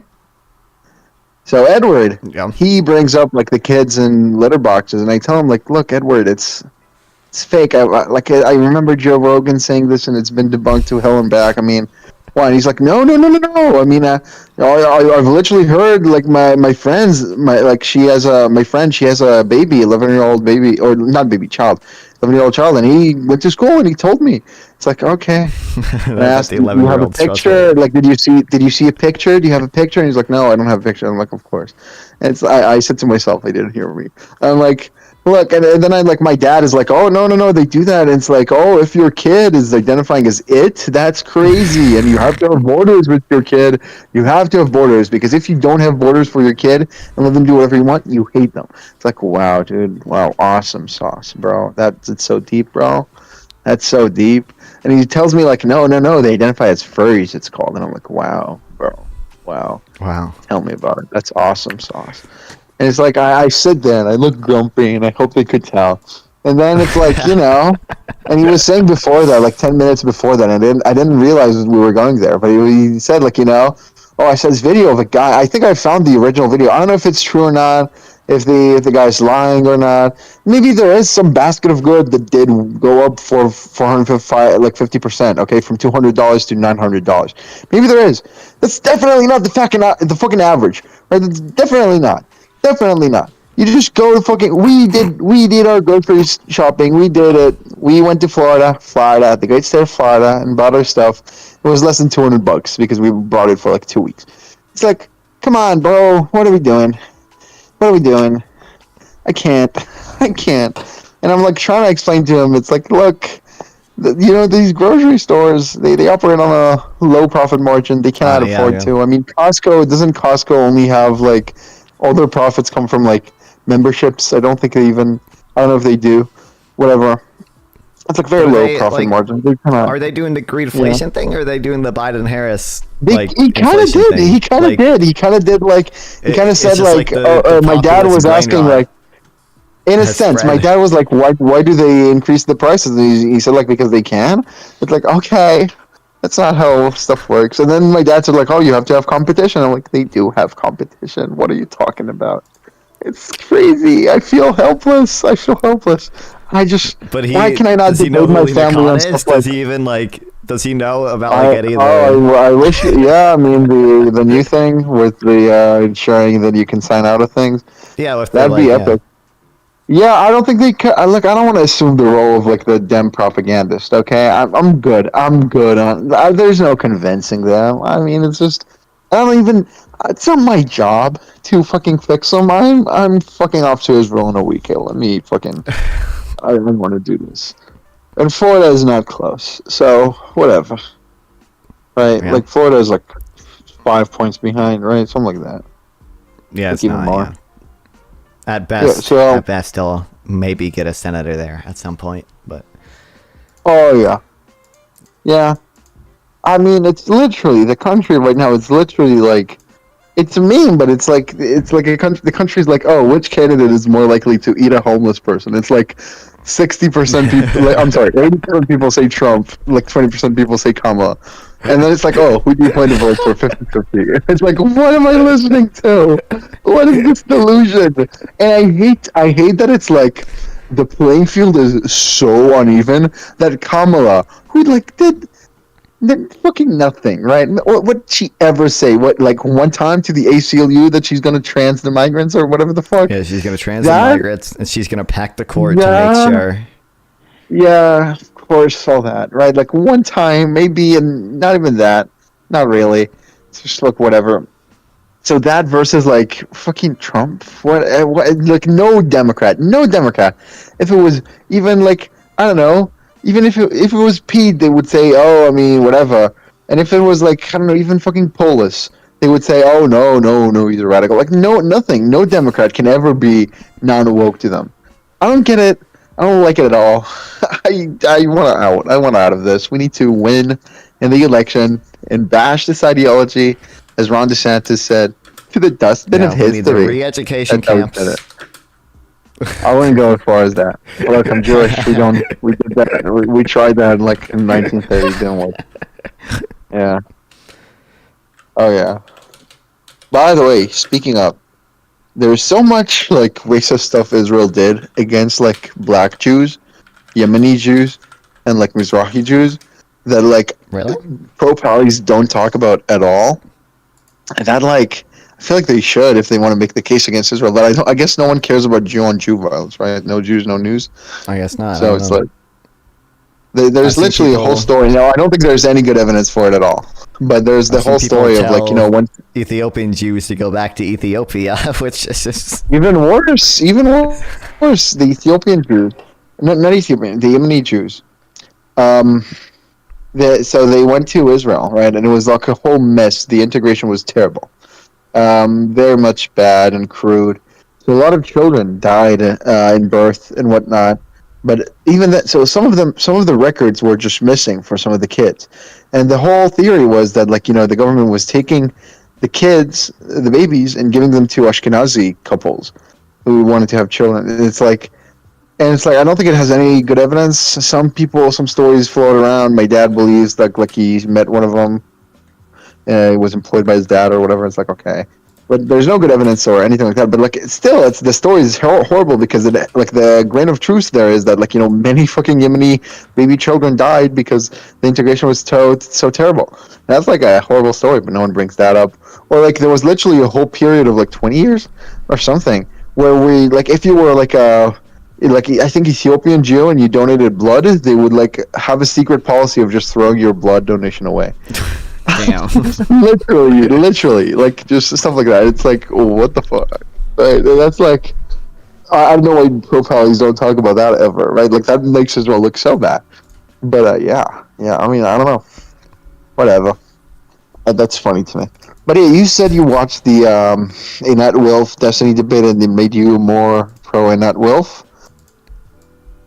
It made me more pro Zionist. You mean? Made me more. Do you think she had the edge in the debate? I don't know. I think I titled it that for like the YouTube clickbait or whatever. But I think sure. I think there's like two. Okay, one. There's something that she said in the debate where she was like, Kurdistan.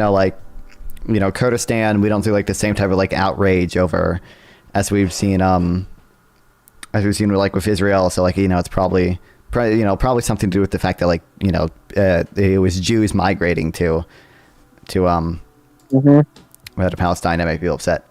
And then also, I don't know. I don't think this is brought up in debate, but I think I don't know if a limited occupation of Gaza would be that bad. So if Israel kept the Philadelphia corridor and if Israel kept the Netzarim corridor or whatever, I think they'd probably be more willing to let humanitarian aid in. I think they probably if theoretically there was a government in Gaza that agreed to cooperate on security issues like there was in the West Bank, then so long as there aren't settlements in Gaza, then I don't see why that wouldn't be preferable to Okay, you're talking about the strategic thing, but narrative wise, do you who do you think had the edge? Because I think Wilf is I think she's a little cuckoo, but I think agree. Destiny probably. I don't know. I think Destiny probably did better. I don't remember the strategic things, but in the debate, I mean, just saying we need to have a war against Palestinianism, Oh yeah, I forgot about that. Yeah, I was like, you're just can we at least rename that? lefty. Holy shit. Yeah, call it jihadism or Palestinian jihadism, right? You have the whole PIJ. You can make them the new enemy because they're. I mean, you can do that, but no, she's obviously a puppet lefty. I'm not even a real lefty. No true Scotsman. It's a theorem. It's not a fallacy, and it's yeah. So I don't know. I don't like that. I don't love her. I have so many people who are quote unquote critical thinkers, or oh my god, Einat Wilf. And it's okay, dude. Sure, buddy. Yeah. My YouTube algorithm is working too. Yeah. So I don't know about that. But yeah, I don't know. Terrible. I just wanted to vent about my family being insane, unhinged schizos. Yeah. Okay. That's valid. Makes sense. Yeah. I know. It's so bad. Did you see the screenshot I sent to you of my DMs the with keys? The keys, bro. The keys. I'm key peeling them, okay? One by one. Yeah. It's not Jover. I was telling my family, it's you can vote for Trump, whatever. The keys have spoken. It's set. Keys. The entire country can vote for Kamala right now, for Trump right now, and it's still Kamala would win because the keys, bro. It's yeah. Bro, I cannot wait. I hope Kamala wins, just so Lichtman just so the keys are vindicated once again. Yeah, just so I get to licht Max and he can do his magician thing, Yeah, it's awesome. But I don't know what's up with you. What do you mean, chat? The keys are truth, bro. The keys are awesome. The keys, they tap into the real way elections work. I'm fully Yeah, bought into yeah, the yeah. cold speech of Lichtman. Okay, I don't think he's a cold speaker, right? But he has a very set. Like every time he talks about the keys, he says the same thing over and over. So it's just like I've Yeah. watched so much of his stuff that I know of it. It's like so they tap into the real way you do elections, and are since votes up and down on the governing That's of the ruling right. party. Yeah. That's right. Of the incumbent party, yeah. And and polls are only snapshots, bro. Free your mind from the betting markets and the polls. Because the keys, they tap into the real method behind elections. It's true. It's true. You should Google Alan Lichtman, based Jew, awesome sauce Jew, and yeah. What's your favorite key? Mine is the long-term economy. Definitely. Mine's mine's the incumbent key. You know, obviously, we should have kept That's Biden right. to maintain the incumbent That's key. right. I think. Yeah, a hundo. I don't. It's the keys are so trash, bro. I would pay. He said apparently SNL did SNL. I'm retarded. SNL did like a skit where it's like Lichtman versus Silver. I don't know if I told you Yeah. this, but I would legit That you would pay love money to see it, like real debate to them. Yeah. Like moderated by David Pakman. That would be so awesome, right? That'd be like It would be awesome. Because it's like the guy with the bad model and the good record, Lichtman, versus the guy with the good model and bad record, Silver. It's like, that was the two titans. But yeah, I don't know. I agree the keys are trash, but it's funny. The whole meme about like the keys, bro, the keys, these folk, bro. It's like funny to me. But yeah, I don't know. How do we fix the MAGA delusion? How do we do that?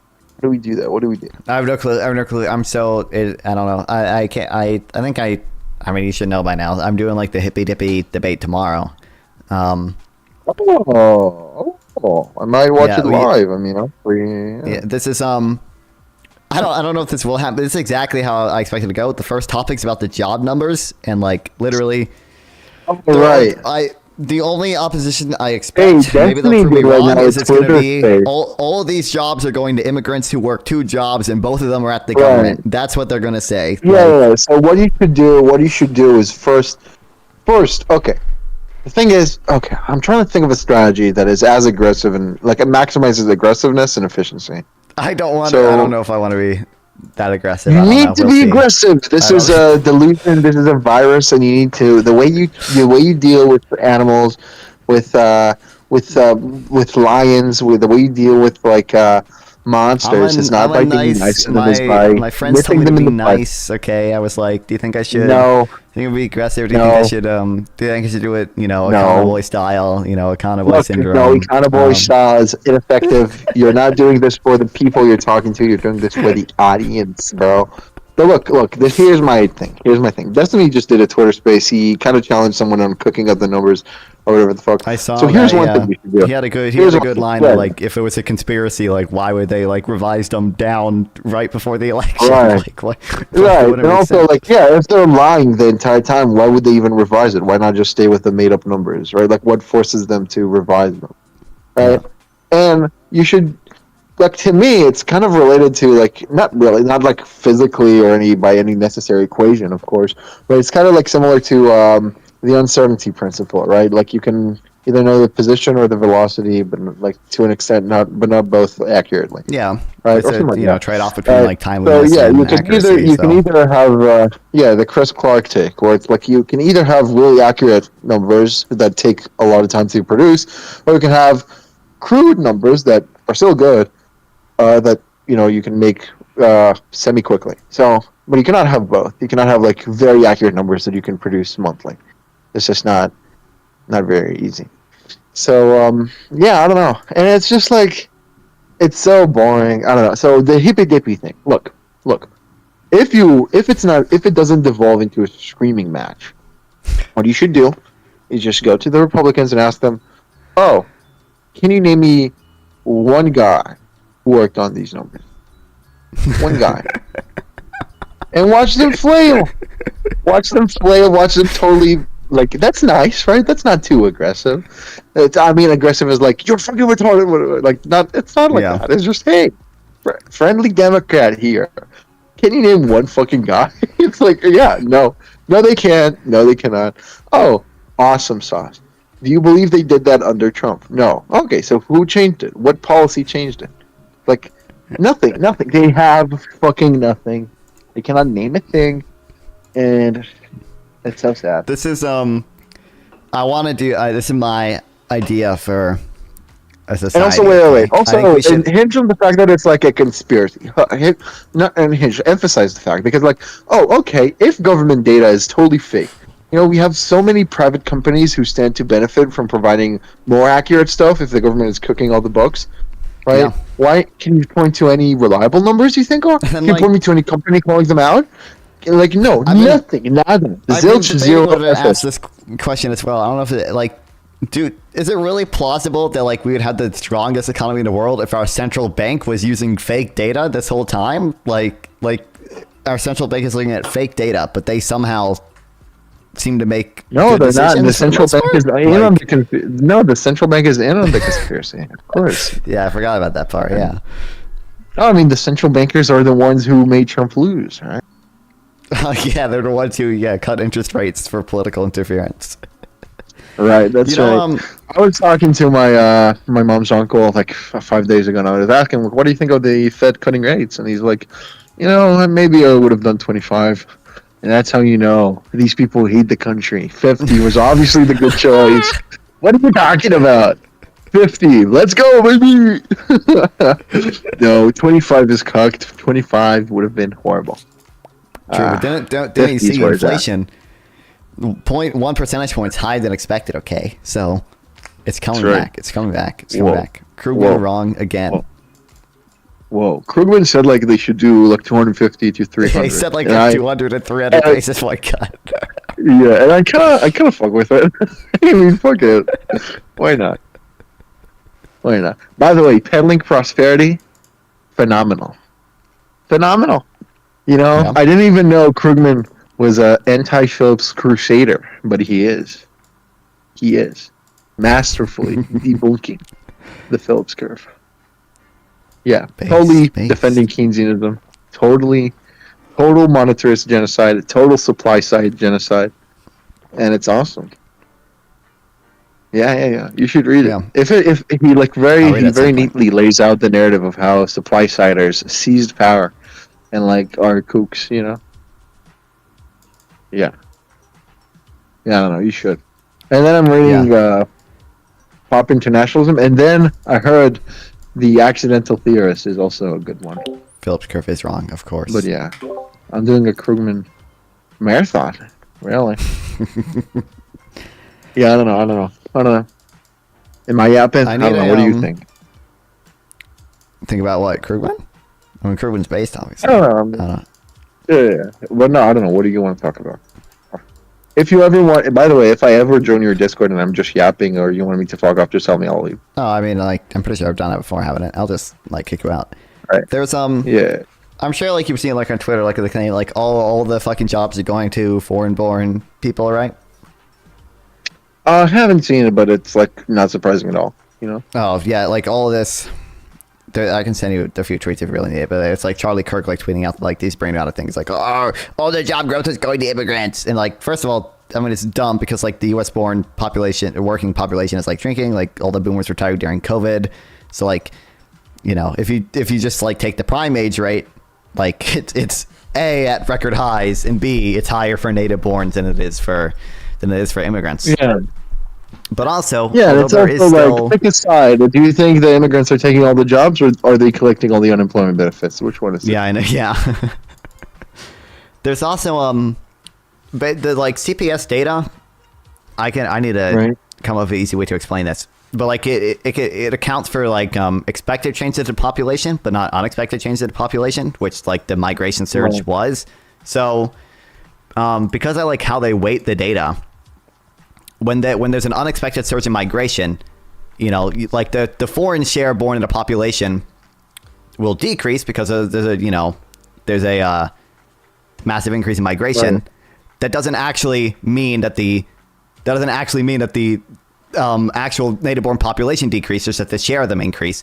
But if their population data didn't expect the population to increase as much as it did, it'll like underestimate native-born employment. So like Brookings did like a piece on it, and they're like, oh, you know, the current population survey, like it says that like native-born population declined by 190,000, but actually, if you take into account the surge in migration, which causes them to underestimate it, it actually increased by 740,000. So that like decreases the gap. It doesn't go away. There's still a gap because again, a bunch of fucking boomers retired, but there's still a gap. It just is not as big. So. Yeah, I mean, and also, I'm just, it's so slippery to debate these people, right? Like, you did all the math, you went and you read the Brookings thing, but then these people can just say, oh, no, they faked the data, and then they all, you know, they'll be like, just like they censored the Hunter Biden story, and now you're doing, like, 2020 election meme. In a second, I can move it to election denial. And like, literally give me any topic, and I can change it within a minute to trans people. It's crazy. I mean, Cars it's just... 2. Cars 2 is the best movie. I mean, Cars 2? Yeah, and then they did Planes, right? That's like changing the whole theme. Like, we changed genders. I mean, what the fuck? We were losing the country. What happened to sanity? I didn't consider that one, man. Yeah. No, I mean, it's crazy. My phone's dying to the Cars 2 is dog shit, bro. Cars 2 is also, awesome. My mom's family, all the children there, they all have, like, Cars merchandise. It's like, what? Yeah, because what? it's awesome. I was explaining to them very thoroughly. I was explaining to them. It's a dog shit movie. It's crap. It sucks. It's ass, and it's gay, and it's fake, and it's not real. It's like actually fake. It's fake. Yeah, fake movie. But yeah. I mean, good luck with the debate. I hope you get like time to speak. Because fuck that, I'm right? Grabbing that first. No offense. I don't know like the other people on the panel. I don't like. I've never heard of them before. Like, sure. The people on my side, and except for the boss. And I know No, the right. boss does He's not like a know lib, much right? about. He's not a crazy. Well, the boss he is on like my a- side. It's just Yeah. Yeah. I know he doesn't like actually know. He doesn't know that. Like if I said current population survey to him, he had no clue what it means. I don't even know if he knows what the BLA statistics is. So. No, but just very quickly, like I don't know, I love putting the effort into the banking conspiracy. Just don't get me wrong. Like I have so much stuff on like so many conspiracies on in my Notion, but really I find that it's the most effective when I listen to things. Not the like, oh, actually, this and this and this and this and this debunk what you said. It's more like, oh, you don't know a single fucking thing. You're actually clueless. You're actually like retarded. Your IQ is actually negative. It's like, wow. Like, you know, I feel like I discovered something. You know, it should be, yeah. No, that's what I like to do. It's like, oh, can you name me a single person who worked in BLS? Ever. Ever. You know? Or no, you sent me that the TikTok that goes over like the Nixon Jew list when he didn't like the unemployment number. So he tried. Yes, that's funny as fuck. Yeah, that girl's awesome. She's epic. But yeah. No, I mean, I followed her and she viewed my profile on TikTok, but she didn't like any of my videos, even though my videos are based. Okay, so clearly, what? This bitch What is can't she like believe her. an anti-progressive tech consumption tax? What is this? Yeah, terrible. You know, you there? Yeah. Hello. Yeah. Hello. Hello. Knock knock. Oh yeah. I don't know. My internet may be cut out. Oh. Damn. But yeah, is he like anti-progressive consumption tax? I have no clue, but I mean, she probably. I don't even know if she watched the videos. Obviously, I'm not actually mad that she didn't like my shit on TikTok. Yeah. Yeah, I know. Yeah. You know, one time on Learning Economics, visited my profile. Wow. I like him. He's okay. Doesn't he have a video debunking 90s Krugman on free trade? Did it? Yeah, I think I've seen it. I don't remember it being good. I don't recall it being good. I forgot all the things he said, though. I don't remember. I don't remember exactly what he said either. Now you're when you read them and it's like, oh, I'm reading true stuff. You like, you know how You know, you talk to what do you call him? Fuck, what's the name? Not the people who say God is revelatory, presuppositionalists. Yeah, it's like when they say God is revealed or whatnot. I don't know what they're talking about. I don't know what it means when they say revealed. But then I read like 90s Krugman, and I'm like, oh, this is true. Like I know this is true. Like this stuff here, that's true. It's like no. He said poverty increased in a certain period, and I'm skeptical of that. I need to look at the data for that. But other than that, it's just he's very clearly is like debunking kooks on both sides. On both sides, he's debunking both people like Arthur Laffer, total devil, total demon, but also Robert Reich, total demon, total devil. I love Robert Reich. No, he's French. No, he's been debunking him since the 90s. He's like totally awesome. Dude, does he even... He's been doing this shit since the 90s? He's been lying to people since the 90s? Oh, yeah. He's been in the Clinton administration. Why? Doesn't he not even have an economics degree? Doesn't he have a fucking law degree or whatever? I don't recall. I think he is an econ guy. I think he has an econ degree. But it could definitely be the case. You know, it would not surprise me at all, because Krugman starts the book by saying, like, no, economists, economic academy, like the economic orthodoxy or the academic side of economics, makes good arguments, or like they're honestly mistaken, or like not hacks. But then you have the like supply siders and the strategic traders, which Reich is like one of them. And they're like total cooks and hacks, and they're like often journalists or like people from law degrees and whatnot. So that would not surprise me. He says that. It's very interesting the way he debunks all the fake and phonies. But I think pop internationalism is more supposed to be focused on the Reichers of the world, you know. So I'm stoked to read that one. But yeah, Laffer is a total demon. But yeah. I don't know anything about Laffer other than the Laffer curve, which is clearly... No, Laffer curve, that's the thing. Yeah, that's the thing they pushed hard back then. He was like actually arguing that if you cut taxes, revenue will increase, which is like zero. There was zero evidence even at the time, right? Like the Laffer curve doesn't mean that like you're on the downward sloping side of it. Yeah. You know. So yeah, there was that. He also said a bunch of retarded shit. I mean, he said monetary policy doesn't change like the business cycle. Which is like, wow, you're crazy. You're like crazy. Oh, he gives a banger example of how Keynesian policy is like awesome sauce. You want to see an example? Like a real good example? Sure. You know Black Monday? Yeah. You know about it? Yeah. Not Black the Monday? I know Black Tuesday. I know... No, there was Black Tuesday, right? That's the Great Depression, right? Yeah, I remember that. Yeah, I know that. But there was also Black Monday in 1987, October 1980. Okay, stock market plunged even like around a slightly bigger plunge than the week of the Great Depression. So even slightly worse, like collapse in the stock market. And the Fed, this time they reacted by aggressively expanding the money supply. Based. And yeah, no recession, no depression, nothing happened.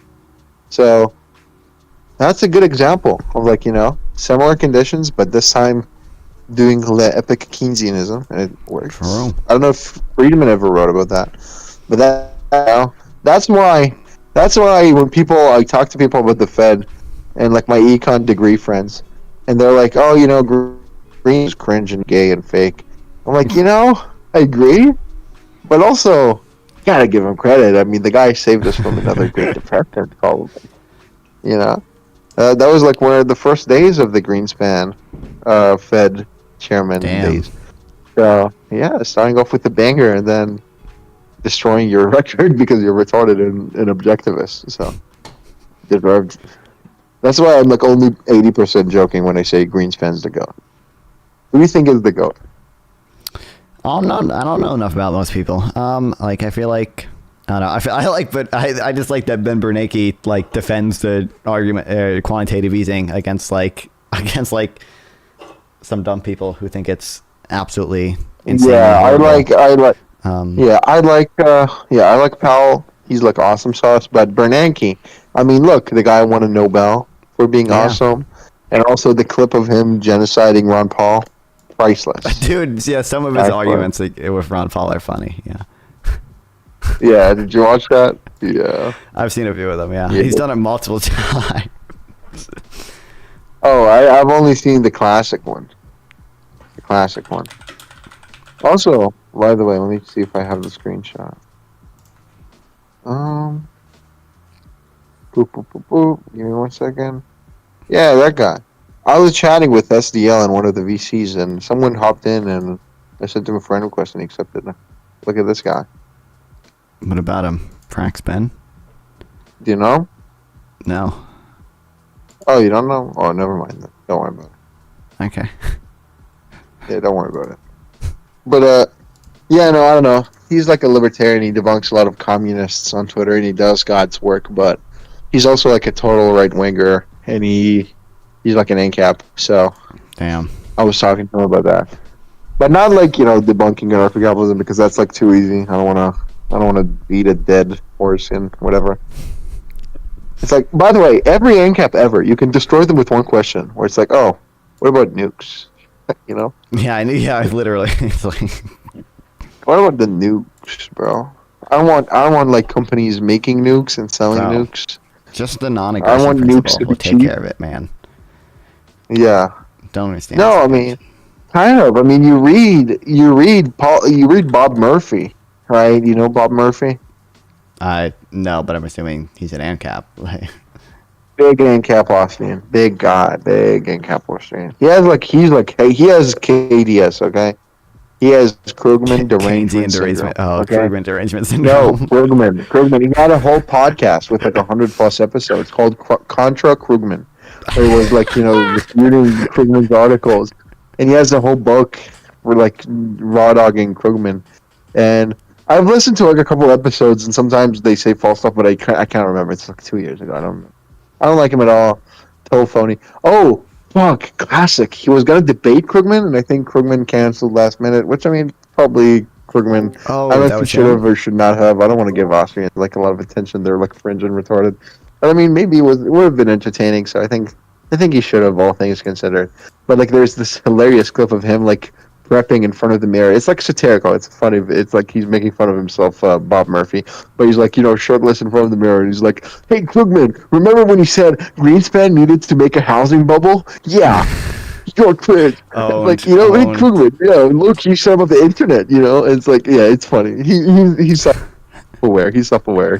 But, yeah, I like Bob Murphy probably started. Either way, why am I talking about him? So, because he wrote a book called Chaos Theory, where it's like supposed to be how law would work in an anarcho-capitalist free society. And he just like talks in one chapter about nuclear weapons. I've looked at the book. He talks about like guns and nuclear weapons, and he just says like, oh, yeah, people will own nukes, but the insurance companies will charge a higher premium. Yeah. Wow. And he kind of moved on. It's like, wow, bro. Yeah. Thank you. Wow. What the fuck? Self-correcting markets. Wow. Yeah, I mean, I have no doubt, like, insurance companies will charge a higher premium, but people will be obscenely rich. People could hide their income. I mean, I don't know. What the fuck?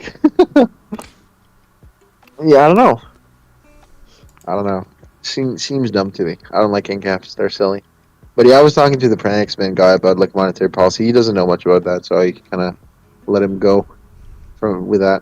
But yeah, he has cool videos debunking communism, but then he'll be like, and Trump's like, yeah, I don't like the tariffs, but Trump's is going to be better for the economy than his. It's like, no. Oh, of course, yep. He does like the tax foundation analysis memes. It's like, okay. But yeah. Yeah, I don't know. Whatever. He's smart all in all. He debated Haas, the infrared guy. Yeah, of course. He debated him like a couple days ago. Like, he debated him like 2 weeks ago. Yeah.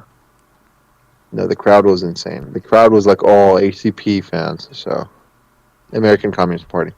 Oh, so, yeah. Yeah. Yeah. So yeah, whatever. I'm depressed. My family is insane, and I just wanna like, why can we not debate like, oh, is NGDP targeting the way to go? Yeah, right? Like, yeah, why do I need can't to wait. debate? Why do I need to debate? Do Haitian black migrants who are illegal dogs and cats? Why is that what I need to debate? What is that? My God. Yeah. Why do you have Garfield? The profile picture. Because he's awesome. What do you mean? I've always had Garfield. It's a slightly different That's a Garfield. good point. It's a it's an angry Garfield. So. No, I mean that's a good point. That's a good point. Yeah. What do you think of Senor dying? Like a dog. Can't believe it. Okay, he died heroically. Fighting Throwing before his sticks at a people. drone. Fighting till the very end. Yeah. Oh my God, there was this Nick Fuentes clip. You have to watch it. Talking about all this stuff. Oh my God. Bro, it's 3 minutes of Nick Fuentes being based. Based, God. Yeah, let me find it. Yeah, I'll say it. I said it. Being I don't know. more correct I than he don't know what usually to expect. I don't know if I. He's epic. Nick Fuentes, I endorse him. No, I'm joking. Yeah, check this out. No, it's just 3 minutes of him just debunking other gropers who are like, oh, he died for his people. He's fighting, and he's like, I mean, Israel kind of owed you guys. You should watch this. Actually, I'm gonna go. I want to make some food. I'm alone in my house right now, so I'm on YouTube to watch this in the video. If you want, I don't know if you're watching or reading anything else. Yeah, it's Not funny. really. Just some Lamborn stuff, but Nick is really funny. You have to admit, the guy's funny. he has to Insane be. evil guy. Of course, I'm Jewish, right? Of course, I think he's insane and evil, but he's funny. But yeah, I'm gonna go now. Talk to you later. All right. Talk to you later. Thanks. Yeah. Like, according to Keith Woods, he threw the piece of wood defiantly. I don't know about that. I don't know about all that. Keith Woods posted today, he's like, Yahya Sinwar with his arm decapitated, his head caved in, covered in dust, in a final act of defiance, threw a piece of wood at a drone. The Zionists will call it pathetic. The world will think it was awesome. It's like, yeah, I don't know. It's kind of sad. I don't know about you guys, but like, if Israel runs your shit like that, like, we're in your phones, bitch. Hey, we blew up all your phones. You know, one day you wake up and your fucking dick explodes because they put bombs in your phone. Oh my God. And then they're like, beep, beep. Hey, beep, beep. Your head blew up. You were driving in your car. Then your head blew up because we run your shit. And then the next day, everybody's like, damn it. Israel, really, man, we can't trust. Honey, throw out the toaster, throw out the TV. They really got us. What time's his funeral? And then you pick up the radio, and then the radio explodes. And then they're like, got him again. Got you again. And then it comes out, they planted the radios 10 years ago. They were spying on him for 10 years, and then they blew him up. And then the next day, they killed all their leadership, killed their leader, then killed the successor to the leader, then killed the successor to the successor to the leader, then killed the successor to the successor to the successor to the leader, then did 10,000 airstrikes, then invaded. I would just stop with like the, at that point, you just kind of have to admit, maybe you were not equipped for the fight. At a certain point, kind of just become like a sore loser, you know? When they're like, oh, now he throws a piece of wood and it's like 2001: A Space Odyssey. He throws a piece of wood and it goes up and here comes a International Space Station. Like, no, it's kind of like all they got left, you know? They were like, the axis of resistance, Israel will die, 1 billion missiles, we're all gonna go. And then, then they're all dead, all their shit is rocked, they're all underground. Everyone's dead, and then, their leader's like this, and he's like, and they're like, fuck yeah. Yes. I didn't know he was such a. He said not only is he closeted, he's a closeted Zionist as well. Wow. You blow up all our houses, we'll throw planks of wood. Like, bro. Time to take the. I don't mean to be that guy, but it's time to take the L.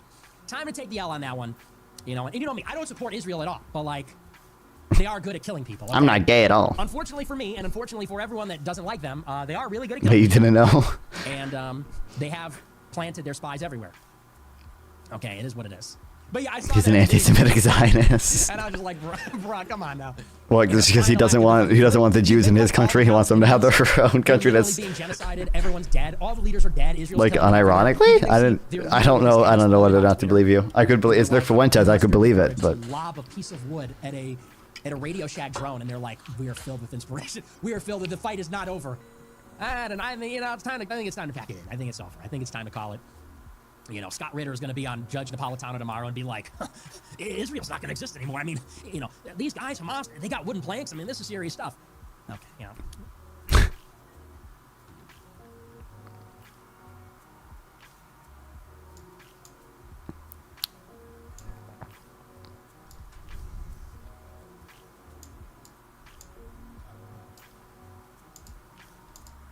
come on. There's got to be like some setting to have these like snap. Because if we get them within,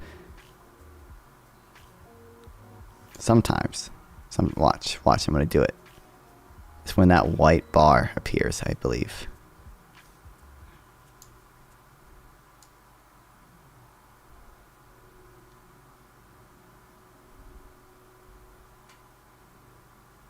Or not. Sometimes it'll let me link them back together. I don't know why it doesn't do that sometimes.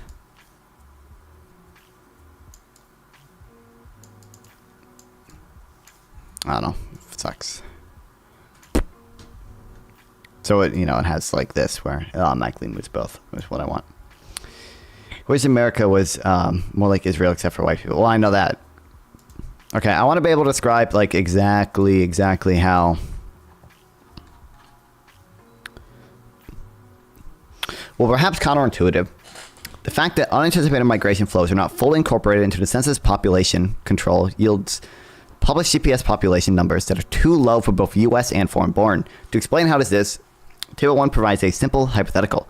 There are 100 people in the U.S., and the country is experiencing population growth. Imagine that the estimated share of the population that is U.S.-born declines from year 1 to year 2, perhaps due to an influx in immigrants that is reflected in survey data. This is shown in the first row of Table 1. Although the number in Table 1 is purely illustrative, the CPS publishes such shares based on survey data, and indeed, the estimated share of the population that is U.S. born fell between January 2023 and January 2024. For the purpose of this toy example, imagine that predetermined population controls accurately showed the size of the population was 100 in year 1. Then in year 2, the population controls showed a population rose to 102. But the true size of the population was 104 because of an unexpected increase in migration. Well, the too low population growth from the population controls and the accurate share of the U.S. born from the survey evidence, the U.S. born population estimated to have shrunk by 0.4 and the foreign born population to have increased by 2.4. Instead, if the U.S. population controls has shown the true U.S. population growth from 100 to 104, the U.S. born and foreign born populations would be shown to have increased. This can be seen in the bottom part of Table 1. In this way, the combination of a reduction in the share of the U.S. born population and an estimated population growth from the population controls that is too low can result in an estimated shrinking U.S. born population, even when the U.S. born population is growing. This scenario accords with what we find true in 2023. The population controls are too low because of the unanticipated increase in migration. The share of the U.S. born population shows a decline in survey data. The U.S. born population is shown to have shrunk in the published data, whereas we estimate it actually increased.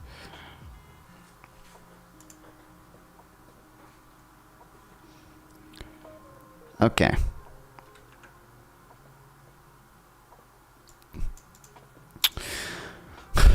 I don't know a good way it is. So I have this like somewhere here, but I feel like it's not going to be enough for people. If control data is too low because of how unexpected migration, applying survey data to increase share of the population, applying native born population shrunk when that is not the case.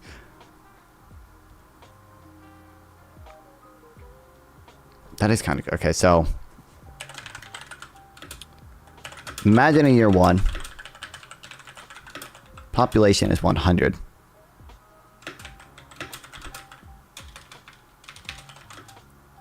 And that it's growing.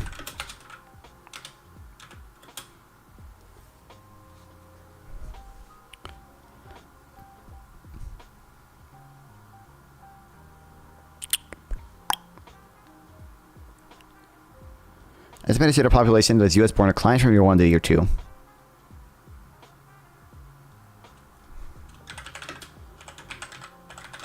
Now imagine that the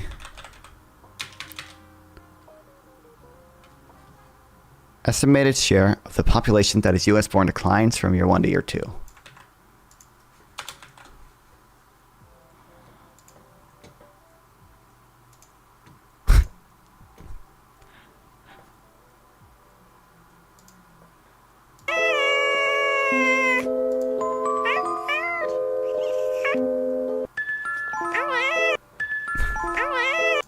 Horrible, horrible, horrible. Someone redeem Wizard Cat right now. Horrible.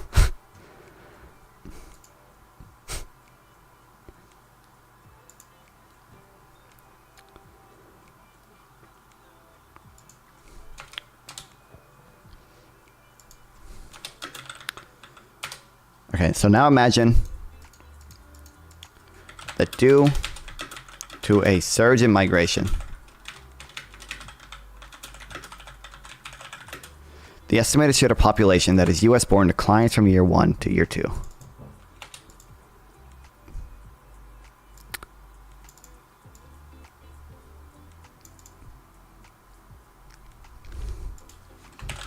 If the predetermined population controls accurately show the size of population 100 in year 1, then in year 2 the population controls show that rose to 1 or 2. So if the predetermined population controls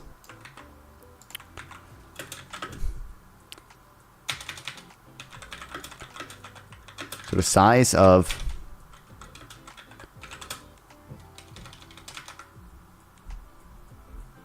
year 2's population. Alright, I'll just say underestimate year 2's population, then applying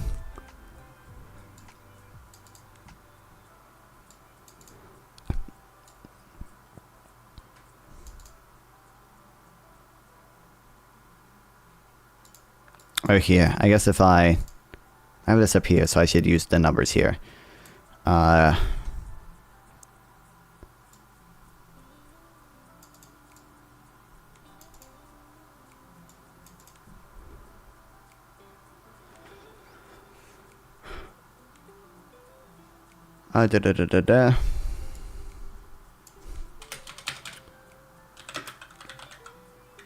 Accurately report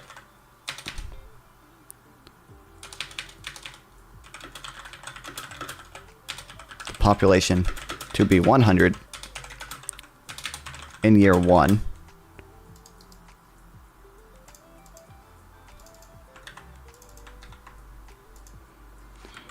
I'll say 204. 100 in year 1.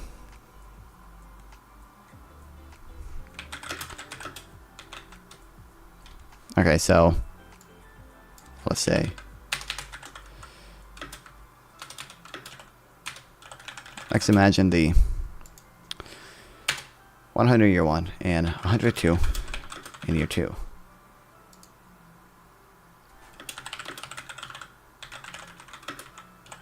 Underestimate 2 be 102 in year 2.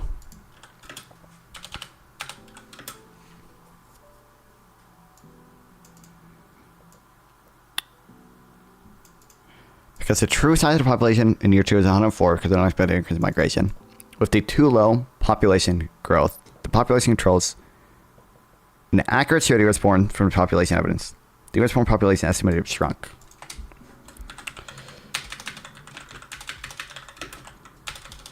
Okay, because it has an accurate estimate of the native born share of the population, but an underestimate. What's up? Welcome back. Underestimate of the total population.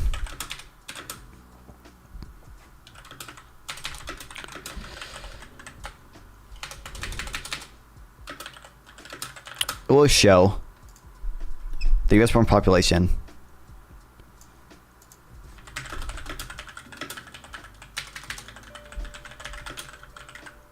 shrunk when it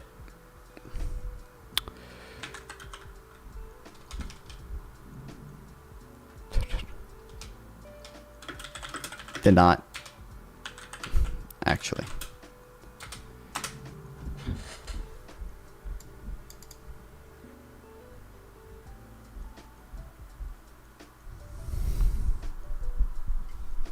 Combination of a reduction in the share of population as it was born, an estimate of population growth from population control set is too low can result in an estimate of shrinking U.S. born population even when the U.S. population is growing.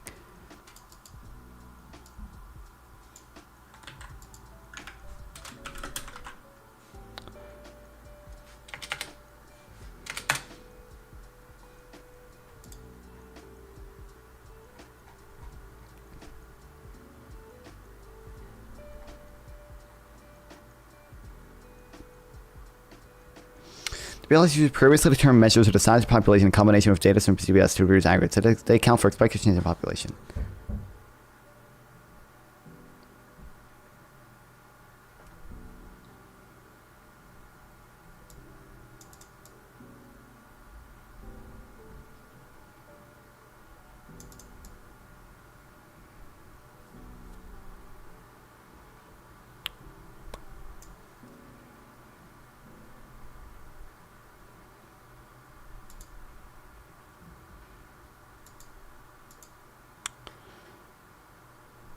Okay, I think I get it. Okay, think we're good. Think we're good.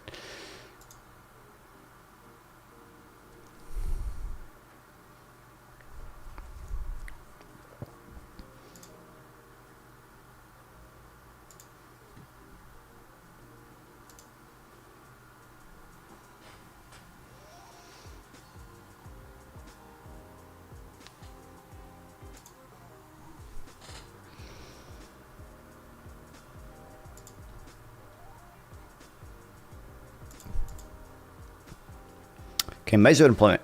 Well, there are multiple ways to measure employment. The best single measure is the percentage of adult population of job, known as the employment to population ratio. However, if a growing portion of the adult population becoming retirees, this measure is confounded by demographic trends over longer periods of time. Many economists therefore focus on prime age employment population ratio at a percentage of people ages 25 to 54 of a job as a way to account for the age of population. A more sophisticated method is to adjust both for age and sex.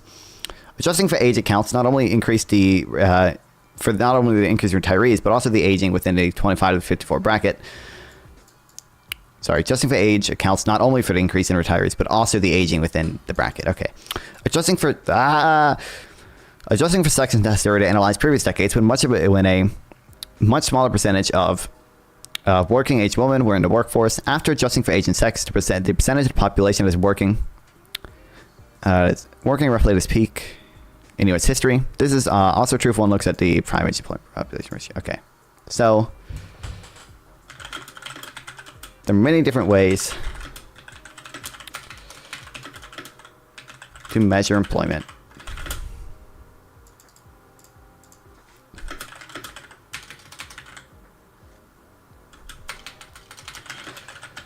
Single best being the employment to population ratio. By the way, did you see what?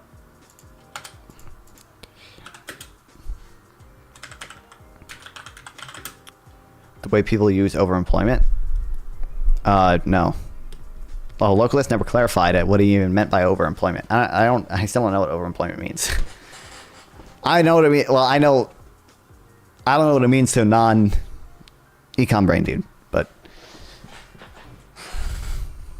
I don't know. Because I'm assuming localist has his own idiosyncratic definition. That's not what you meant. What did he mean? I don't know what he meant. In my mind, overemployment is a media term. In my mind, overemployment would mean employment above Nauru. That's what, in my mind, it would mean. Work 2 remote jobs. Just people who work more than one job. Many overemployed workers don't work more than 40 hours per week. The eventual amount of time. It's fucking. Well, what is it? Is it just people who work? I've read about people who like work multiple like online jobs before. And like one thing I've read is like there's people who like literally work like 5 online jobs at once, and they know they can't keep up with everything. So they know they're gonna get fired within a year, but it doesn't matter because by the time they're fired, they have 2 other online jobs lined up to take. It's wild. Okay, this measure is distorted. Overemployment and employment is at over 100%. It's considered bad because it breaks the laws of mathematics. This measure is distorted by the aging population and the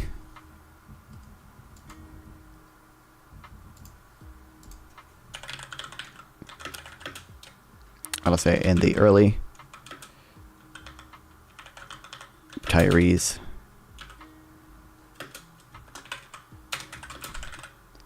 Many of them focus on, I'll say, there are 2 alternatives.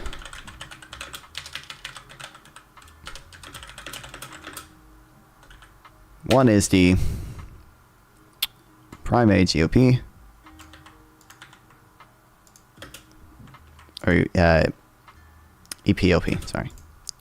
The percentage of those 25 to 54 of a job.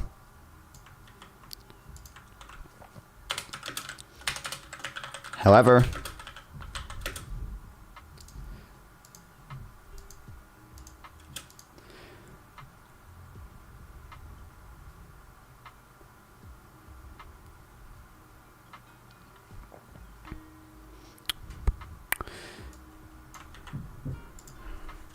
I'll just say it's currently at, I think it's still at 80.9%, right? 80.9, yeah.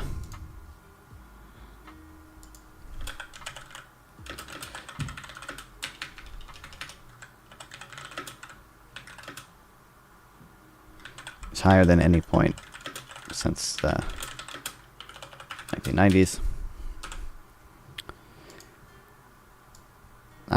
I know that. I don't even need that.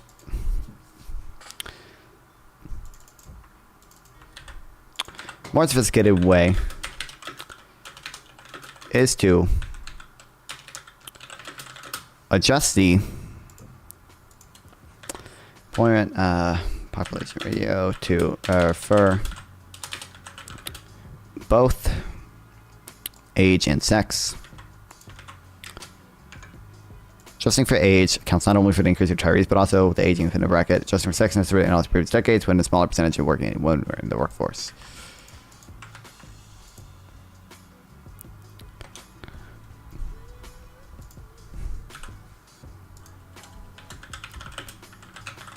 After these adjustments,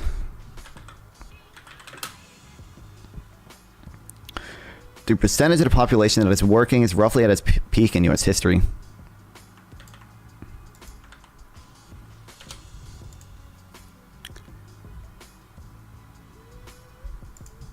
What's up, Panda? Is it Panda I know?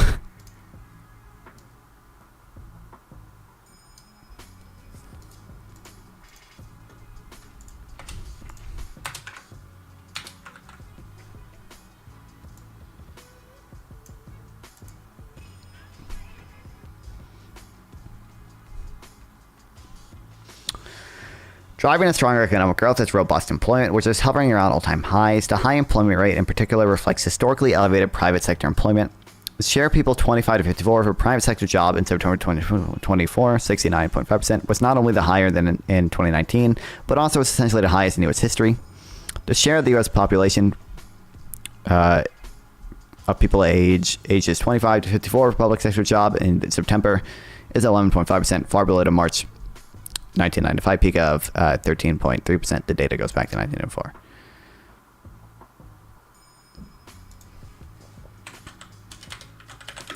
This remains true even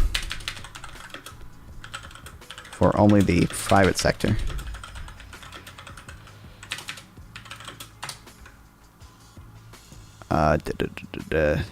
Share people, private sector job, higher than 2019.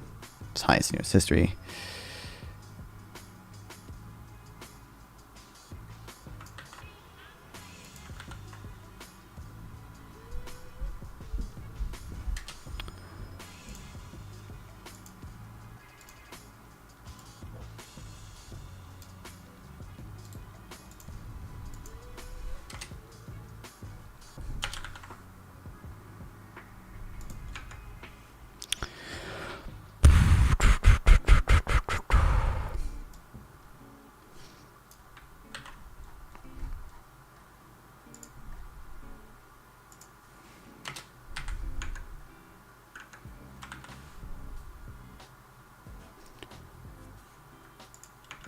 What is the discrepancy between these two numbers?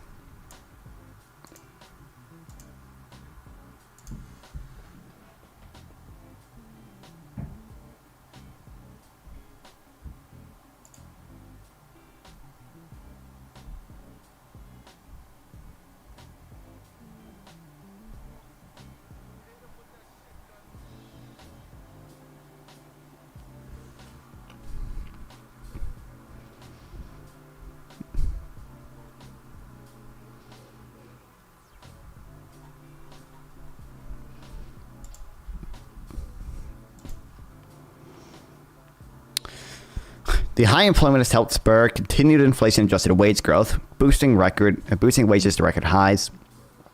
Wages have outpaced inflation since before the COVID-19 pandemic, which means that the earning power of households continue in communities ahead of what they were before the pandemic.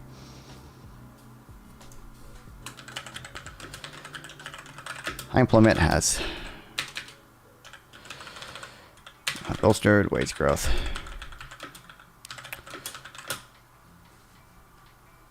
Which have outpaced inflation since before the COVID pandemic.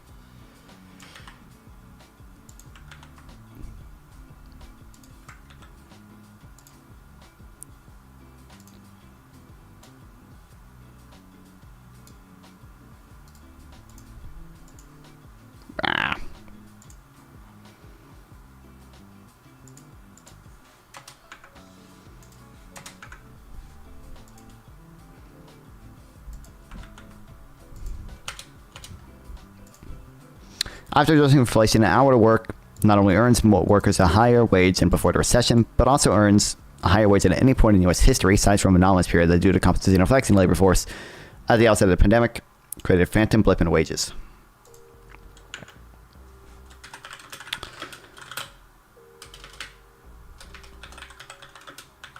Wages are, I'll say, inflation-adjusted wages. Inflation-adjusted wages.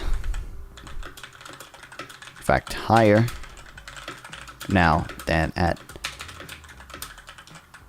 any point in history. Yeah, lower employment makes zero fucking know this term true.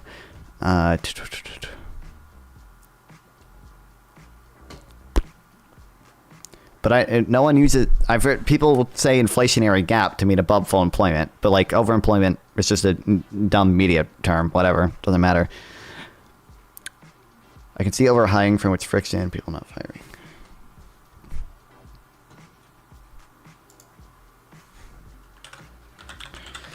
Besides the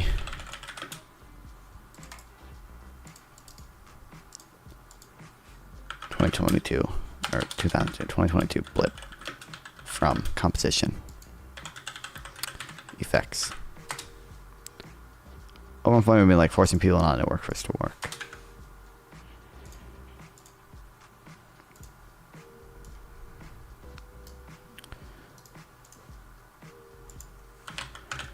Regardless of what deflator you use.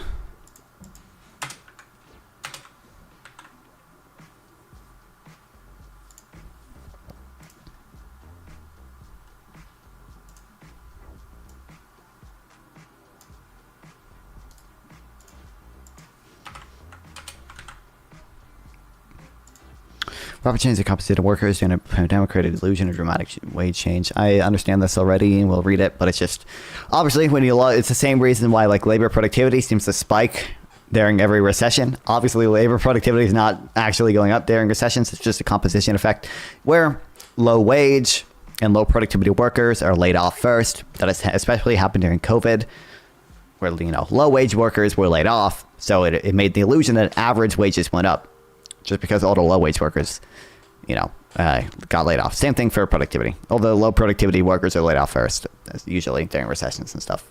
They're the ones most likely to lose their job and shit. The analysis uses average hourly earnings of production and non-supervisory employees for two reasons. One, it is the longest running good individual raid series and is still in use today, and it shows hourly income rather than weekly or annual. While there are pros and cons to this approach, people's decisions to work more or fewer hours can have meaningful structural changes over time, and so hourly earnings better reflect earning power over a long period of time. However, one problem with this data series is that it shows the average among people employed without any adjustments for the composition of the employed changes over time. During the Great Recession and COVID-19 pandemic recession, low-wage workers were by far the most likely to lose their jobs. As low-wage workers lose their jobs, the average earning and median earnings rise, even if no one has received a raise. And as these low-wage workers regain their jobs, the average earnings and median earnings decrease, even if no one has received a pay cut. Figure 5A shows a spike in inflation-adjusted wages in March 2020, followed by a decline in inflation-adjusted wages over the next few months. However, this is purely a product of compositional effects mentioned above, mixed with a small amount of deflation during the height of the recession.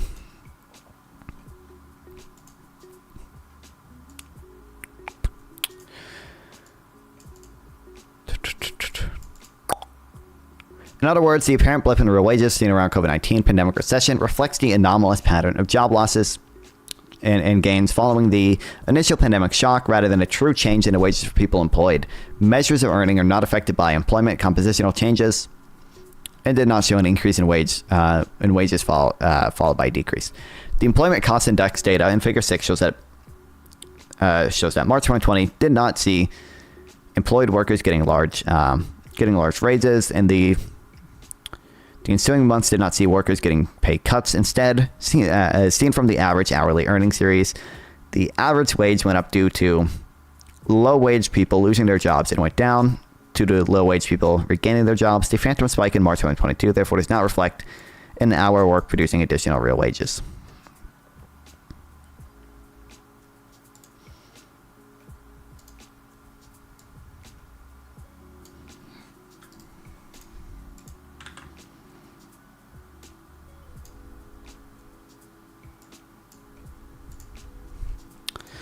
Most importantly, inflation-adjusted wage growth has been strongest for the lowest income workers. I know that's already unexpected. Compression, inflation-adjusted wages have grown fastest for the lowest income workers, whose real wages are 60% higher than they were before the pandemic.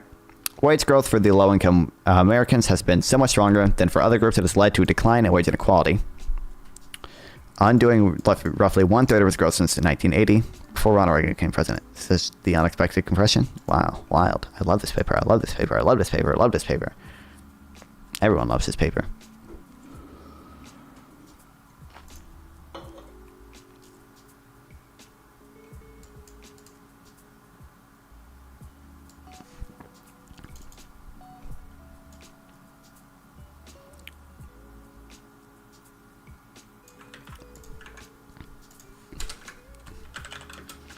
This led to a decline in wage inequality, whatever the fuck.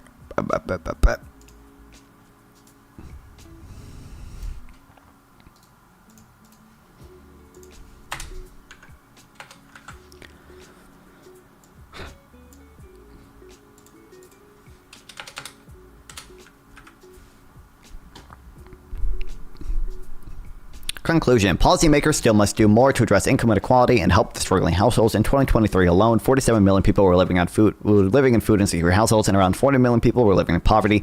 But is it unequivocally the case that wages and employment are higher than ever before in U.S. history? Wild.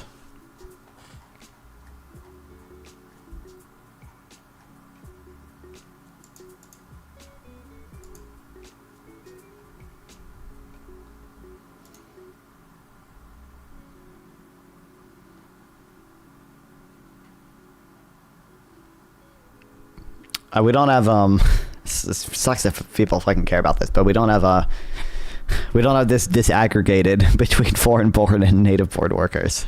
But so we still have to use prime age.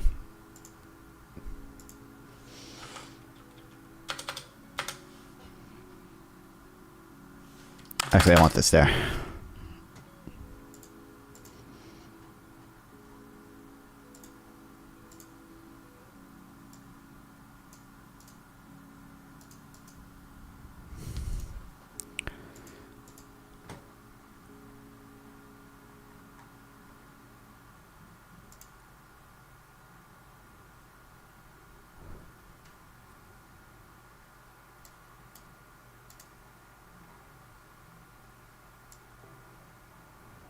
Put that in there.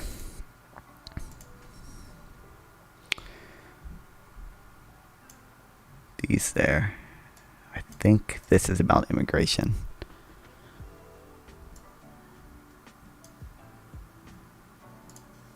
Okay, so we'll read.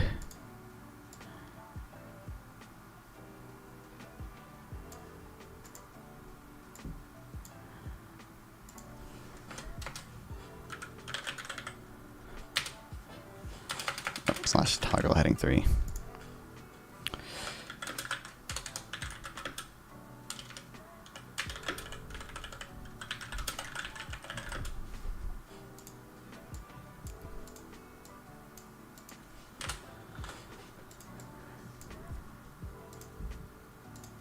Yellow text there. Okay.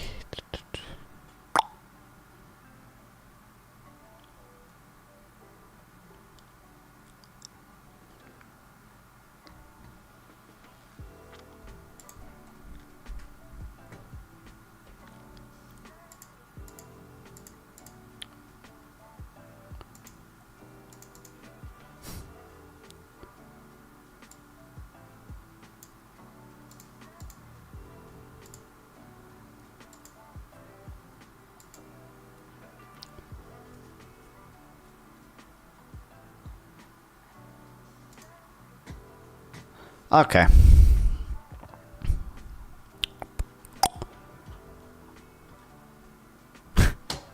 Is this ironic? Is this ironic? Who is the? I don't know if it's still here. Is this ironic? I can't. Is it ironic or is it real? Or is it real Nazi slop? I don't know. I don't know. I don't know anymore. I don't know. I can't tell. I never know.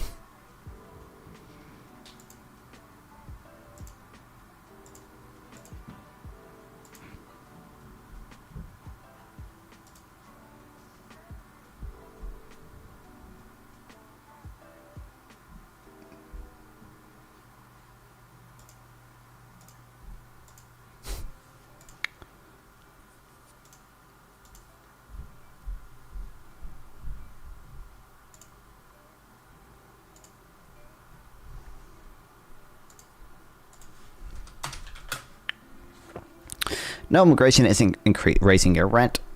In the world, according to J.D. Vance, immigrants are the root of all evil. During his debate with Tim Walz, he argued that they're responsible for raising housing prices. Economists were quick to point out that the evidence was an out-of-context quote from a speech at one Federal Reserve official.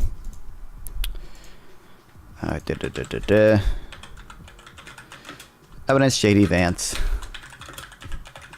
It was so funny that he called it a fucking study, and it was really just like one. He said Federal Reserve study. It was one Federal Reserve official's like offhand comment. It's like, wow, nice one, dude. J.D. Vance pointed to.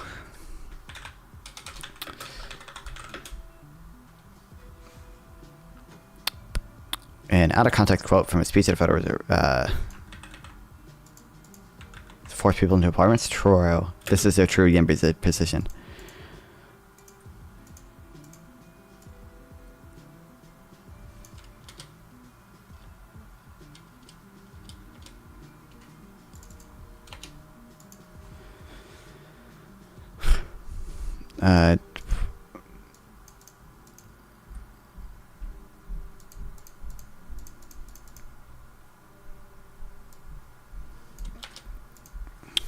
From whatever the official,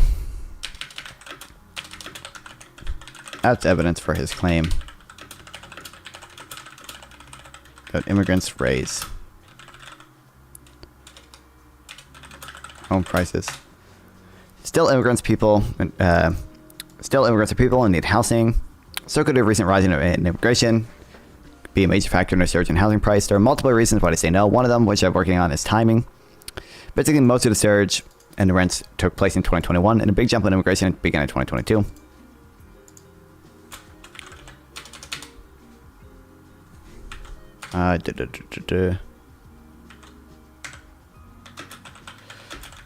Surge in rents took place in 2021, but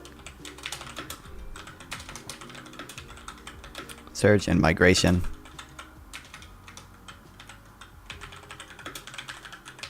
happened in 2022. Here's the congressional budget office estimates of net immigration, with the Bureau of Labor Statistics estimates of rent increases for new homes. Mob property level, true. To the speculators bought up by real estate. Rents shot up as we came out of a pandemic slump. The big rise in immigration came later. So what causes in rent? There are longer term issues, mainly for availability of housing, but a more likely immediate cause, assuming rents would zoom, that is the rise in remote work. It's more likely that the failure to build enough housing and the rise in remote work is responsible for rent increases.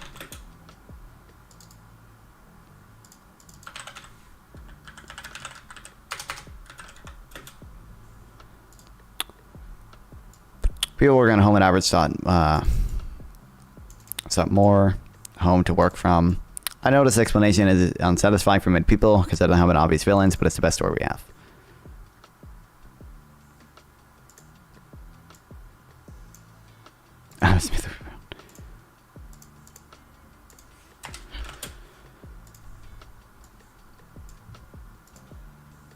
Part of his claim that illegal immigrants cause housing prices to go up, Senator Vance provided some links.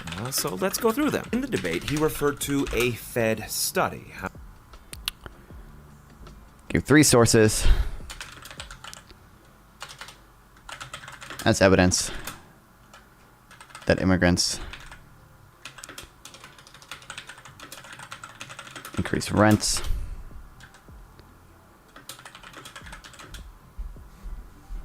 Only one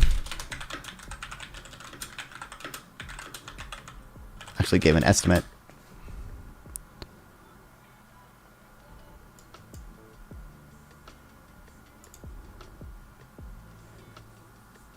Explicitly how to supply content due to full estimate research find undocumented immigrants affect supply more than demand.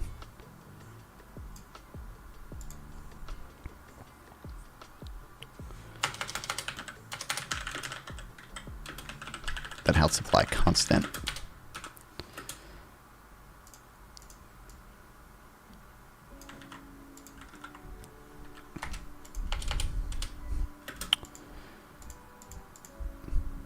However, this is a speech. First was what Vance called a Federal Reserve study. It was really just a speech.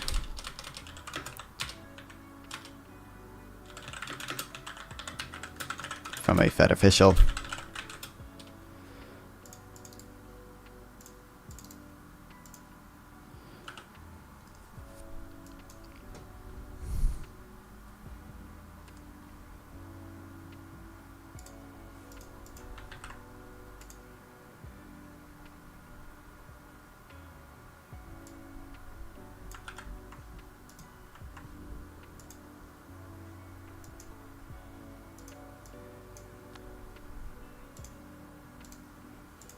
of brief remarks. There's no empirical test in these comments from Michelle Bowman, who said, given the current low inventory of affordable housing, the inflow of new immigrants to some geographical areas could result in upward pressure on rents. Note the word could and the observation of... What's up? Sorry, but Chris Clark is the fucking GOAT, bro. I know. This guy's the GOAT. He cannot miss. He's the GOAT.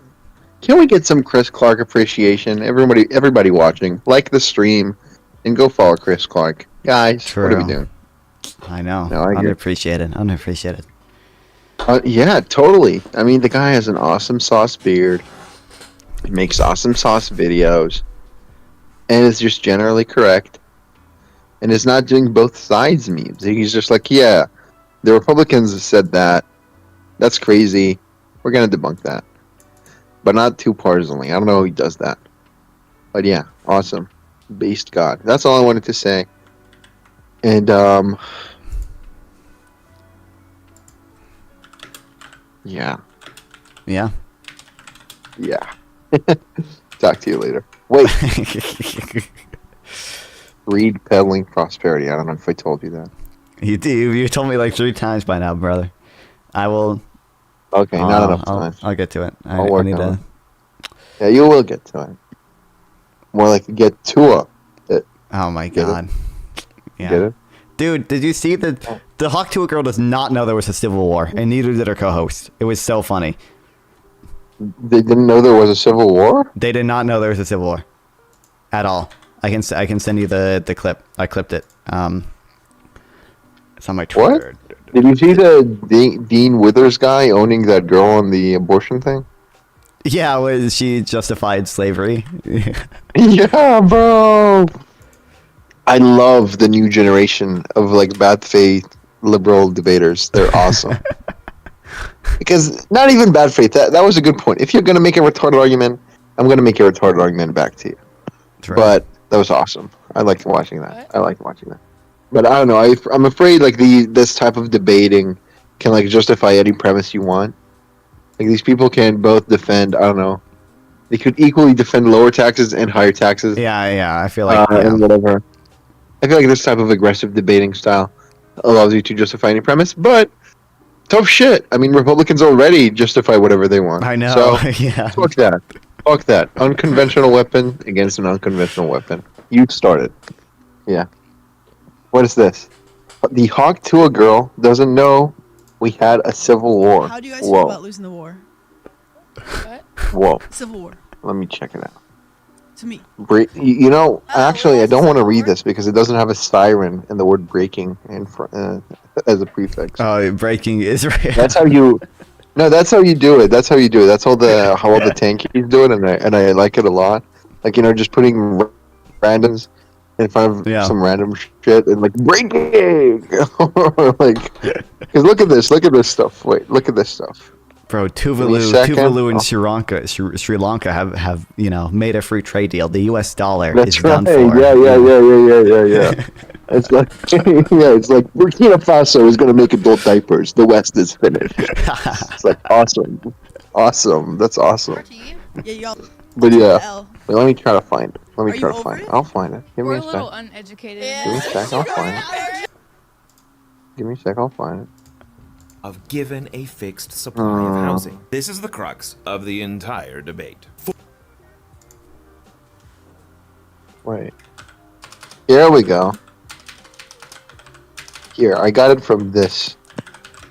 Wait. I saw this tweet and I was like, whoa. That's like awesome. Wait.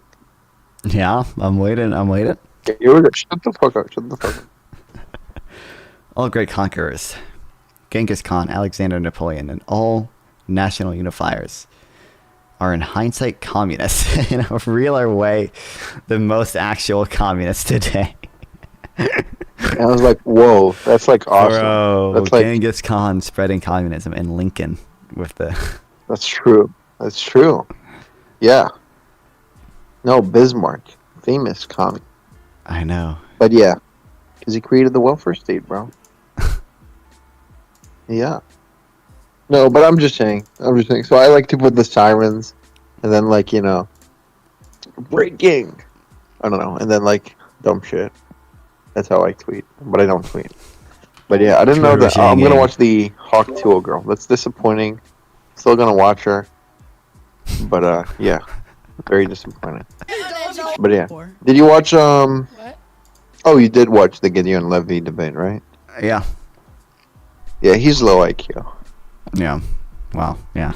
He's a low IQ specimen. Sorry, I used to like him, but then I was like, yeah, no, yeah, that guy's low IQ. By the way, the phrase low IQ, I got that from Nick. Sorry. I mean, I'm in a group chat with him. Well, I used to. He left like a month ago, but I used to be in a Twitter group chat with the guy. I know. Why? And shut up. One of my friends typed Nick then tweeted something like, "The word racist is meaningless" or some shit. And one of my friends, low IQ friends, he like tagged them in the group chat and was like, "Nick, I mean, what do you mean these words are meaningless? They certainly mean things to me." And it's like, and then he didn't even respond. Nick was like, "Yeah, that's low IQ." And I like that response a lot. It's like, yeah, you're retarded. You're retarded. I'm not. It's like, yeah, you're dumb. And that's my response now to a lot of stuff. It's like someone will tell me, like, I don't know, some dumb shit. I'm like, yeah, that's very low IQ, or whatever. People will be like, I'll tell them like, oh, you shouldn't like, torture and murder animals for your belly to feel nice. And then they'll be like, oh well, but we're humans. We're like top of the food chain. I'm like, yeah, that's low IQ. That's dumb. That's like, you're retarded. Like, yeah, but yeah, I don't know. So I'm just saying, I'm a, what do you call it? I'm a true liberal. Okay, I draw inspiration from all cultures. There's no anti-Semitism in calling someone low IQ. I'm not racist by doing that. I'm just saying, the guy's evil. Nick is evil. Of course, he's insane. Bro, facts don't care about your feelings. Nick obviously deplorable, hateful guy. Horrible politics, but he's funny and he has zingers. And when I see a good thing, I'm unbiased. I steal it. Like a. No, I'm not gonna say it. I'm not Romanian. You thought, but then I switched it. You see, that's the Norm Macdonald strategy. But yeah. Wow. Yeah. Awesome. You steal comedy strategies too. You're not content with just stealing debate strategies. You have to. That's right. And I gave you debate strategies. I'm telling you, you give me debate strategies. I've seen. Look, bro, little buddy. Buddy. Look, I've watched Econoboy for years. Be nice to conservatives, and where did that get him? Nowhere. I've seen him debate Rob Noor for 5.5 hours about the economy, and I had to listen to all of it live when I was in my dormitories in like the first or second year of my degree, and that was torture. Okay. They debated for 5 don't give me this. hours. I need to be nice. Don't give me this. Like, oh, we were gonna reach out to conservatives. Don't give me this. Oh, my friends told me to be nice. I have the experience. Have the knowledge. You should be mean. You should bully them because they're bullies. Yeah, they're bullies to the truth. Yeah, I said it. Wow. Yeah, I said it. That's my take. So here, take that debate strategy. If you choose to be nice in that debate, you'll come back a day later. You're gonna join my live. I don't. You're gonna join my live and be like, Sample. You're gonna be with tears in your eyes. You're gonna be Sample. You were so right. I should have been meaner. And I'm gonna be like, I told you. I love Trump's speech. But yeah, okay. And I'm just saying, be mean. Listen, be moderate. Yeah, go do your Chris Clark prep. When is the debate tomorrow? The first one is, do the job numbers represent like a significant, or do they like signify strong U.S. economic recovery? It's just going to turn into, is the economy good, and are these numbers all fake? And then your biggest piece of evidence should be the fact that the Fed thinks that they signal a strong economy. I mean, To me, it's just. But Well, but I assume good faith. I know what I'm talking about. Interference, don't you know? Exactly, I know what I'm talking about. So I'm like, I know the Fed is like one of the most independent institutions in the world, and they're serious people who know their stuff, and they just basically saved us from a hard crash into a soft landing. So they're like literal angels. Yeah. But then I need to talk to someone who's like, oh, central bank, that's like, Jews, right? It's like, yeah, dude, awesome. That's like central bank. That's like central planning, like communism, like Stalin. That's right. Nixon filled. Let's go. No, I've literally debated like people on like, oh, communism. It's socialist to have a central bank because that's central planning, bro. It's like, no, it's not. And even if it is, that means communism is based. Like you're not gonna make something bad by calling it a name. you're gonna need to debate the facts for a while, bro. But yeah. Well, good luck. I trust you. I'm just afraid you're gonna be like nice and you're gonna be like econ pilled and like jargon, and like no, you need to be like these people are frauds. They don't know what they're talking about. They only watch their favorite conservative give the same take, and now they're like regurgitating the marching orders. That's all they are. That's all conservatives do. Truly, I've never found any conservative who like can answer questions like, oh, who cooked up the numbers? Use the tactical N-word like Lost. I don't know if Hippy Dippy would appreciate that one. I don't think I would. I don't know if someone said that in the chat. I certainly didn't say that. Someone said that in the chat, yeah. Yeah, you see, I don't think that would work. I don't think that would work. They don't, I think they that's don't like let you use slurs anyway, but... You see, when I say aggressive, I don't mean racist. But yeah. But not fun. You're a real one. You can say the K word, okay, near me. Okay, yeah, thanks. Yeah. Well, Twitch doesn't seem to care about You already say it in DMs like a lot, like too much. Yeah, So every I'm just time. gonna do it. No, I'm joking. Oh, yeah. Yeah. Well, and the next Dean yeah, Withers, so bro, long. you're gonna leak all the slurs I say to you in DMs. That's right. Well, talk to you later. Okay. Well, talk to her. Whoa. I've been starting to watch House of Cards. I started watching House of Cards. Did you watch it? No. Yeah, I was watching House of Cards because my friend recommended it to me, and I told him. So what's the abbreviation of House of Cards? Just to work clear, HOC, right? Hawk. I was telling him, my dad recommended Hawk 2, and I was like, wait, whoa.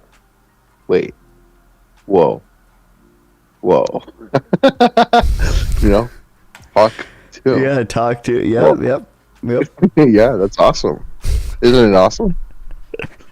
Yeah, you seen that? You seen that video on YouTube? That's like it was some like military commander. He went from a hawk to a colonel or something. Whoa. Say that again. From a hawk to a military officer. Whoa. With his decision. That's awesome. Did you see the Family Guy thing where it's like, I just want to talk to her. I just want to talk to her. Yep. I just remember Peter Griffin. Talk to her? Awesome. I just want to talk to her. Talk to her. Let me guess, all the comments right now are brain dead. Yeah, they're all from a hawk to a... It's like, wait, awesome? Yeah, well? Yeah. Well, either way, so long. See you later. So long, brother. For she also notes that progress on inflation this last year was due to supply side improvements, due in part to immigration. You see, as mentioned in my... Oh, wait, reading. Progress on inflation.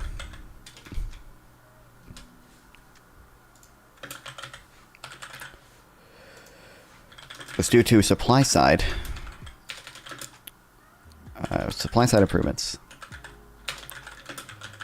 helped in part by immigration.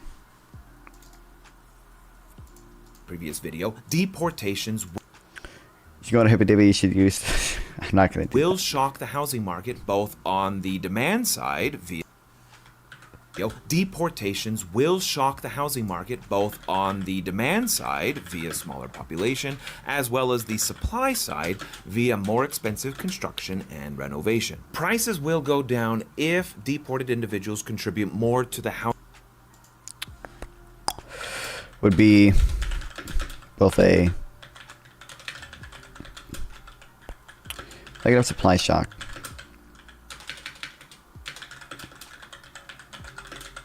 and negative demand shock for housing, since immigrants must have homes, but also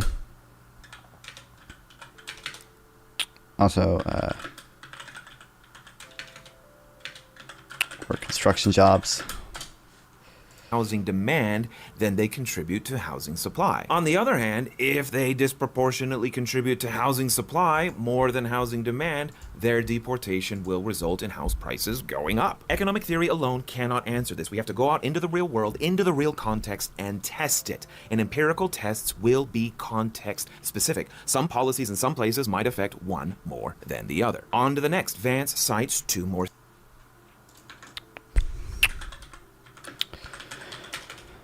Next, Vance cites studies. The second one is actually an empirical study.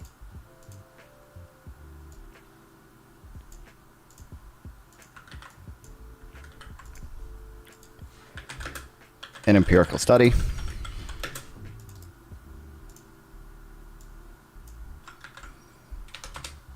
It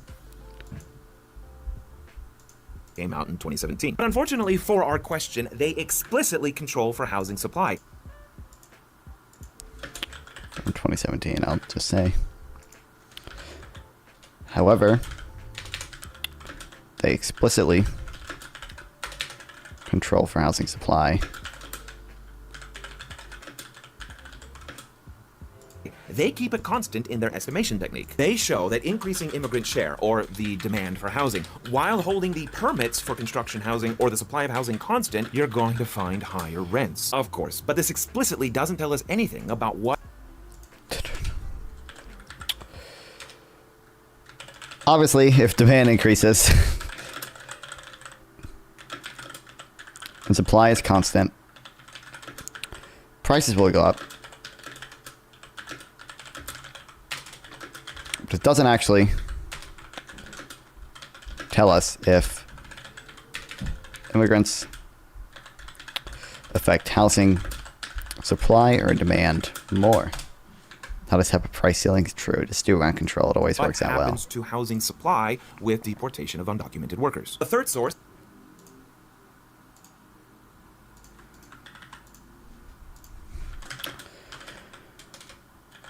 Third source he cites.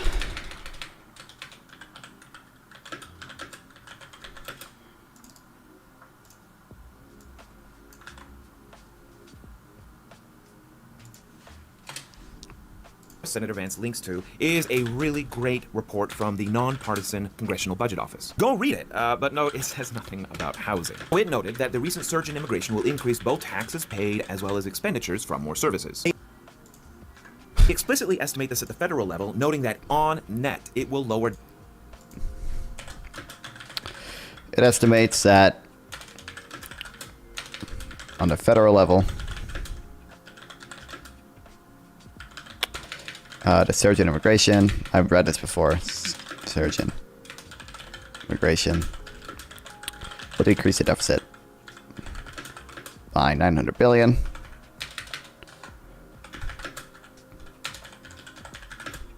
Over the next 10 years. Deficits by $900 billion over the next 10 years. CBO does not explicitly calculate the effect on state and local budgets. However, they guess that opposite of the federal government, the revenues in will be smaller than the expenditures out.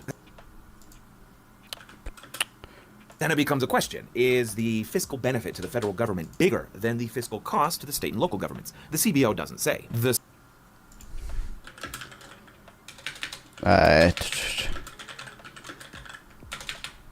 I'll just add, I guess, it doesn't specifically estimate the effect on local and state governments. but does. Guess.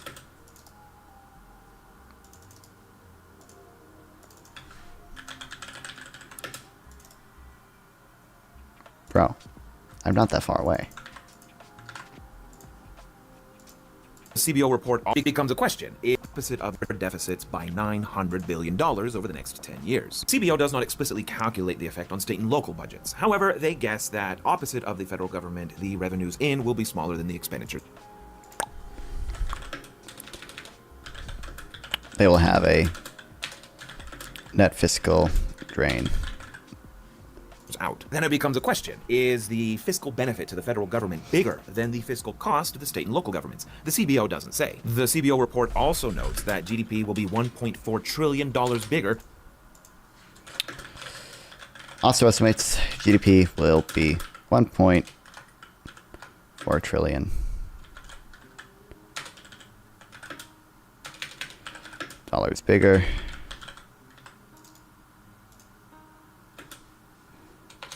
Biggers, why do 10 years from now as a consequence of the increased population and increased productivity. After a few years, immigrants engage in more and more entrepreneurial activity, increasing the productivity for the entire economy. None of Senator Vance's citations estimate the full effect of immigration on housing, and the one study cited explicitly held the supply of housing constant. As mentioned in my previous video, we do have a paper that does.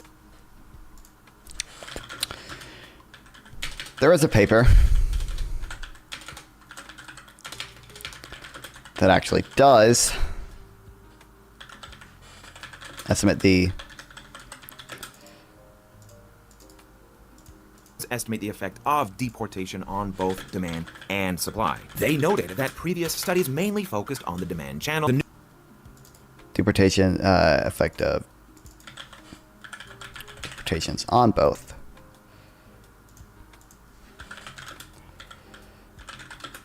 demand and supply.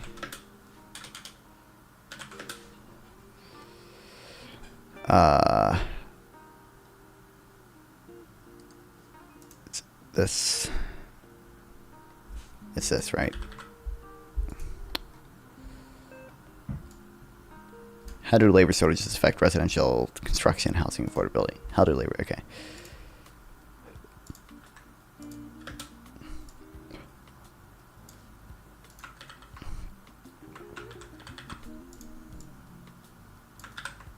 Did I copy that right, or did I did okay?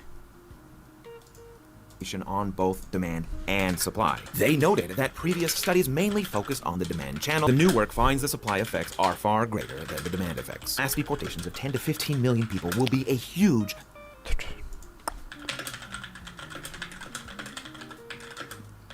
then the demand effects.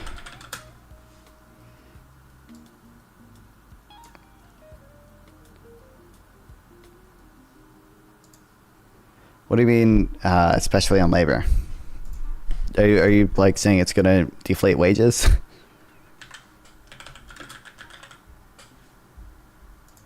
Supply issues due to legislation. Oh, what do you mean, like zoning? Yeah, obviously.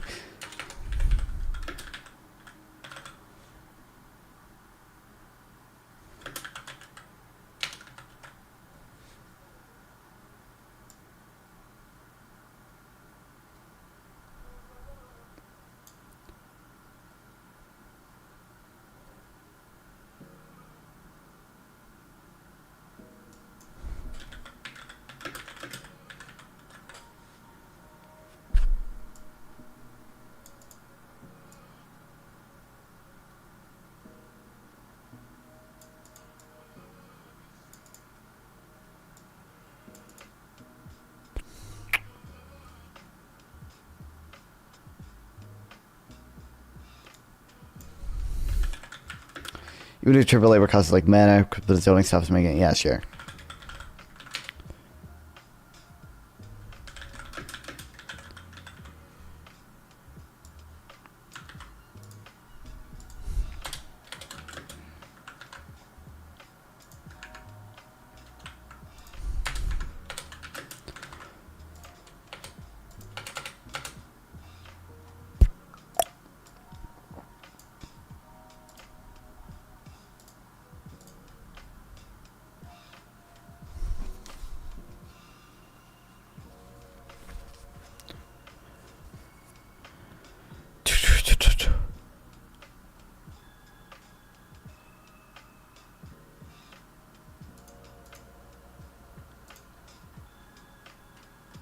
Okay, I think we're good with this.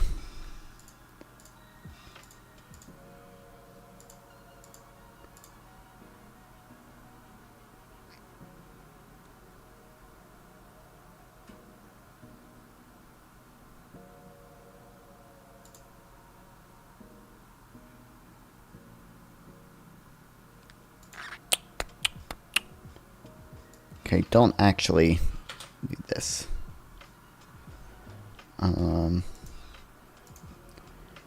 This I already know.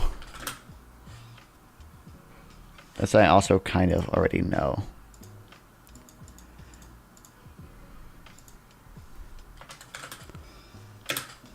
I think there's these two videos as well we should probably watch.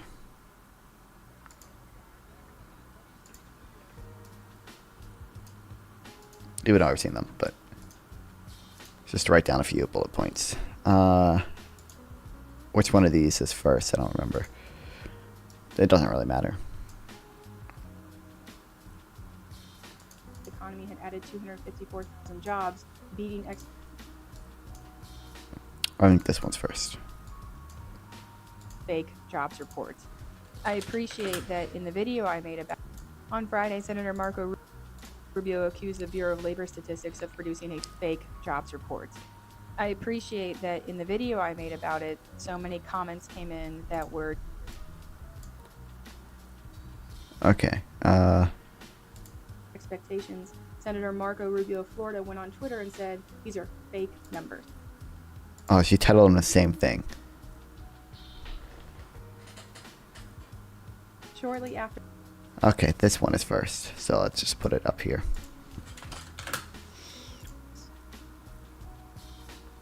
I am so mad. I can hardly speak. But I wanted to make a few things clear. And also to say that for people who are upset as I am, there is a silver lining here. So Alright, so, okay. I need like a... I don't have sound fucking...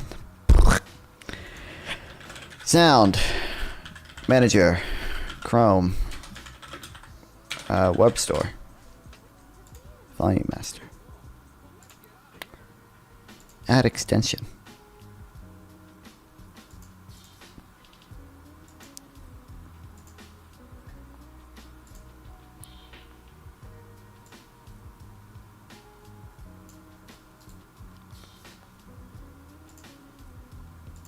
So a few things to make clear.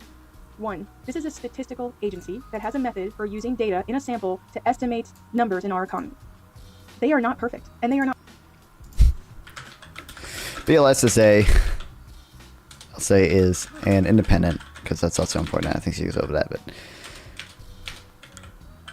independent statistical agency.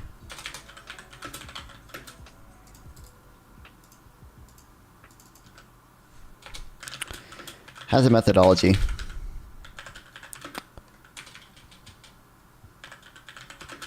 for using survey data to Not required. One, this is a statistical agency that has a method for using data in a sample to estimate. or for using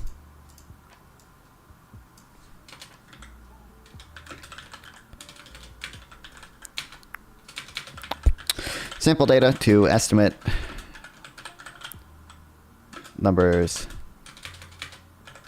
in our economy.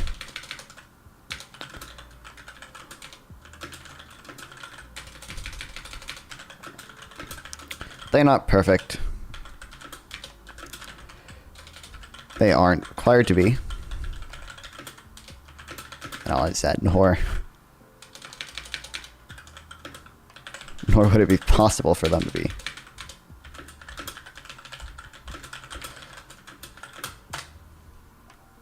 Estimate numbers in our economy.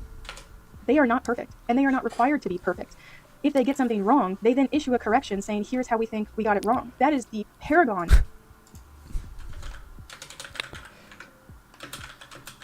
When they get something wrong, to revise their numbers. Explain why. transparent way. Of integrity and accuracy and transparency to not only try their best and show us their methods for their first estimation, but then say, great news, we got more information and we have an even better estimate for you. Just because their estimates are revised on a monthly and annual basis and have been for, I don't know, about 40 years, and you only just paid attention to it 3 months. Numbers have been, let's say, tracked and revised about 40 years. And I'll add this revision isn't even unprecedentedly big.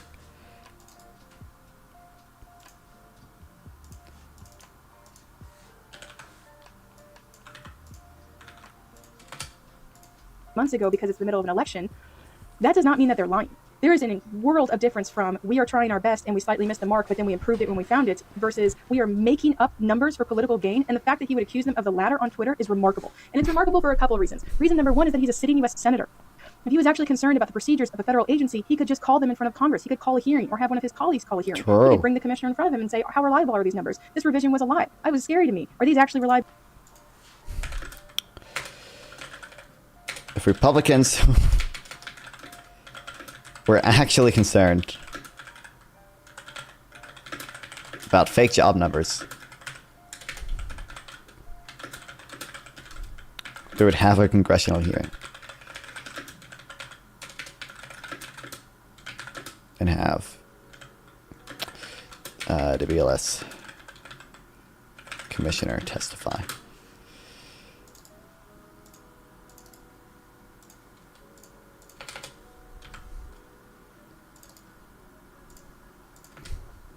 Reliable statistics, and what they would explain to him is that yes, they are reliable statistics, but that the BLS would like to modernize. And in fact, the Census Bureau and the BLS have been asking Congress for years to True. There's like they want to switch to like some electronic like survey system, which would be better, but like I think it's estimated to cost like a couple of $1 billion in Congress. Congress won't approve it. BLS wants to modernize.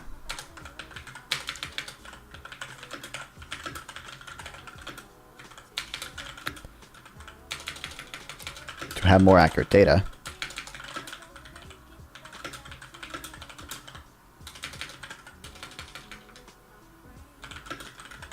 Congress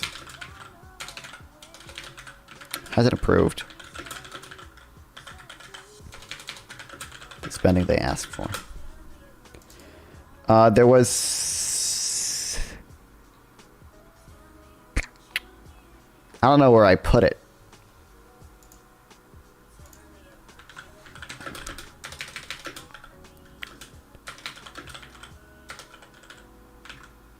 Can we still trust the unemployment rate? Down here.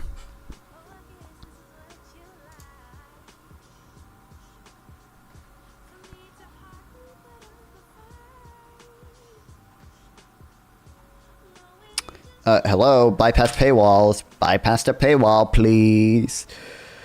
Bah, bah, bah, bah. Fuck you, bypass paywalls. Oh, it did it.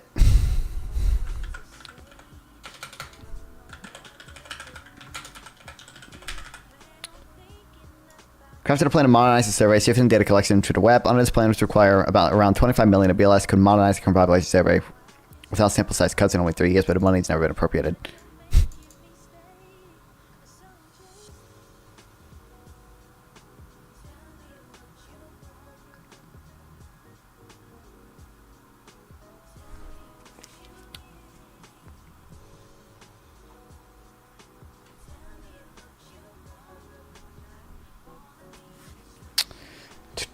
Dude, I wonder if, technically the Republicans control the House, so you know what? And all appropriation bills have to start in the House, so I can blame Republicans for it. I said, well, from 2016 to 2020. It's 2024.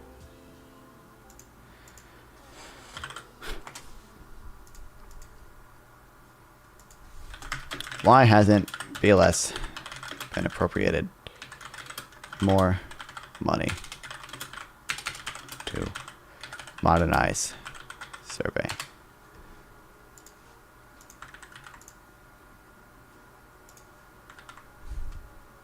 approached. Appropriated. Oh my god.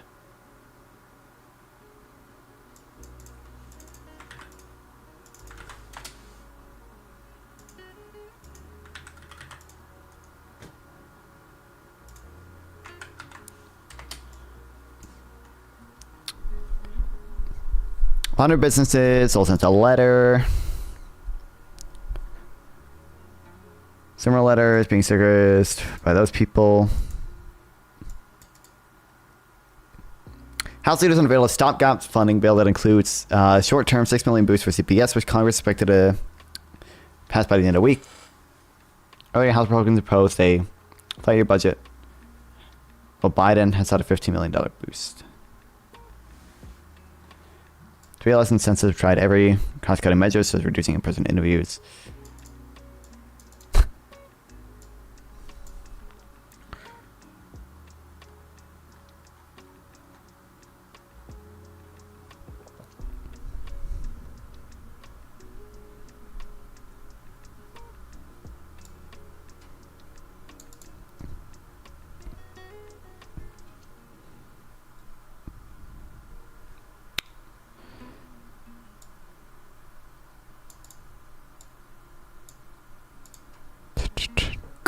Was it debated on the floor? I bet C-SPAN has an argument to the still. I don't think it's ever even gotten into a bill. I don't even know.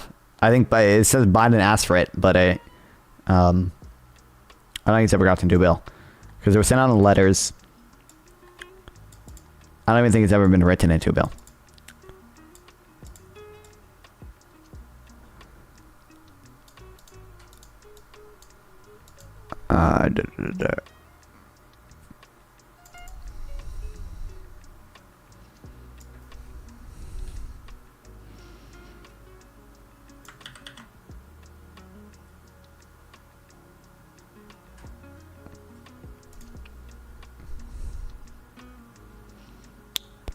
It's just it's the same thing.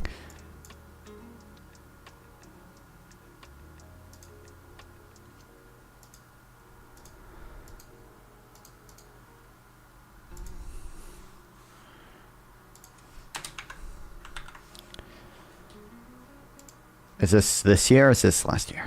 This year.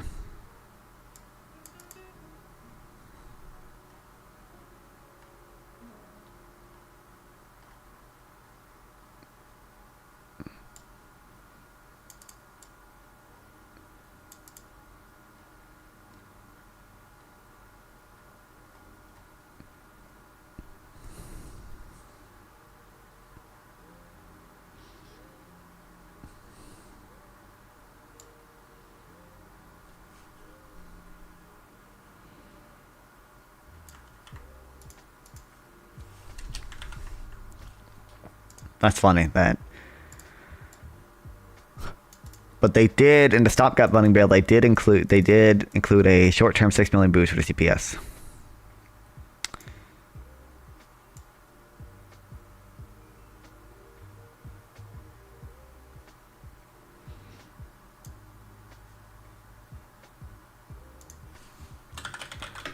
Biden budget. 15 million BLS.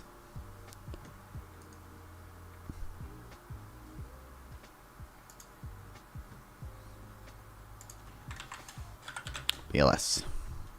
Okay. BLS. Okay.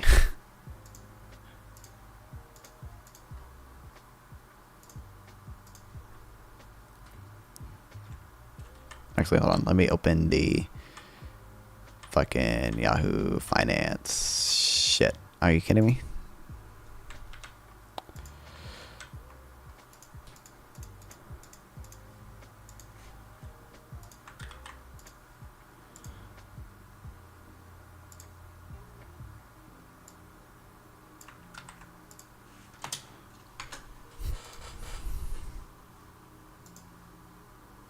them money to modernize their statistical abilities, to collect better data, to have better estimates. In Congress, Marco Rubio among them have denied them that ability. And in fact, they are undermining the very statistics that they are later accusing of political machinations. Meaning that not only are they not properly funding the BLS, but they're using the doubt sowed in that maneuver to politically gain from it. That is cowardly. I don't actually think he's going to do that, though, because I don't think he believes this. I think he just wants to throw civil servants and the people who work at the BLS under the bus and accuse them of some pretty illegal activity simply because he wants to personally profit from the anger that comes. BLS. But it doesn't even... It wouldn't matter if the BLS was being fully funded. I don't believe... If the BLS was being fully funded and the data was fully 1,000,000% accurate, it wouldn't matter at all. They would still call it fake. I don't believe this for a second. They would find... They would find any... They don't need an excuse to say it's fake. They would just say it. Honestly.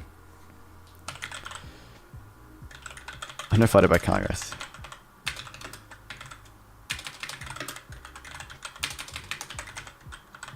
Yo, thanks for the 40 bits. I appreciate it very much for the goal. Do I even have a... I did reach a goal. There was a goal. Thank you. I appreciate it very much, AZ Local, Vocal Local. Thank you. I appreciate it. Hell yeah. I forgot I even had a goal, but thank you. I'm glad we reached our goal. Let's go. Let's go. Big win. Big win. Appreciate it very much. Helps out a lot, even if it's just 40 cents. That's on it. Well, I mean, that, as discussed earlier, that is more than my average daily earning. So thank you for ad revenue.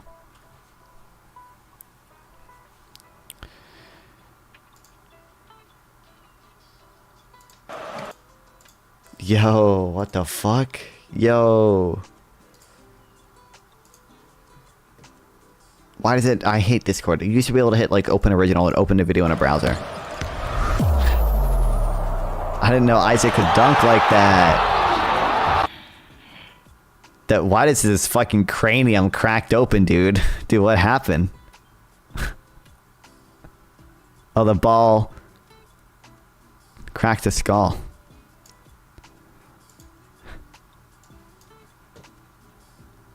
In my free time. From lying to people. It's a really cowardly move. Congress members.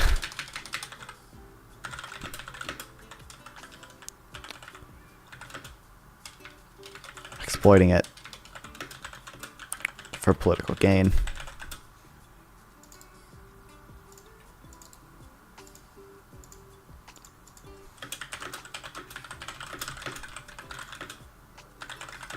To lie about the numbers being fake for political gain. He's a sitting U.S. senator. He just accused federal employees of lying. It's not just a tweet when you're in power.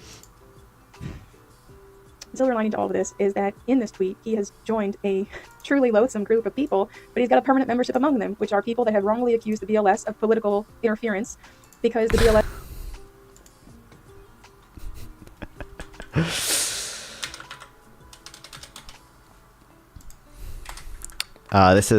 this is funny, but it's not like super relevant, so I guess I'll... History. What's up, locals? Welcome back.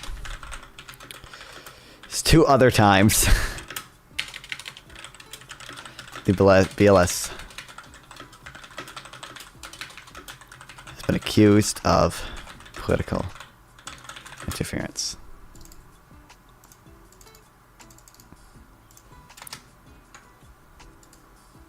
presented them with information that was inconvenient rather than inaccurate. All right, you know what I'll do? Instead I'll just do this.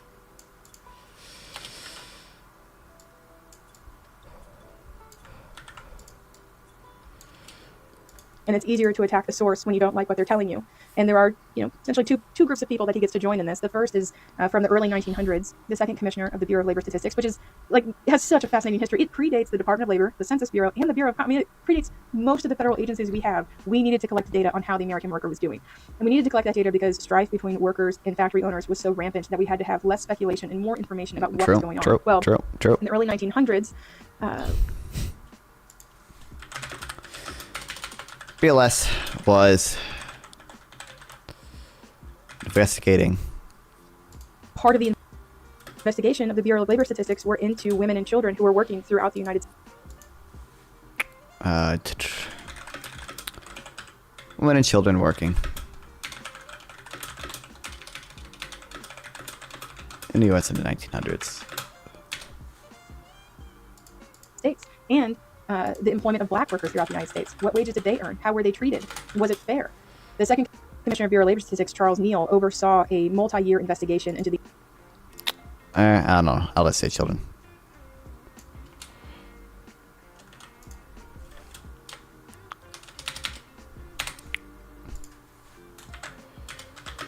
Second... I didn't even capitalized. Oops.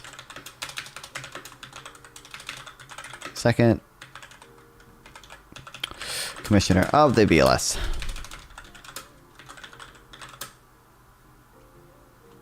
Charles Neal. Oversaw a multi-year investigation into child labor.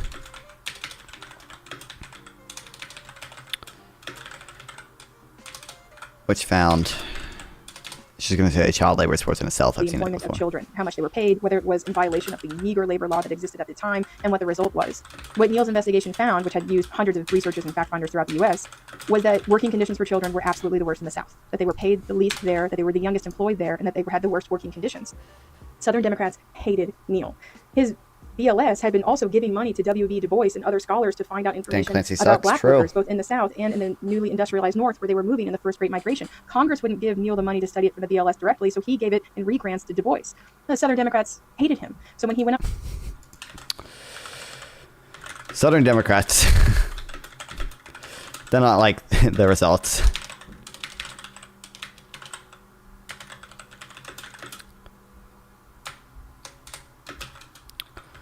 So when he was up for reconfirmation, up for reconfirmation for his next term, Wilson sent him to the Hill, and Southern Democrats said, "You are an inveterate liar, and you are biased against the South."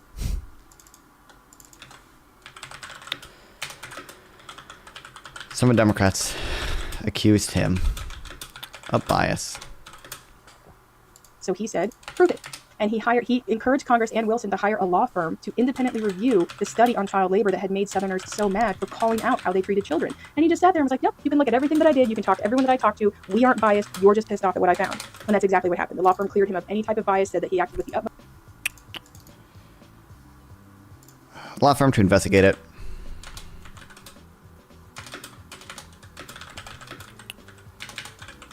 Which found no bias and cleared him of any wrongdoing. Most integrity, that these statistics were reliable and important, and that the Southern Democrats were wrong. He was reconfirmed and resigned 2 weeks later. He always... He was reconfirmed, but resigned 2 weeks later. Absolute Chad.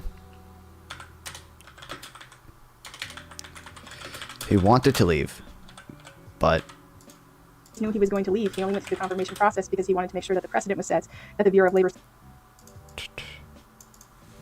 waited because he wanted to make sure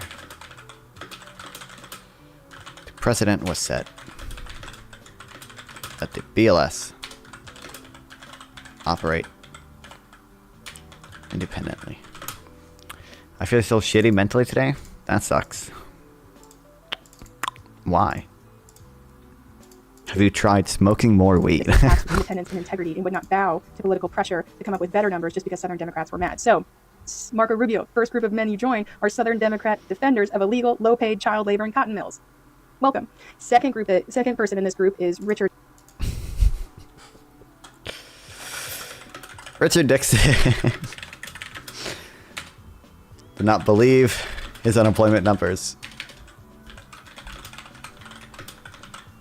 were as high as the BLS reported.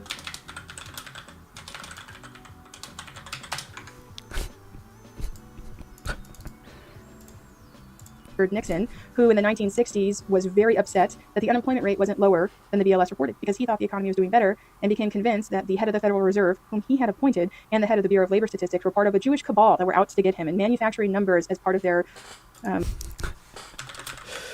He thought the head of the Fed and the PLS were part of a, this is real by the way, Jewish cabal making fake numbers.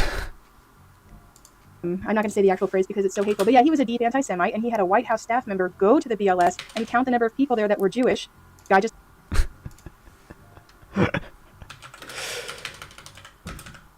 So he ordered a White House staff member. It's horrible, horrible. Count the BLS members who were Jewish based on their names. Just looked at their names, reported back, and Nixon worked to have them fired, reassigned, Removed. or demoted so that there would be less Jews at the BLS because that's the Demoted reason why them. the numbers coming out were bad. This is such a shameful chapter in U.S. presidential history. It's caught, all of it's on tape from his files. You can go look up the exact transcript of, you know what I'm talking about. And afterwards, there was, huge movements to protect the BLS from this type of interference and bullying. A lot of them were passed in the early 70s as a way to have more independence and integrity because politicians, when numbers don't go their way, they get nasty. For the most part, politicians... Nixon is hilarious, yeah. I wish you mentioned something specific. So afterwards, there were further protections added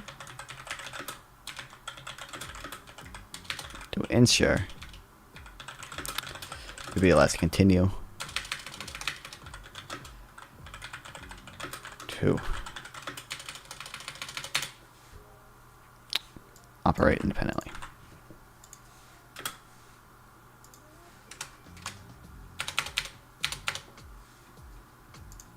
Followed this type of separation between the BLS and the numbers that came out, until this election campaign, when the economy is doing much better than Republicans want. And so their only option is to attack the Bureau of Labor Statistics.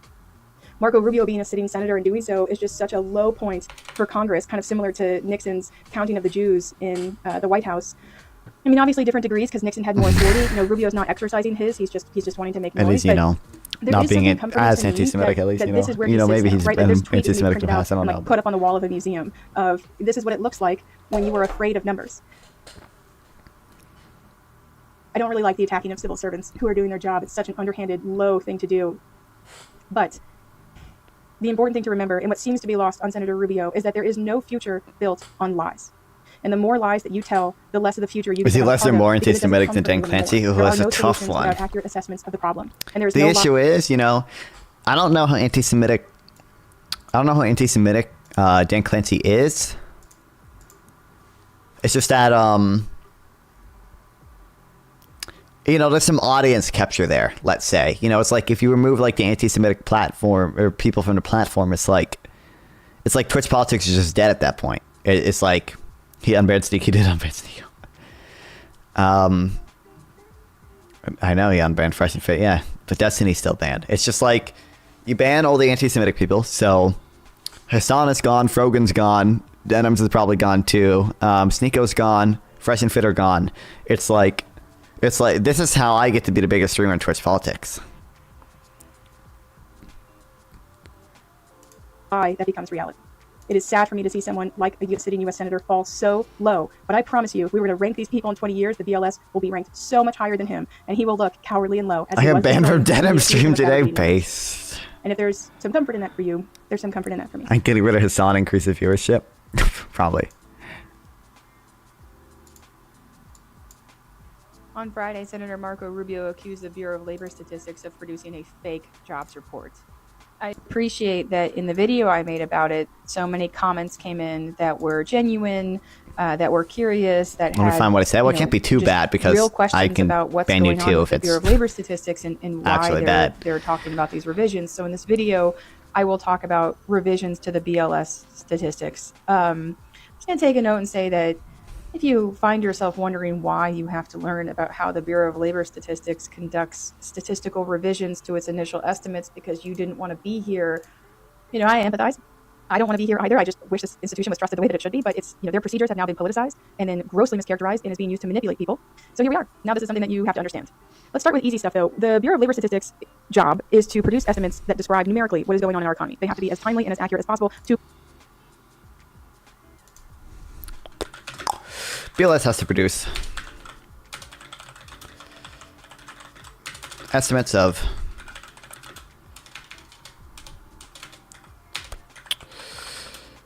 numbers in our economy. He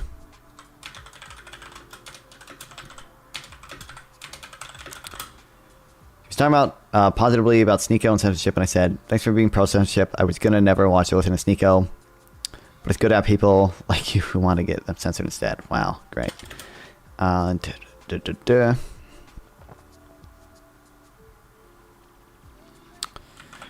wish we both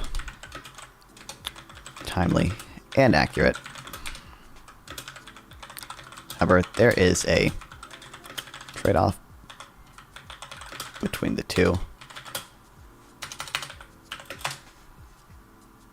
Two conflicting notions. If someone brings up to you the revisions to the Bureau of Labor Statistics, you could tell them, 1, the methodology for revising estimates from the Bureau of Labor Statistics has not changed since 1979.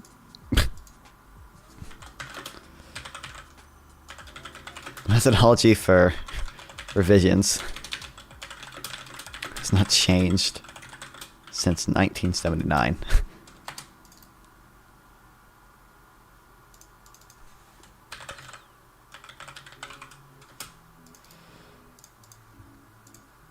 What has changed is whether or not politicians are paying attention to the number that comes out in the revision. So attention does not predicate behavior. They are doing what they have always done. Second thing you should tell them is that everything is above board at the Bureau of Labor Statistics. All of their procedures, how they update every single version of an estimate that has ever come out, you can go get, as well as an explainer. Well, the data is transparently calculated, explained, and published.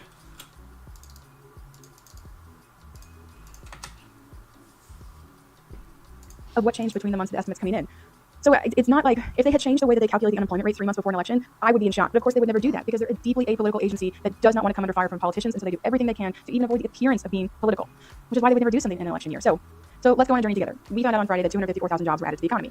How is that never going to change? It's going to change like 5 times in...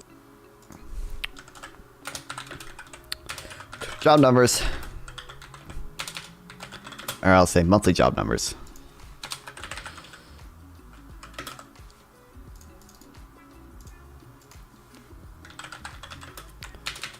Five times in 2 ways. The first 2 are like the monthly, or I think they do the monthly revision for 2 months, and then they do 2. I know 4. I know they do the monthly revisions for like 2 months, and then I think they do 2 different revisions using tax data, which is a long lag for that. So, it takes a while, obviously. I don't know what the 5th one is. Maybe I'm missing one somewhere. In 2 ways. The first way that it's going to change is that the survey that the number is based on, the current establishment survey, will get more responses over the next couple of months. Okay, so the current establishment survey.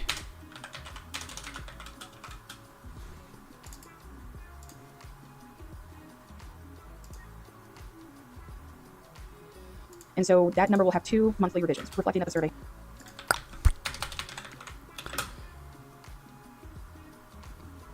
Denham's smile pissing me off.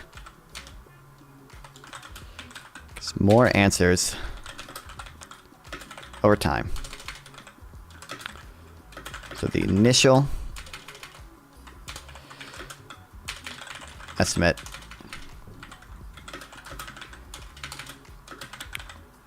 change twice. Jesus, I can't spell.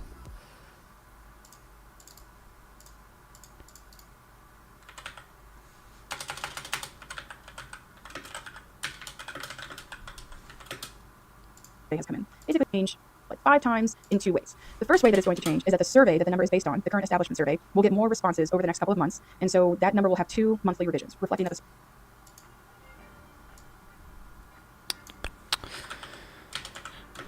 two monthly revisions. survey has come in. Basically, the Census Bureau sends 120,000 employers who have among them 650,000 employees a survey asking, for this specific week of the month, how many people were working for you and what did they make? Some people take a minute to send in the survey, right? It'll come back with a note that's like, sorry, this has literally been sitting on my desk for a month. Love employer. And the Census Bureau, when they get more, responses, they'll update the numbers based on those additional responses. And so these are the first two revisions. So that $254,000 jobs added to the economy in September, in the October release, and in the November release, which correspond to the first week of November and December, respectively.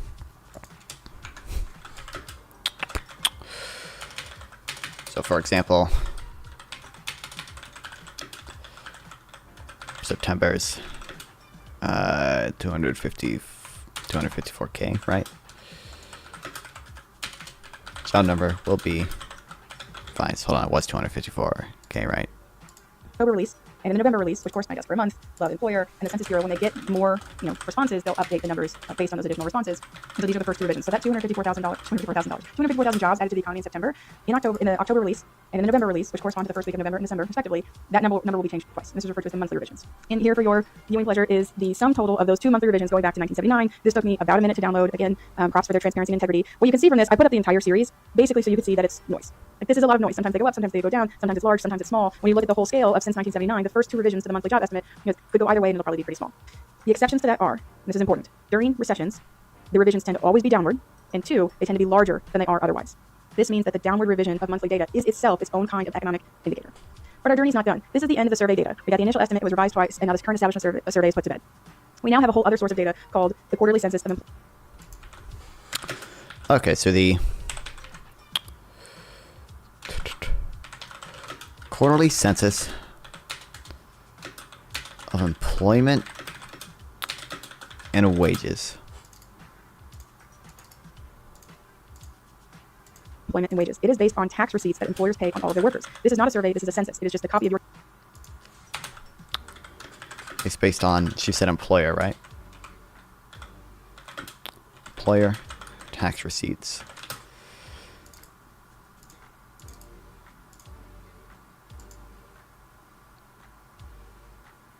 Pay on all of their workers. This is not a survey, this is a census. It is just a copy of your tax record for all 155 million jobs in the United States. It takes a long time to go in. This number, the quarterly census of employment and wages number, will itself go through revisions as more tax records are filed. So it'll have its own initial estimate that is then revised.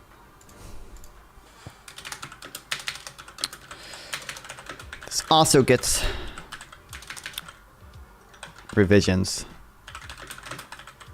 as more taxes are filed.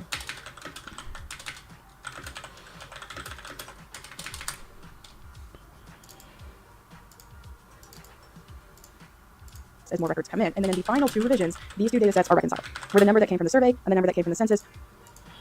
So it'll have an initial... Wait, did she say? As more tax records are filed. So it'll have its own initial estimate that is then revised as more records come in. And then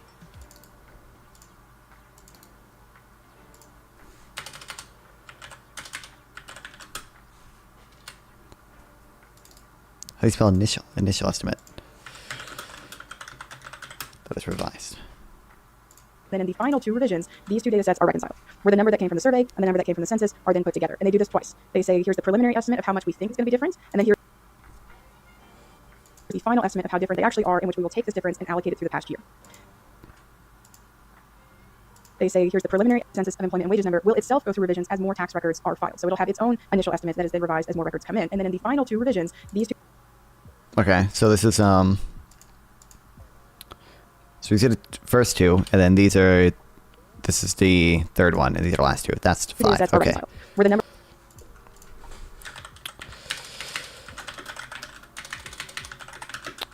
Final two revisions reconcile these different data sets.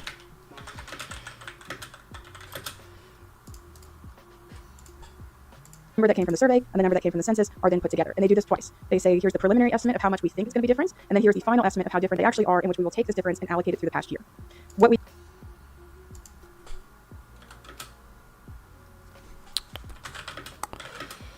They do an initial estimate.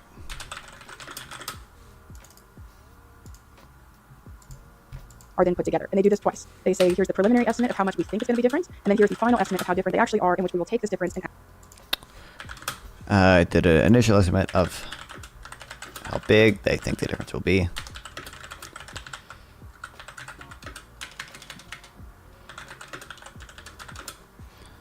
Final estimate.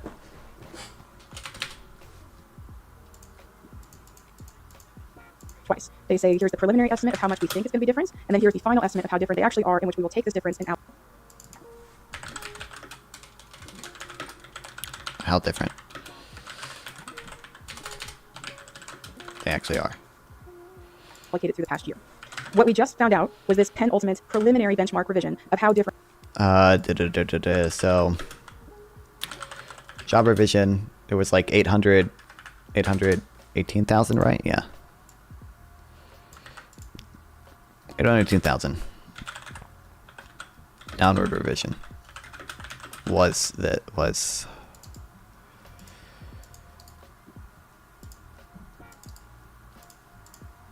these take this difference and allocate it through the past year. What we just found out was this penultimate preliminary benchmark revision of how. Are you the type of person at high school to do their homework during lunch? I took the slow classes, dude. I didn't really have that much homework, but kinda, yeah. Sometimes I made friends eventually. Okay, eventually I made friends, but yeah, I would do it almost always before I got home. How different? Just because I had free time in my classes. Again, they were slow classes, so. The survey of employers and the census of employers is. It was a really large downward revision. Well, it made the news because of employers and the census through the past year. What we just found out was this penultimate preliminary.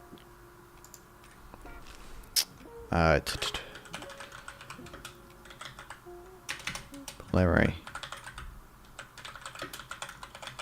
benchmark revision.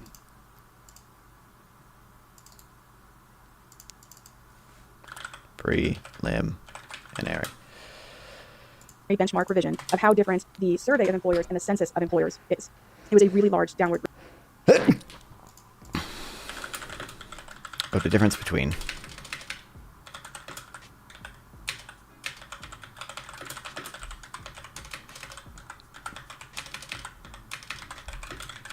survey data and the census tax data. Revision. Well, it made the news because, again, that tends to only happen during recessions. I put up here the prior final revisions to the data that occurred. So it stops in this is from 2017 to 2023. It stops in 2023 because 2024 isn't done yet. We just have the preliminary. But this is the change to the monthly employment number of jobs estimate based on the benchmark revision. So what you'll notice again is that it's small, but it tends towards positive. It tends to be that the survey undercounts and the census kind of brings up the survey, with the exception, and this is why I zoomed in, is that you can see in 2020 it's all negative. Because in recessions, revisions tend to be downward.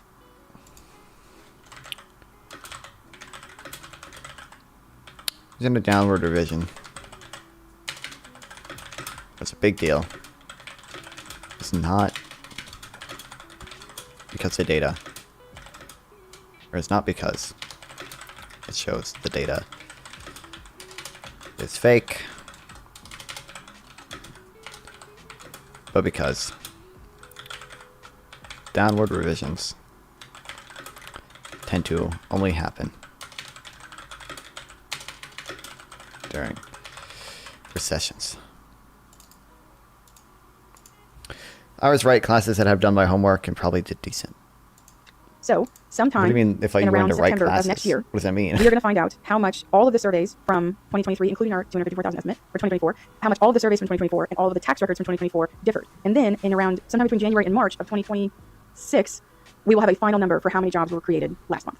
That is the end of the journey. Jobs numbers are revised downward typically when we're in recessions. So the reason why this preliminary benchmark revision to establishment survey numbers was important this time around is because we have been in economic purgatory for 2.5 years, wondering if the economy is going to tip into recession in order to fully fight the effects of inflation. This has been the question. Oh, they put me in all spec classes because I have ADHD. Not only descriptions of the economy, but how those descriptions change. So they wanted A for classroom for some reason. They were always super boring, so I didn't feel like I was learning much. This preliminary revision came out. Yeah, but I just, I mean, I did that because I wanted to learn my own stuff. Like, I would literally, who needs to, why would I take AP English when, I can just take regular English and, we did nothing in that class, dude. We did nothing. I would go into class, I would put my headphones on, I would just listen to my own music while the teacher read a book out loud to students, even though we were fucking seniors, dude. Apparently, we're still too hard for these students to read.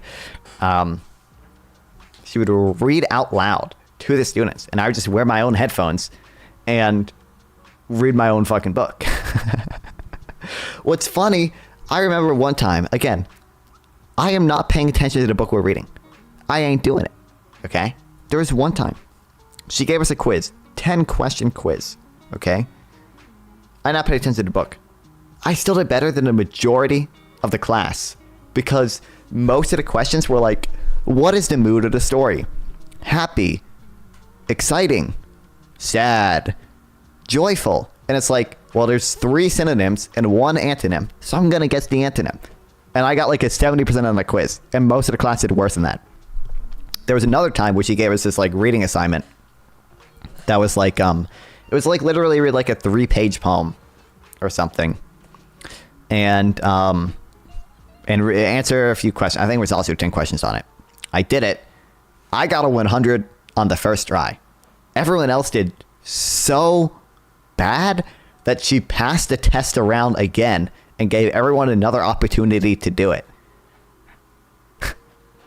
I don't know what was up with that class. I don't know. I'm not a like especially smart person. I'm just like, I don't know. Interest rates. That's why it had so much legitimate attention paid to it, because it was another piece of evidence to take to the Federal Reserve to say, you have pushed the labor market to the brink, you have to drop interest rates, and why so many people latched onto it, either as a predictor of recession or another warning that one is on the way. But unfortunately, conservative talking points jumped on it and said it's actually fabricated data. It has, you have never paid attention before to statistical revisions to data because they're not interesting and the methods don't change. The only reason why people legitimately paid attention now was because they were worried it meant that we were in a recession. And then conservatives who know better jumped on this to manipulate how people feel about statistics coming from the Bureau of Labor Statistics. All of it is banking on the fact that you would never watch a 9-minute video explaining to you where the revisions came from, and you would accept basic lies that people would cook the books to help the economy because they assume that you would never take the trouble to understand. Wild.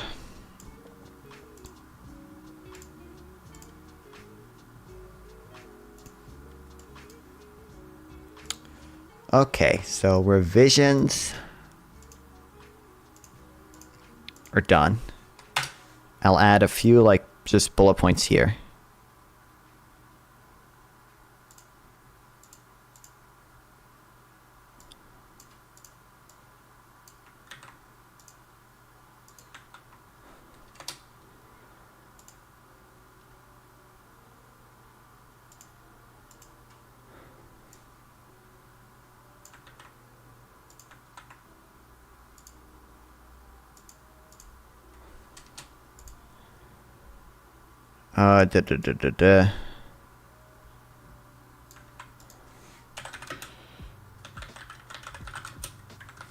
I've done 0 pieces of homework. Why?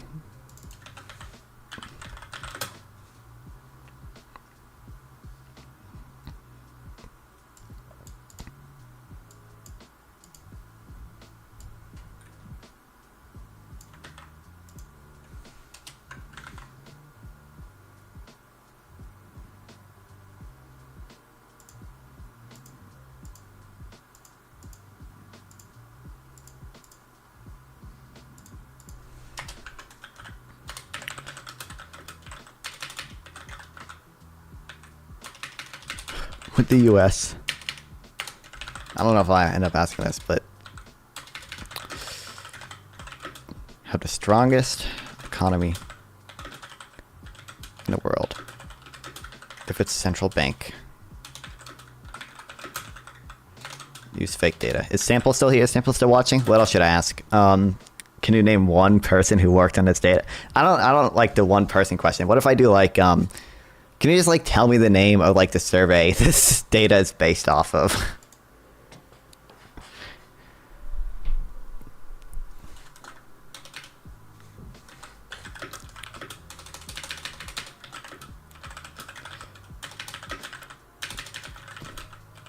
You know what survey this data is based off of?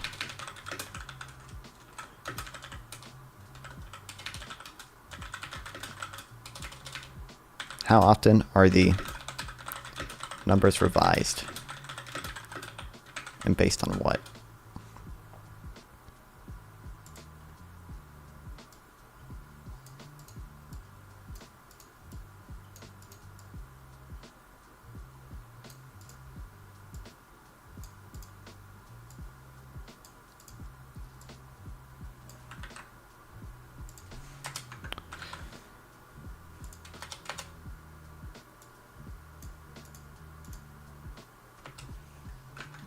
This is getting a little long, but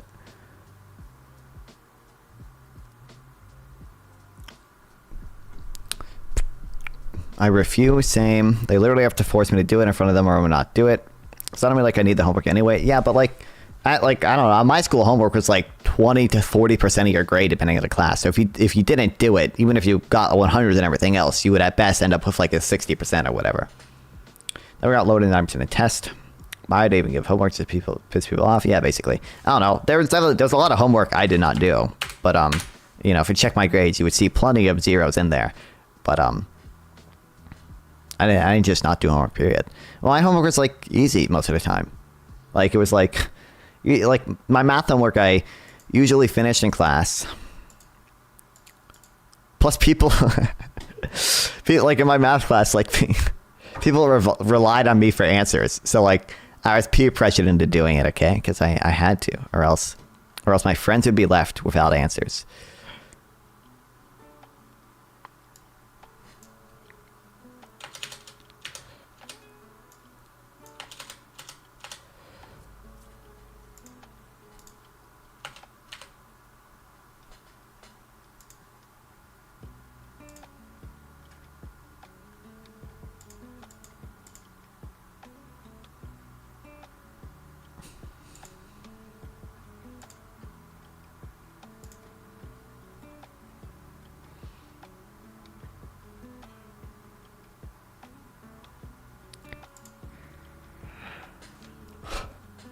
I wonder if there's a good...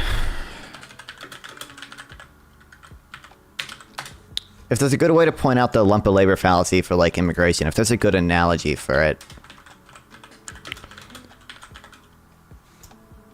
Because, like, intuitively it feels like intuitively to most people that, like, an immigrant taking a job is, you know, akin to a native-born losing a job. But, like, in reality, markets are destiny on the lump of labor fallacy, and markets are dynamic. So, like...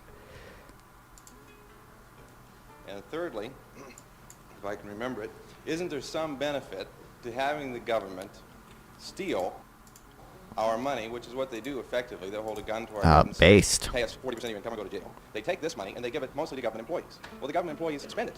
The marginal propensity to consume is pretty high.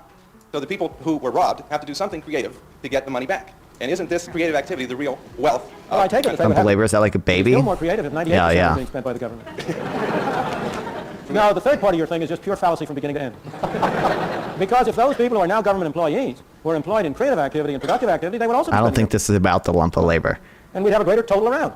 All you're doing, and let's suppose for a moment, take the extreme case, that 40% is being used just to have people sit around. The fact that they spend their money doesn't alter the situation.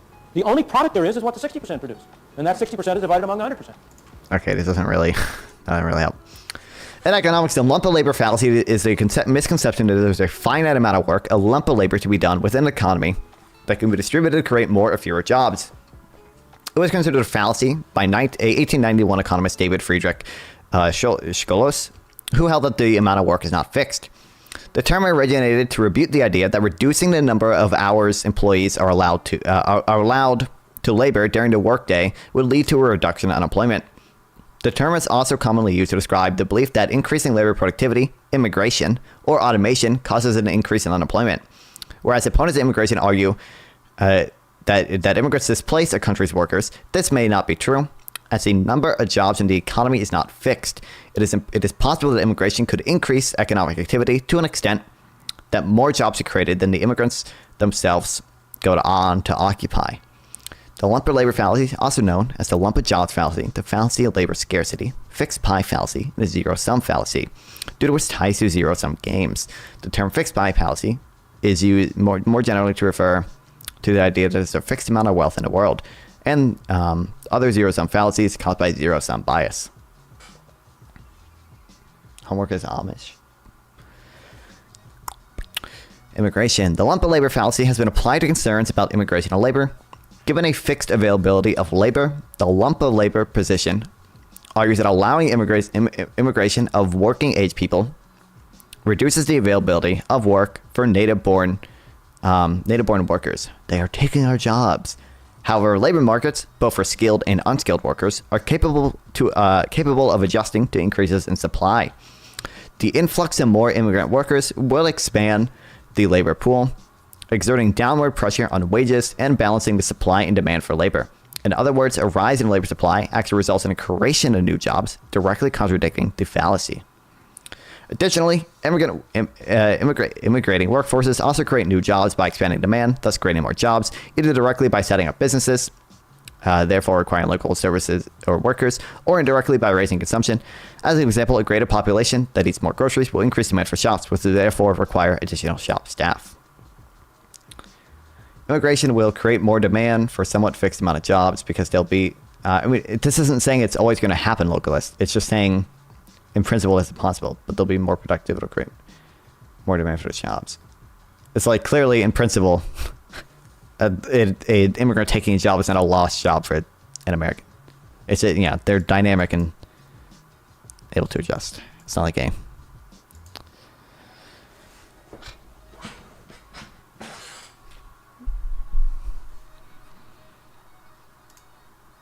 Why do populists like isolationists so much? And almost all, if I had the invasive and intrusive and toxic idea to understanding how economies work, and it's the idea that there is only a fixed amount of things, and the more people that come in, the more you have to divide those things between everybody But else. this is more just People zero sum fallacy. The idea that an economy can grow and everybody can get more things. Not everybody, but everybody can benefit in economic transactions. People always think that there's a winner and a loser, and most people with econ takes, you can hear that coming out whenever they talk about things. Oh, you tariff China, China loses, therefore we win. Or let's keep immigrants from coming in to not steal jobs from us. Oh, immigrants are losing, so natives are winning. All of the econ policy is centered around this idea of like winners and losers. And what people don't know is you can have economic policy where everybody loses, and you can have economic policy where everybody wins.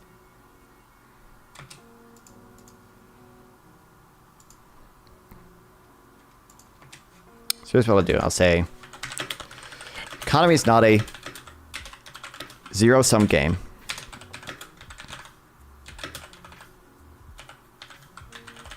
Immigration can benefit native-borns. And empirical data supports the notion that native-borns supports the notion of foreign-born employment supports native-born employment. I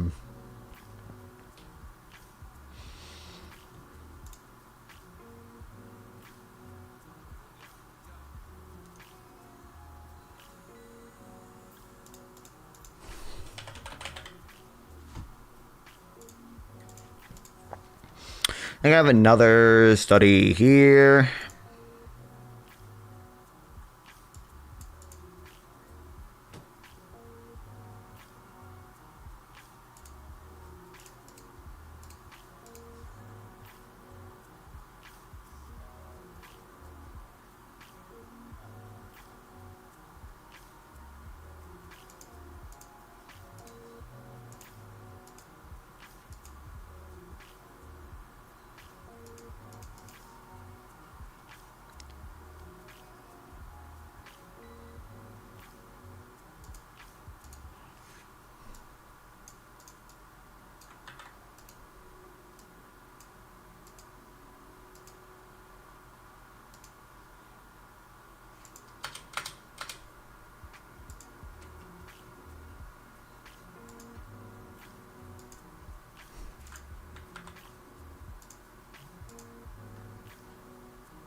I think the economic issues on an effective immigration away from the United States.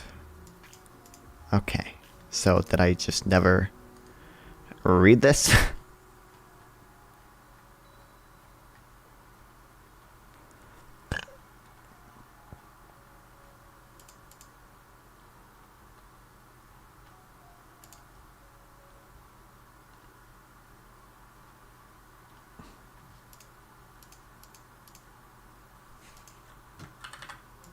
I was taught economics shortly after the end of the Stone Age, but back then they told us that the lump of labor fallacy was a fallacy, that it was not correct that the good Lord sprinkled a certain limited number of hours of work on each continent. What we see with this mirroring that I mentioned to you is kind of like an incarnation of the lump of labor fallacy. 4 million deficit and a 4 million surplus. It's not supposed to work that way in market economies. And the miracle of the market is the miracle of the market, but it does not cure pathologies, let's say. I was taught economics. Okay.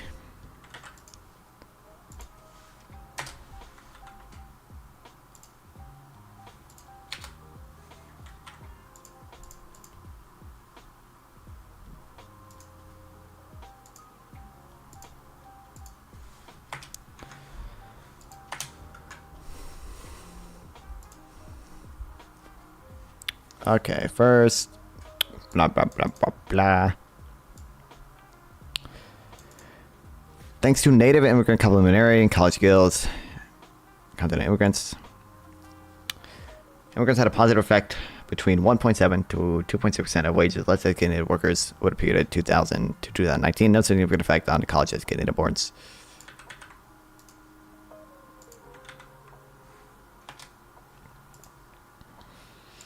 Also, could get a positive employment rate for most native workers. Even simulations for the most recent 2019 to 2020 period suggest positive effects on wages of non-college native and crowding out affecting employment.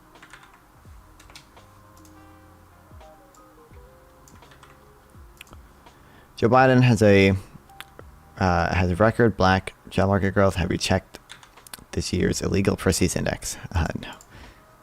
But that black unemployment is at a record low, but I swear I did read this.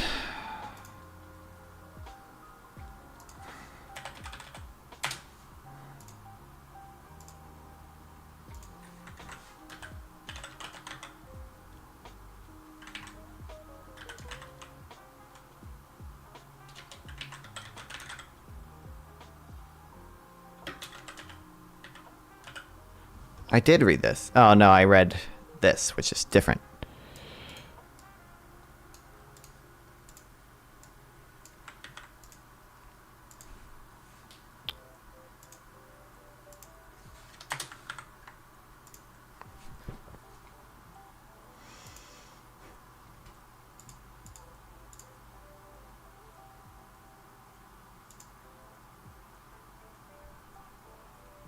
How do you get stats on that? On what? It's the black market.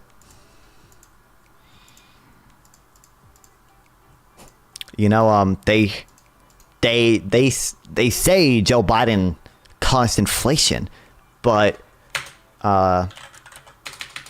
Financial Times, purity of Coke versus price. They say Joe Biden caused inflation. But I mean, I'm in the Coke market. All we've seen is deflation, baby. Cocaine purity just keeps going up. Cocaine price flat. Amazing deflation. And no one's talking about it. What's up, Golden Snakey? Welcome back.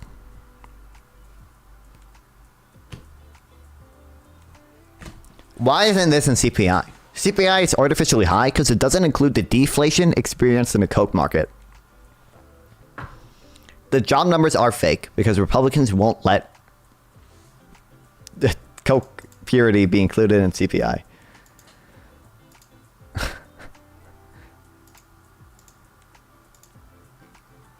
Don't forget weed. I haven't seen it. I've only seen this chart. It could be true of weed too.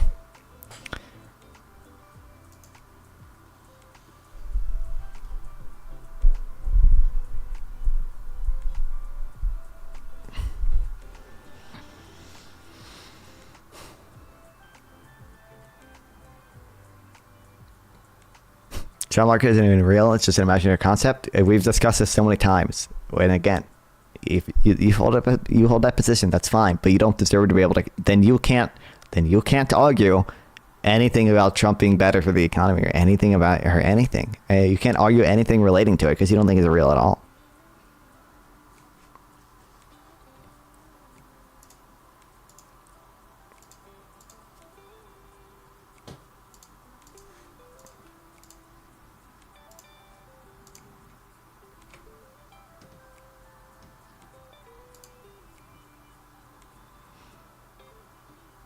million, just men, not even women, just men who have completely dropped out of the labor force. Are there 7 million prime age men who are not working? Well, let's download some data and find out.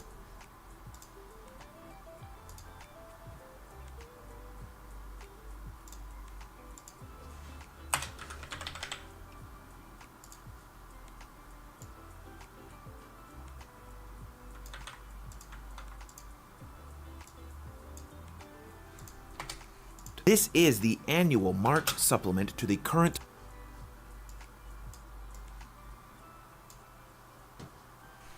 What is happening here? Fawn is transitioning to his role as potential drug lord's financial advisor. Dude, I wish. Dude, that's the job for me. Population survey, and if you plug these, this is the annual March supplement to the current population. Okay. March supplement to the current population survey. And if you plug these figures in right here, we do indeed find that there were 7 million men. Let's find that 7 million men. And between the ages of 25 and 54, prime age, who did not work that year. And the survey 7 million prime age men do not work. Also asks them the reason why. Number 1 reason is ill or disabled. The next most. However, also ask them why they don't work.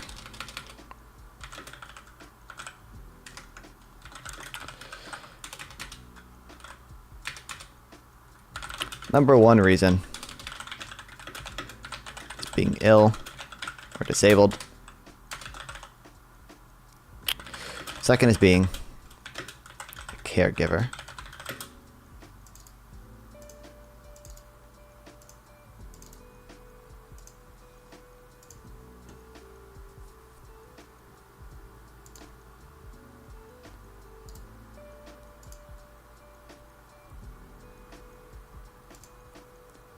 Most common answer is caretaking. And while schooling is less common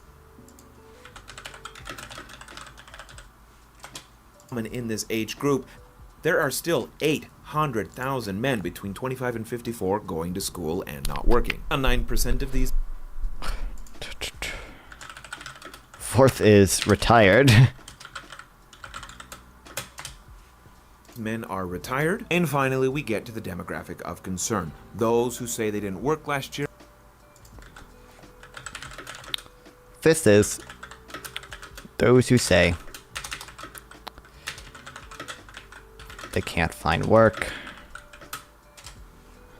because they could not find work. That is 678. Last is all others. 8,000. You can really see the life cycle story if we break it down by age. Mid-20.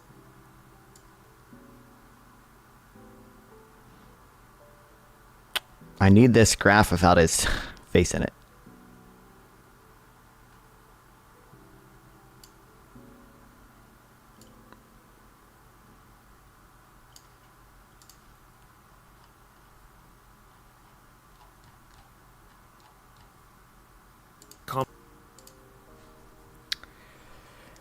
Just put it into AI. Plagiarism, all your writing must be. I'm taking notes, and even then I'm paraphrasing.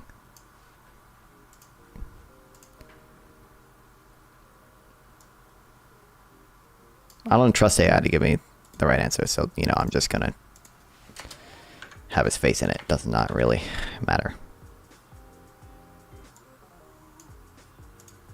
1,000. You can really see the life cycle story if we break it down by age. The other chart Mid-20-year-olds breaks are it down still by going to school age. quite a bit. There's the most common ill or disabled. It grows over time. Caretaking is fairly consistent here in blue. I can edit to face out. Oh, that's what you mean. Well, I don't care that much. It's like I mean, I could just use a white brush and edit the paint out. It doesn't really need. I don't really need AI.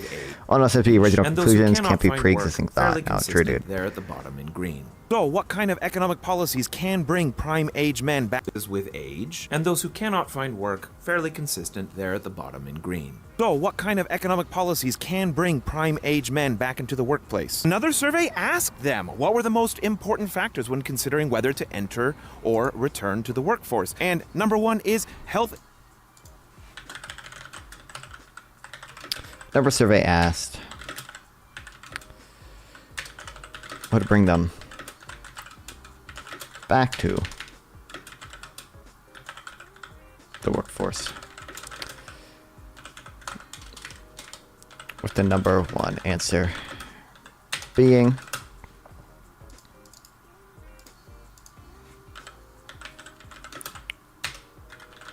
health insurance.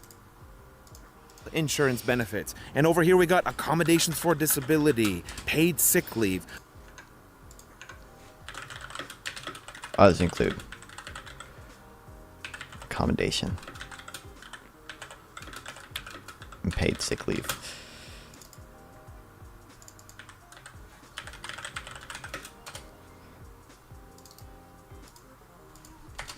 Flexible work arrangements, mental health benefits. But Senator Vance is not proposing these policies. So when we're talking about deporting between 10 and up to 25 million people, 600,000 men ain't gonna fix those broken supply chains.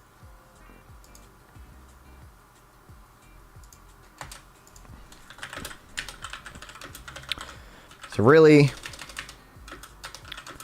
it's only 687,000 men that could be brought back into the labor force.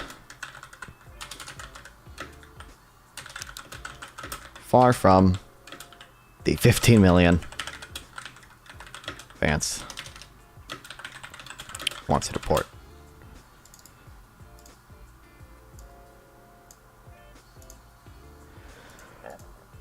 I will take this chart as well.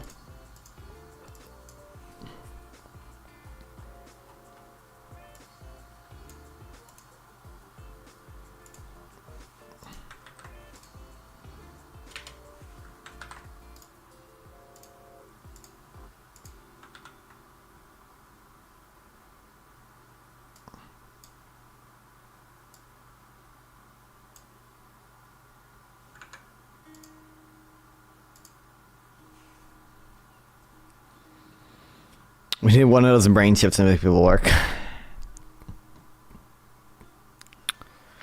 Currently not. Okay. 7 million statistic true.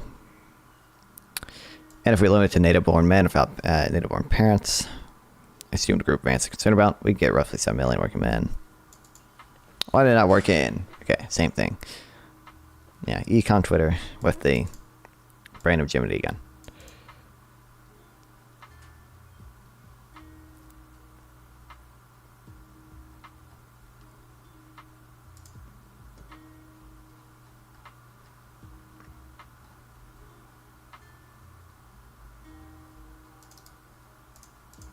Oh, hey, look, localist. You're not going to like this one.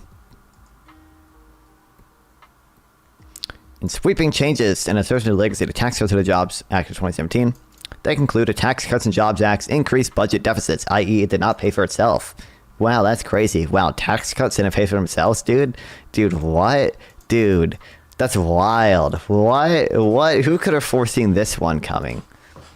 Most Americans got a tax cut around 80%, which explains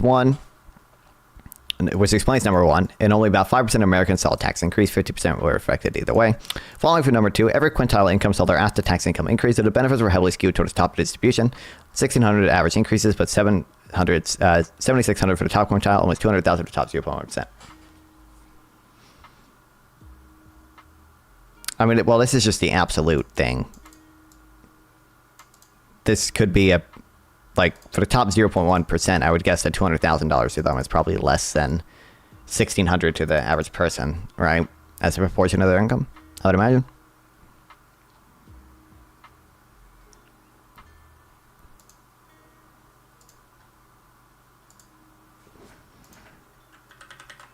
looking at tax cuts solely as relation to deficit is a bit silly. You are the one who claimed that these tax cuts would pay for themselves. I think that wasn't even a Twitch chat. I think that was in Discord. You said that. You literally said just cutting taxes equals more revenue, which like clearly in principle that's not true. Clearly in principle, there are going to be cases where tax cuts. Yeah, it wasn't Discord because I remember talking about the Laffer curve. Clearly in principle, there are cases where decreasing taxes would increase revenue if we were on the wrong side of the Laffer curve. And the reverse is true. Clearly, if we were on the right side of the Laffer curve, then cutting taxes is not going to increase revenue. The U.S. is not on the wrong side of the Laffer curve. It's laughable that you would think that.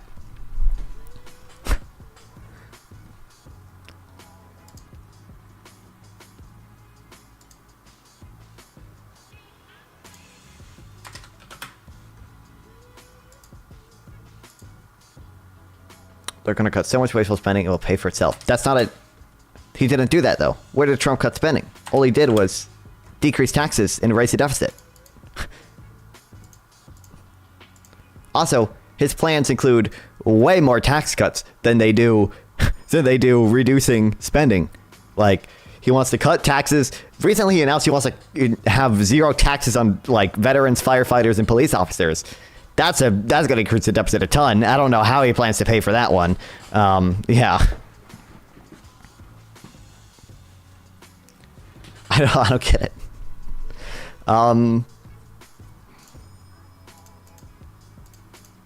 Yeah, he wants to cut taxes and overtime. Or not cut, sorry, exempt overtime income from taxes, exempt tips from taxes, exempt Social Security from taxes, exempt veterans and police officers and firefighters from taxes. Which is like, that's like, I think the last one is like almost 20 million Americans who just pay no taxes now. Yeah, I don't.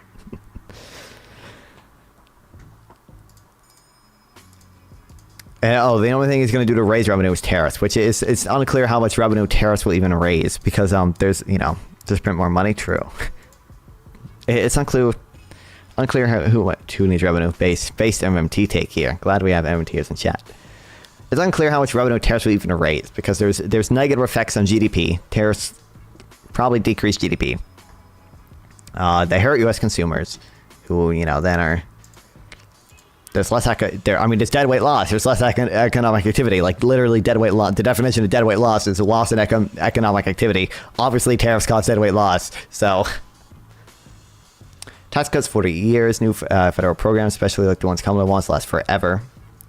Kamala wants to cut nothing in the federal government, only grow. Who do you think will raise the deficit more? I don't that's fine, whatever, right now, great.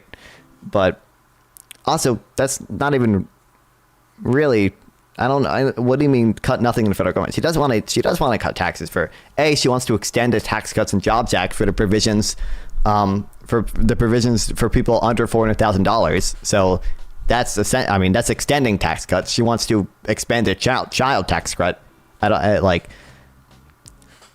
She does want to cut taxes for some people. Kamala will raise the deficit more than Trump. I know Kamala will raise the deficit. I agree. Kamala will raise the deficit more than Trump, though. That's unhinged.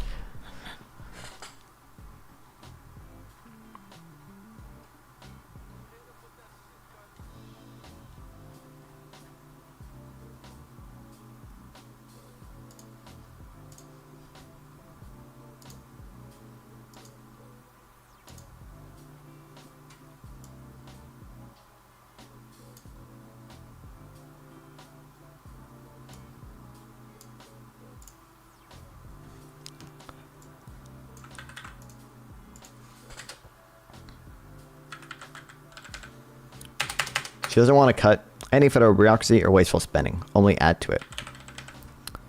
I don't completely disagree. Obviously she does want to increase government spending. That doesn't mean that she's going to not increase the deficit more than Trump does. Also, how much do you think mass deportations are going to cost? I'm pretty sure estimates for mass deportations put it at like $200 billion.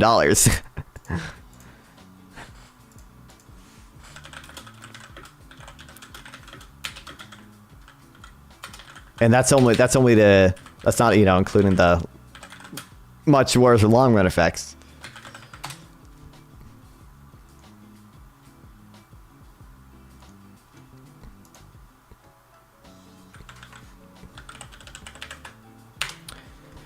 In total, we find the cost of a one-time mass deportation aimed at both those populations an estimated total of it is at least $315 billion. Fed sends Ukraine to. I'm pretty sure we've given Ukraine $200 billion over 2 years, but okay. Like $300 billion is not like that expensive in terms of the federal budget, but like also that's kind of misleading because we're not really giving Ukraine $200 billion. We're giving Ukraine old military equipment, which can't really be used for anything else. Sometimes for some specific items, it even saves us money because like we have old munitions that are expired and we have to dispose of them. It actually saves us money to give them to Ukraine where they can use them, rather than disposing of them here, which costs money because they're fucking dangerous. For like some munition shells, they actually save us money. The rest of it is like old military equipment that we give to Ukraine, and then like we buy new and improved military equipment here. So like it helps our military, it helps U.S. jobs even. Like I think that number is 85% of the money stays in the U.S. It stays in the U.S. when we give money to Ukraine. Like, the big problem is the mandatory spending, which is always unconstitutional anyway. Yeah, but I understand. Wait, but locals, who do you think will increase the deficit more? Harris or Trump? I'm just like, are you gonna just keep switching to other things that you're just gonna keep going back to unconstitutional spending, or are you gonna ever actually like acknowledge that my point? I'm not arguing whether or not spending is constitutional right now. I'm not arguing whether Harris will increase the deficit or not. All I'm arguing is that Trump will probably increase the deficit more than Harris does, based on like 90% of projections. Kamala contributed to the deficit way more. It's just not true. Based on who do you think wants to cut taxes more, Trump or Kamala? The only point is cutting revenue. Yes, Trump wants to cut revenue and has proposed basically nothing to actually cut spending. I think he said eliminate the Department of Education, which does not have that big of a budget. And it's probably gonna, which is temporary. Okay, which is the savings that you get from eliminating the Department of Education. It's probably gonna be outdone by the cost of doing mass deportations, which is gonna cost $350 billion. DOE budget. What's the budget for this? I bet it's like $200 billion.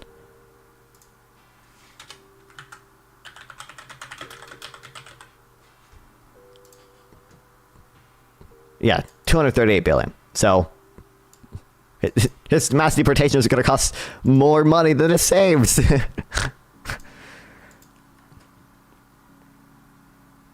Money's just paper anyway. True. Based MMT.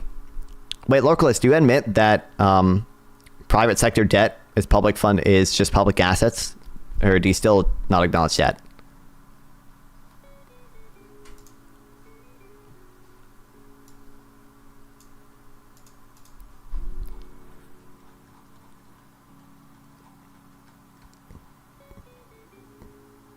Actually, the U.S. labor market remains strong. It's indisputable that the U.S. labor market is strong.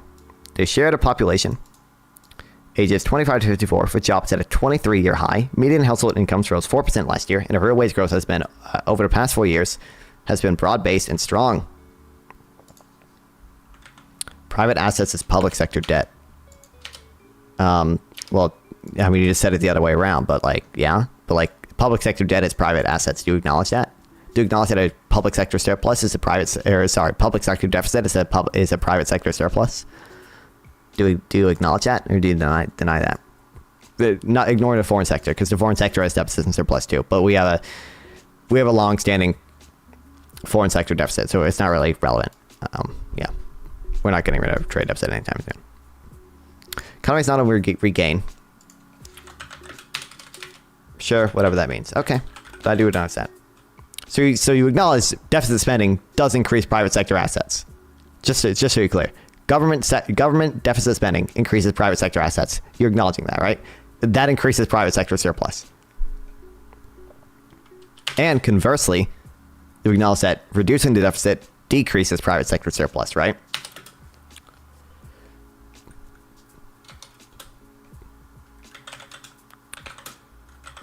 Unless it's going overseas. Well, yeah, but like, when is the last time we didn't have a trade deficit? we have a trade deficit. Okay. not going away anytime soon, nor should we really want to go away.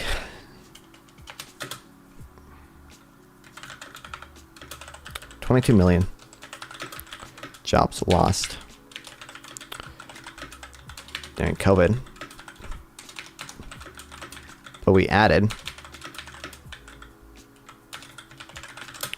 additional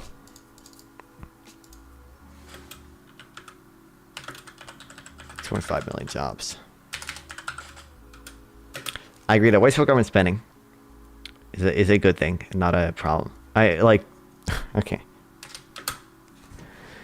Nice one, dude. Like, can you engage with the question? Or are you just gonna... To be clear, I don't even think deficit spending is always a good thing, okay? I think the deficit... Well, I don't really care about the deficit number itself, but the net interest we pay needs to go down. The cost of financing the deficit needs to go down, and that's going to require us to reduce the deficit, basically. But I am not an MMT, okay? I do not think that deficits don't matter. I do not think that we should increase the deficit infinitely. I do not think any of these things. I do not think wasteful government spending is good, obviously, because you included the word wasteful. But even non-wasteful government spending can be bad if it increases the deficit too much. Deficit spending is never good unless absolutely necessary.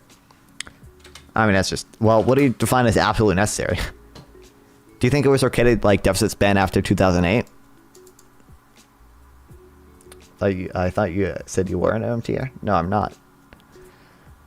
MMTer is actually a useless concept. The, government sector or public sector deficit as private sector surplus. They use it in a pretty misleading way because they try to paint it as, in order for the private sector to be profitable, or in order for the private sector to grow, we need a government deficit, when that's not really true. Because the private sector can borrow against the other sectors within itself, right? So the tech sector surplus is financed by agriculture deficit, which that's a bad example, but times of economic turmoil, maybe. Okay, does 2008 count?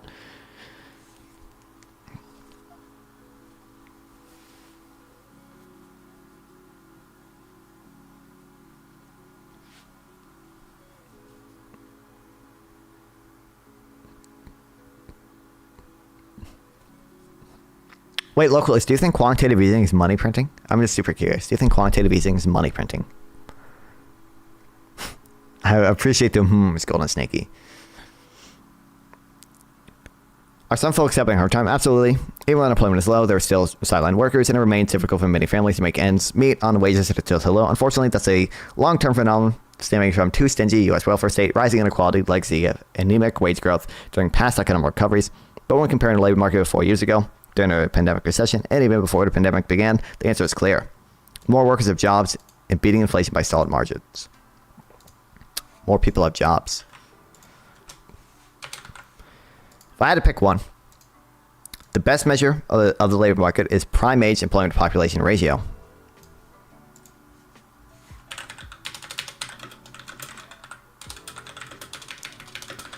One of the best measures of the labor market.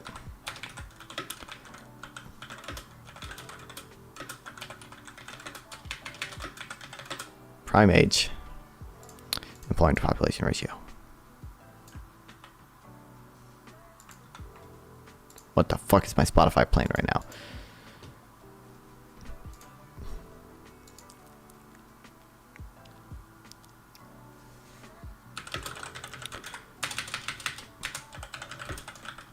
Right now, it is at its highest point since 2001. Oh wait, shit. I don't actually need to download it. I can just hit copy. I don't agree with the Economic Policy Institute all the time, but you know what they do that is based? They actually let me copy the images rather than...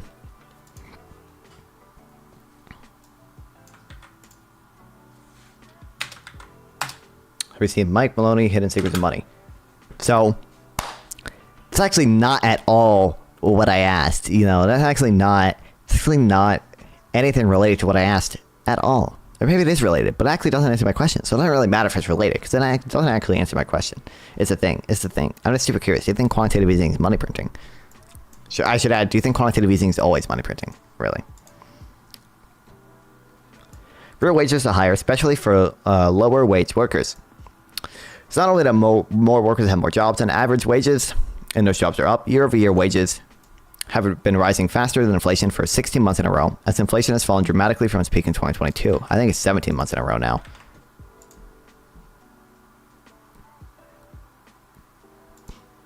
Quantitative easing is when the government prints money and gives it to the president. True. You know, I don't understand what the point of, like, just trolling it. I know that's not what you think. If that is unironically what you think, then you're mega dumb. But real inflation adjusted wages are up across the wage distribution when compared to 2019, as shown in Figure B. Wage growth was strongest for the lowest wage workers, increasing a whopping 16.9%. Even in the middle, real wages grew 6.5% higher now than in 2019.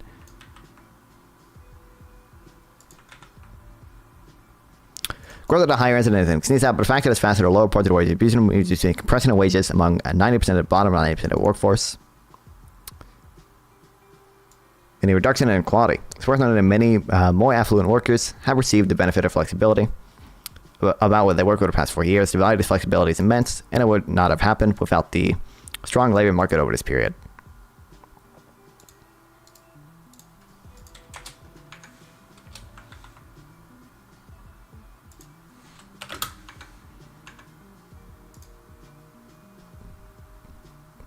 Figure B also compares the wage growth with the slow and prolonged recovery from the Great Recession, a time when policy responses far from adequate drew in the pursuit of austerity amid years of pain for workers and their families, brought by the financially accomplished and religions and relinquished bidders.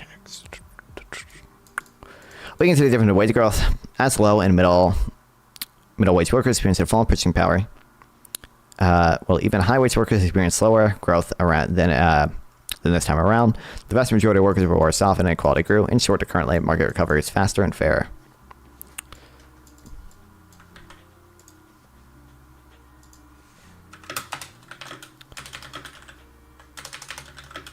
Also stall. We also see faster wage growth and more equal wage growth than in 2008. I think his tax plan. What?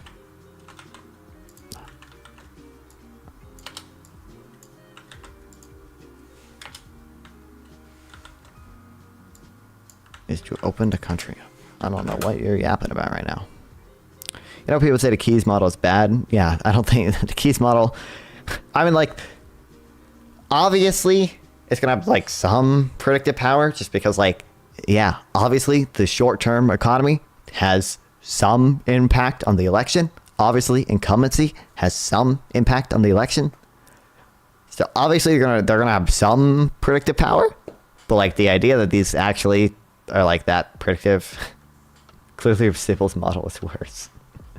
I think Silver's explanation is like, here's a good explanation of it. Like clearly there's like a bunch of, you know, keys that you could plausibly include. There are so many things that affect the election that like plausibly have an impact. So many things that plausibly have an impact on the election, right? So it's not just a short-term and long-term economy, but also like, you know, there are a million other things not included in the keys. I'm struggling to think of an example that could plausibly have just as big an impact as the things in the keys.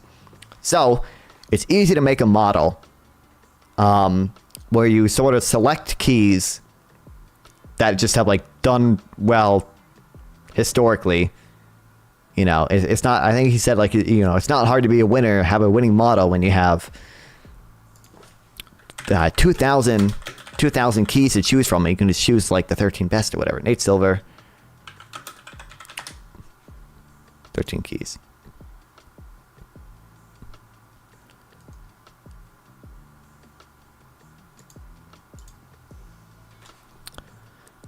YouTube won't let me post it on one comic because I'm blocking it. Wow. I don't even think it's sent half of them.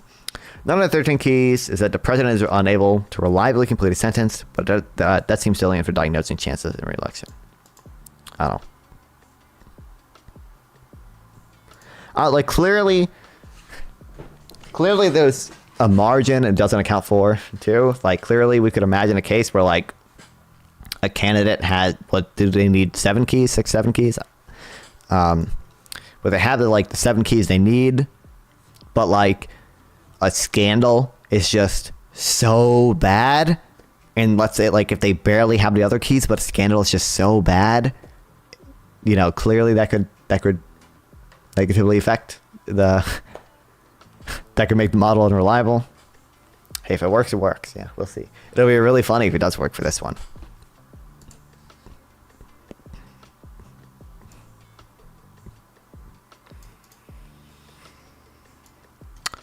Okay, strong rewards group particularly historically disadvantaged groups. Figure C shows how median wage growth is strong for every demographic between 2019 and 2024, but particularly for black men, Hispanic women, and young workers right out of high school.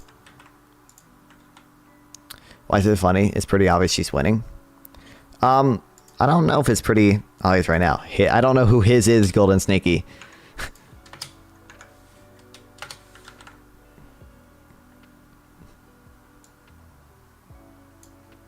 But a financially accomplished in regions relinquished to the highest bid. I don't know what that means. That's a bunch of nonsense. Obviously, Trump's winning by at least 60-40. Trump, sorry.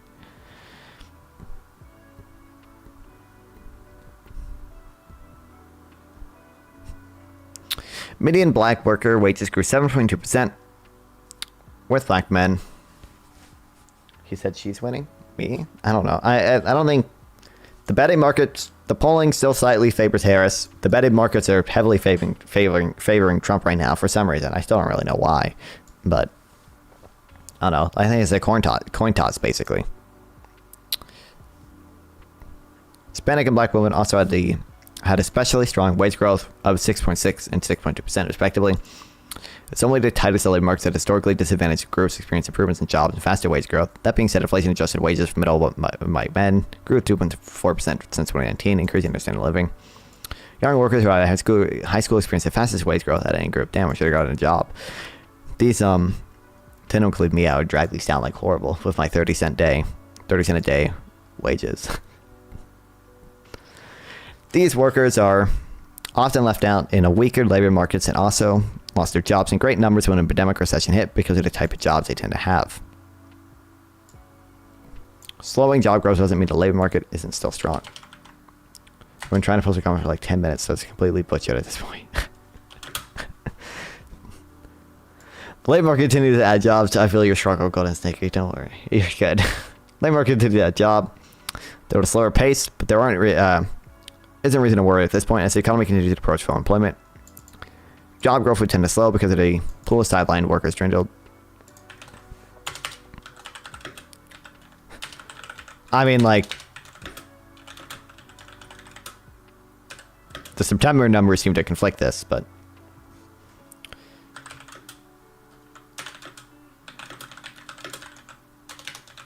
closer to full employment. I'm pretty sure vacancies are also increasing, which like suggests that we are pretty close to full employment.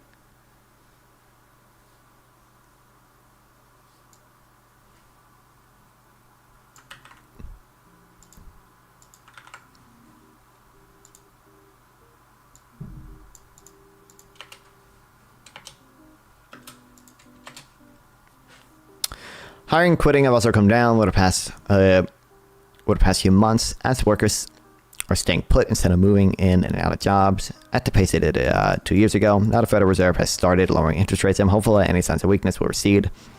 The labor market will continue to strength. Which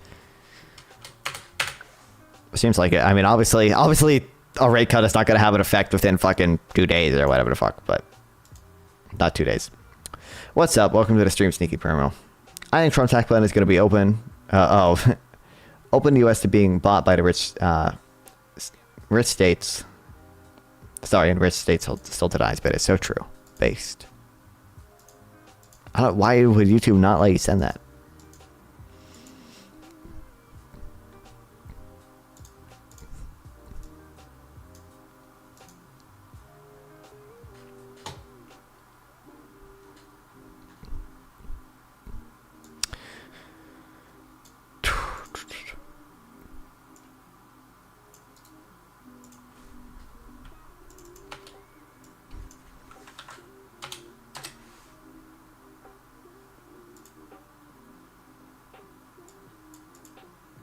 former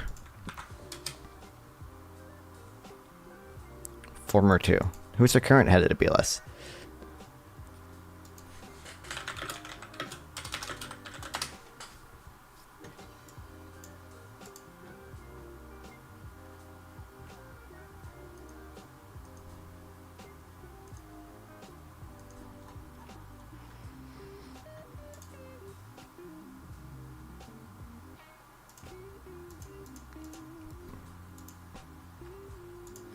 We were appointed as Commissioner of the Bureau of Labor Statistics by Presidents Trump and Obama, respectively.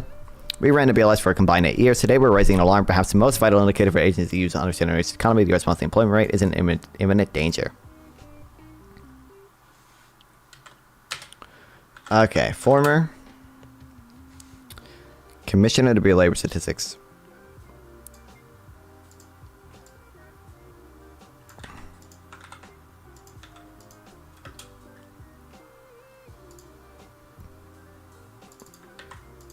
Appointed by President Trump and Obama, respectively.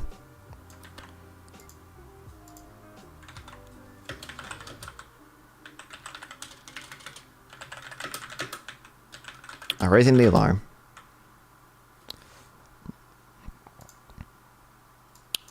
that the U.S. monthly unemployment rate survey used for the U.S. monthly unemployment rate is in imminent danger. Once a month is usually the first Friday. Policymakers and financial traders react to the so-called Jobs Day report from the BLS, which estimates monthly unemployment rate. Unfortunately, the nonpartisan fact-finding agency has been underfunded for more than a decade.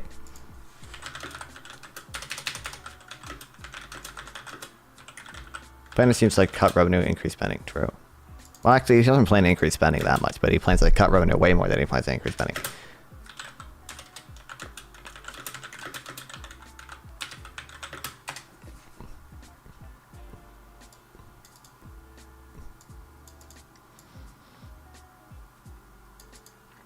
BLS needs to adequate funding to help the current population survey, which feeds into the Jobs Day report. At current funding levels, cuts to the survey sample size in 2025 will be unavoidable.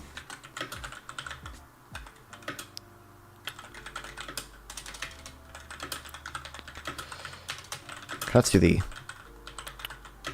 current population's survey size will have to happen in 2025.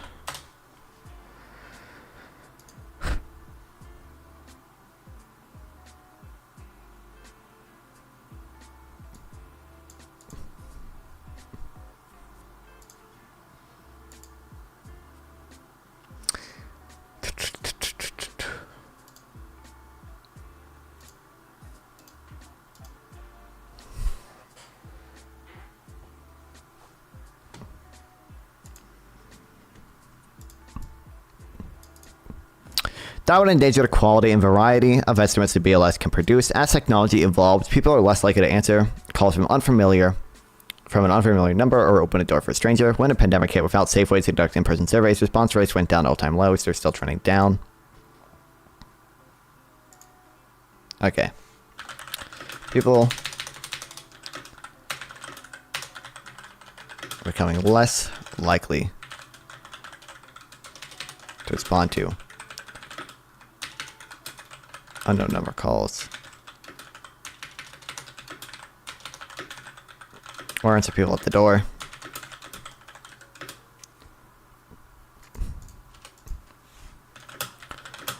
So they response rates are trending downward.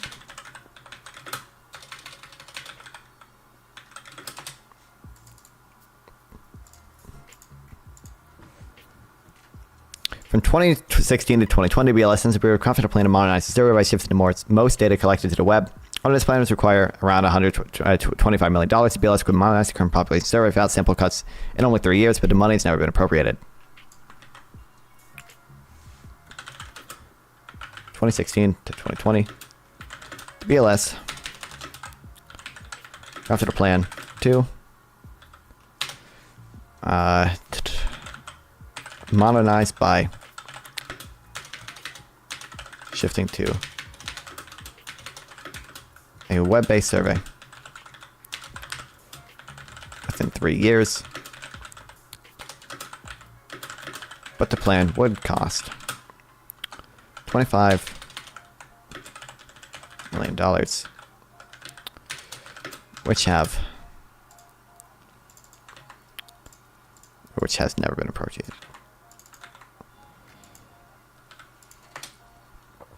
If Congress didn't fully fund BLS current needs, plus the modernization project during the funding cycle, we'll lose major kinds of critical economic data. First, demographic detail, because BLS began publishing monthly unemployment rates for Native Americans only 2 years ago. Policymakers didn't know until 2022 that the unemployment rate spiked to nearly 29% for Native Americans in 2020, about double the national rate.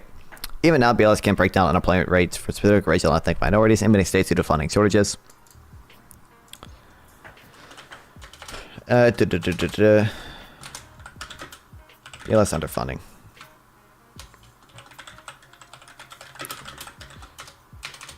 BLS. So we get less accurate and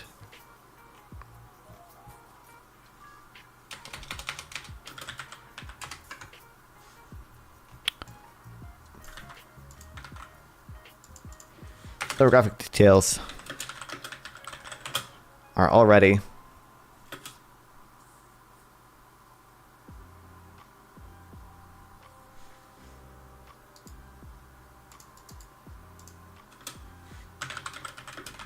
hard to measure in the BLS.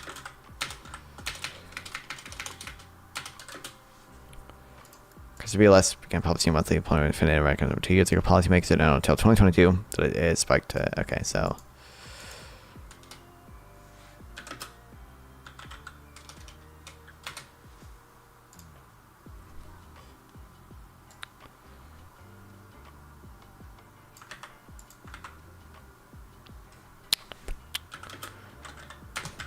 BLS also can't break, or I'll just say disaggregate rates for specific racial and ethnic minorities in many states.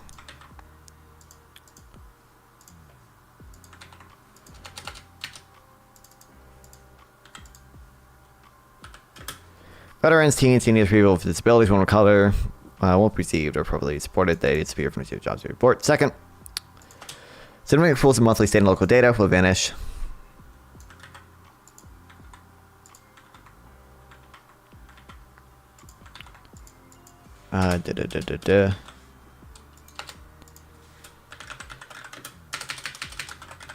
Leaving behind only annual estimates.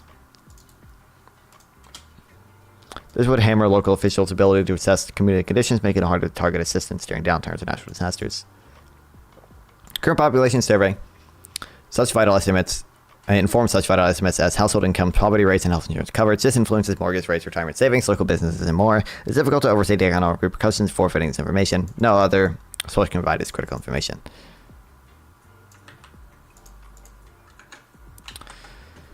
Oh, we later than usual this time? Yeah, I've been streaming a little bit. I guess so. Oh, that's wild. My sleep schedule has been normal for so long that it's actually unusual for me to stream at 10 p.m. Usually I, a few weeks ago, whatever, I would start streaming at fucking 8 p.m. and then go till like 2 a.m. I don't know. I usually want to stream that long. I'd go to like, it depends. I don't know. I'd go to like, I think I actually would go to 8 p.m. to 2 a.m. sometimes. That's 6 hours. I stream for 6 hours sometimes. I've been streaming 7 hours today. Difficult to overstate the economic repercussions of forfeiting this information. No other source can provide its critical data. If Congress doesn't invest now in a web-based, adequately sized survey, will snowball into which current population surveys and usefulness continue to decline. This could force the BLS to cut other important economic surveys to keep this one life support. BLS could also be forced to cut support for other surveys to keep the CPS on life support. Right now we're reading, this is just like an op-ed from two former heads at the Bureau of Labor Statistics saying, hey, Congress, we need more fucking funding or else your data is going to be all wonky because we don't have enough money to modernize the current population to rate to a web-based system. Response rates are trending downward. We need $25 million. Yeah.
Hold on.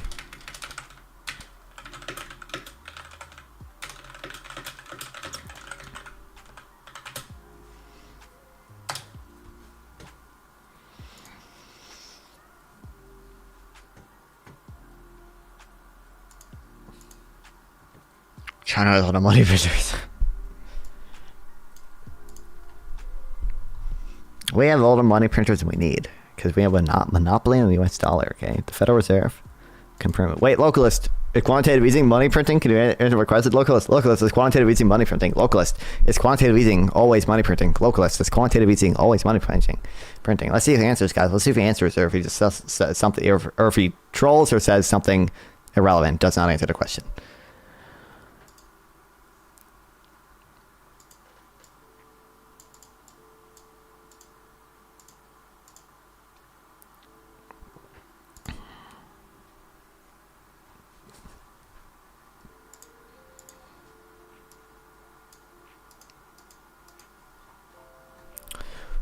Bypass paywalls, bypass paywalls, bypass paywalls, bypass the paywall, please, bypass paywalls. I'm edging the logo. Fire, let's go, let's go, let's go. Edgers in chat, rise up. Import the money then. So much for a softening labor market. Employment fired up September. The BLS showing a gain of 245,000 jobs. I thought it was September. I thought it was other way around. I thought it was 254,000. It is 254,000. And the jobless rate fell, falling to 4.1%.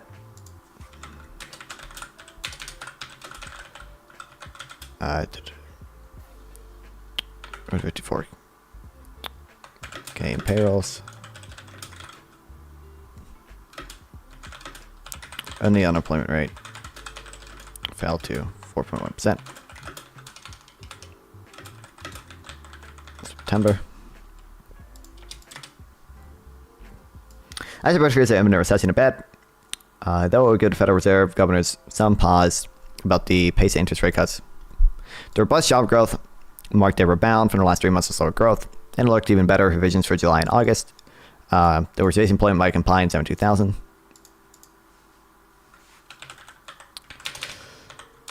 Upward revisions added a combined 72K jobs for July and August.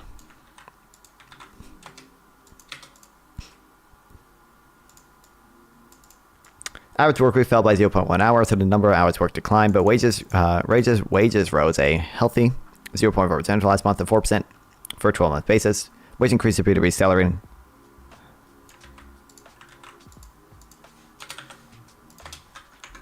Appear to be accelerating 62% increase over 6 years. One by this weekend, the doctors will compound a trend. One note of caution is that most job growth is coming from areas boosted by government spending, healthcare, social services, and government. However, most of this job growth. These notes aren't public. The notes are in my Discord. The notes I'm on right now aren't public. I can make them public. But the notes are... There's a notes channel on Discord. But I think my only notes that are public are the Israel-Palestine ones, I think. I should add exclamation point notes now. Did you hear My Pillow's having a sale? Guess the price, $14.88, I'm guessing.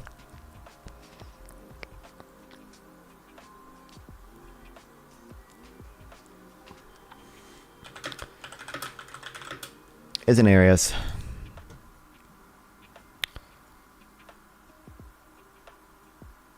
Boosted by government spending, healthcare, social services, and government.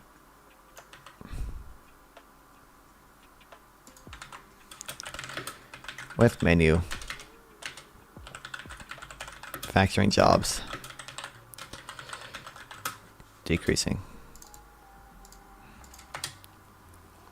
Financial markets love the job news with stocks and bonds rising. It's hard to see any sign of economic gloom in the data. If the Fed is thinking of accelerating path of interest rate cuts, a fear of recession shouldn't be part of the rationale. The pop in bond yield is especially notable. The 10-year Treasury rose a dozen basis points from 3.97, and it's up from 3.7 on Tuesday. Markets would seem to be anticipating stronger growth, or perhaps that the Fed will only cut its target rate by 25 basis points in November, rather than another 50 that it cut in September meeting. It's hilarious, yeah. Subtle dog whistle. Who would know? Growing economy, strong labor market are reasons themselves to keep rates higher if inflation continues to fall. But the September jobs report and buoyant financial markets appear to confirm what we've been saying, which is that monetary policy hasn't been all that restrictive. We'll see if it's compatible with continued disinflation. Opinion Kamala Harris's AI deepfake. Oh no, I didn't see this. 1350.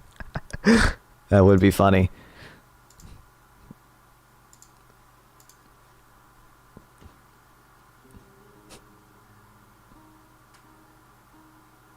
Kamala Harris is trying to woo business leaders representing herself as centrist, supports markets and technological innovation, called a political deepfake. Oh, okay. That makes more sense. I thought there was like a AI deepfaker Harris that actually went around. I was like, what? By the way, I'm pretty sure that like everything, most of the things people criticize Harris for, I don't even think she mentioned in this plan.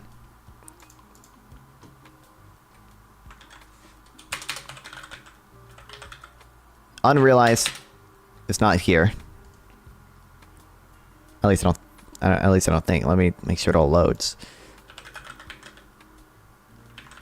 Well, what about billionaires? Make the wealthiest pay the same as the middle class. Let's see. It doesn't say unrealized tax, but maybe. Of course, not there. Billionaires need to pay their fair share in tax. They should pay an effective tax rate lower than a teacher firefighter. Support establishing a minimum income tax in billionaires. Okay, so this is kind of an unrealized tax, but it's also not quite. Well, it is an unrealized tax, but it's not necessarily as bad. They roll back Trump's taxes for the richest Americans, and because there's going to be some people who don't even. This is also on billionaires when previously it was $100 million. So this is only billionaires, and it's just a minimum income tax. So it is effectively. I mean, it's effectively a style of wealth tax, right? But not as broad a base as the unrealized tax you want to do, because minimum tax. So it's not like you're taxing an additional marginal rate, because there's going to be some billionaires who probably do already pay them whatever minimum taxes and other taxes they pay. They also roll back Trump's taxes for the richest American and like common sense reforms. So there's that. I think that's the only time it mentions billionaire.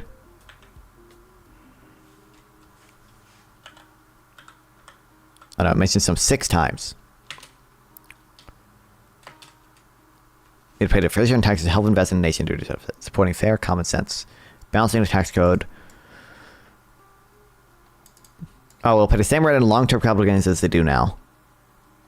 Oh, 99% of Americans. Americans earning below 100,000 will continue to pay no taxes on long-term capital gains. Americans earn 100 million, 1 million a year. The tax rate for the long-term capital gain, but this isn't even unrealized. One study found that between 2010 and 2018, the top 400 billionaire families in the United States, which is about 8% of federal income tax, giving billionaires tax break. Okay. Yeah, I don't even think she has an unrealized tax in here. And then, what was it like? Price gouging. The bill has set rules in a row to make clear that big corporations can't unfairly exploit consumers during times of crisis and run up excessive corporate profits in food and groceries. This is like, again, this is a law that like I think it's 44 states already have. So clearly, it's not like communistic price controls that she wants to do. It's like you can argue it's good or bad because like ultimately price gouging can be good. For 2 reasons. One, it encourages people to conserve. You know, if the price of groceries is a lot during times of crisis, everyone is going to buy only what they need and conserve, which leaves more for other people. Whereas if the price is artificially low, you're going to buy a lot of it and not leave stuff for other people. 2, it's the potential for shortages. It's a little different than like regular price control shortages. But being able to jack up your prices a lot during a disaster, what that does is it gives companies an incentive to actually increase their supply before a disaster if they know it's coming, because they know that they can make a big profit on it. If they know they can't make as big a profit on it, they might not produce as much as they could. Just ration it. There are times where rationing makes sense. I know Matthew Yglesias wrote an article on it, and I haven't read it. Whatever he says, I dogmatically agree with is the correct take. I don't know. I don't know if rationing would always make sense for natural disasters. It could, but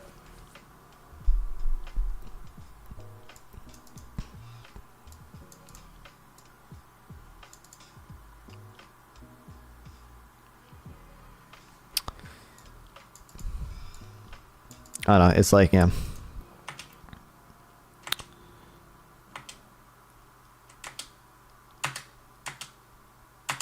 But like she's literally, she's like, dude, Texas has this law, and she's quoting like there was like a lawsuit in Texas about it. North Carolina Department of Justice, and it led by Attorney General Josh Stein, has recovered more than $1 million for consumers, but by 12 lawsuits against 29 defendants. So North Carolina has this law. We're not we're a Republican state for the most part. We have a Democratic governor. I shouldn't say we're a Republican state. We're like 50-50 Democrat Republican, but we have a fucking Republican supermajority in our state legislators because we're so fucking badly gerrymandered. And Texas has this law. Texas is not a Democrat state either. So like,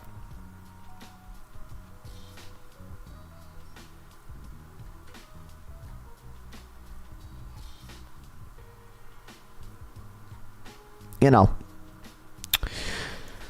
and then people don't like that. What was I bet her $25,000 for down payment is definitely housing down payment is definitely in there. But really, that's like not that bad. Like, it's probably, I don't know. It's not a good housing policy. It's a decent income redistribution policy.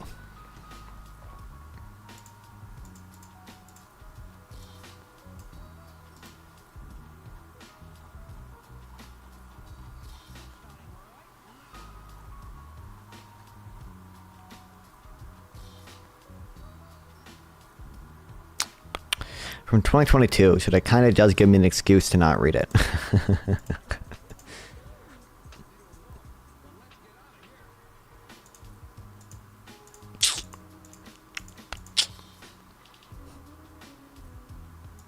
Rising's better. Price gouge builds resentment and damages social fabric. That is true. Slow, boring, rationing.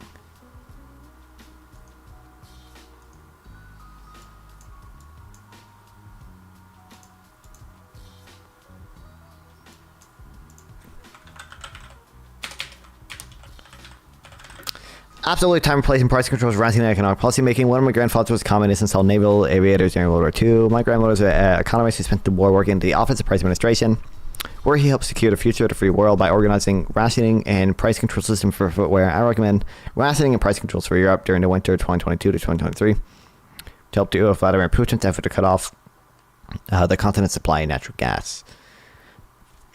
Greatest continent economy does not explain why inflation is higher in 2022 than 2019. Price controls and rationing are reasonable responses to certain kinds of supply disruptions associated with war and natural disaster. But if you use them to address the run-of-the-mill excess demand, you end up with shortages.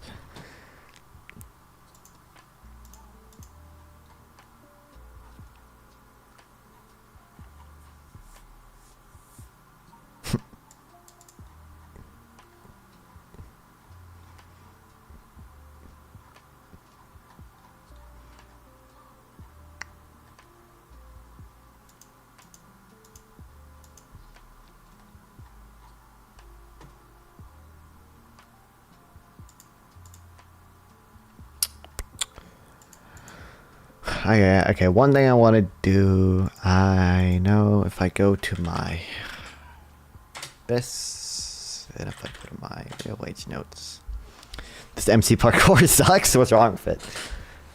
Link me a better one, then I'm gonna have to do that. I've seen people get annoyed before because at one point I know they fall off and they just like fly back up. People don't like that. Like, they don't even let themselves hit the ground. They just, like, fly back up. Yeah, it was just that. I don't know. I just downloaded it a while ago. And, like, one of the first ones I saw. So, there's probably better ones out there. Found a lava, walked it off. Base.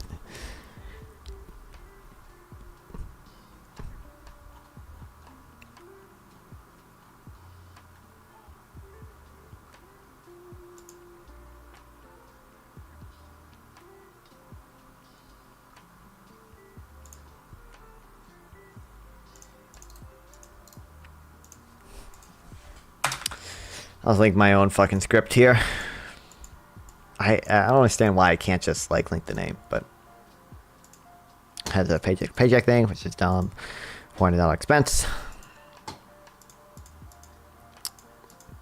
And some of the substitution bias shit.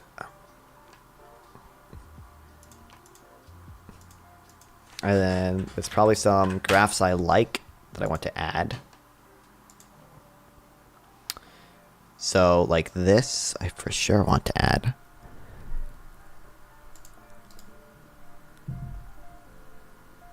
Oh, okay, so this is just... Okay, what is this? Have that data down.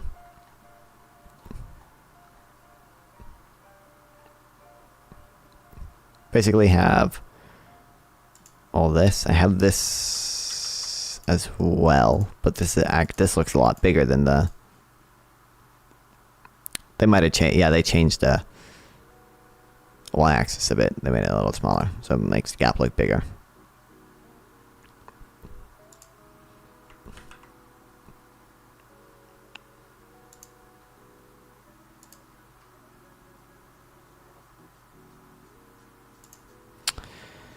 Guess I'll just add...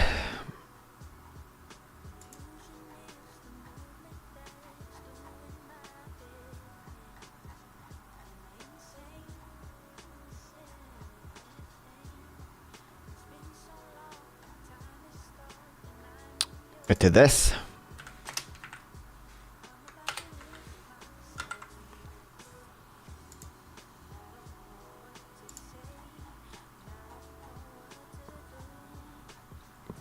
And if I really enjoy this graphs I like, but sometimes graphs I like doesn't like have sources for things. It's just graphs I see and I write them down for later. Oh, you know what? Food spending percentage income. These two would be good. What the fuck did I do?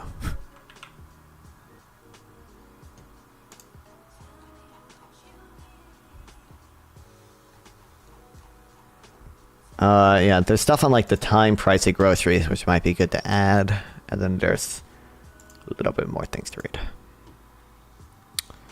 But I can do that later. Alright, everyone. Appreciate you guys for watching. I love stream. Love you guys watch me stream. Tomorrow, big day, guys. Big day tomorrow. Hold on.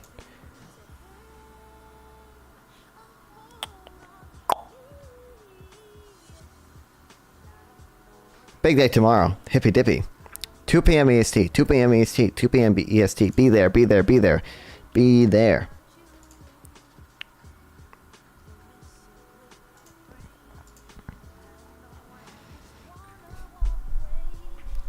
Be there. I am there. The boss is also there. Me and the boss are there.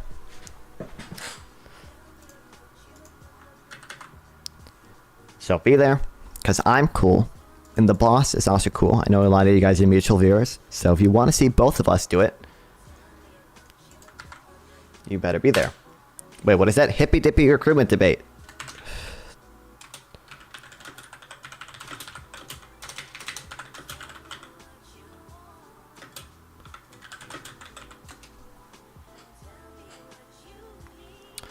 Hippy Dippy is a show that Dylan Byrne runs. I'm not cool enough to be on the real show.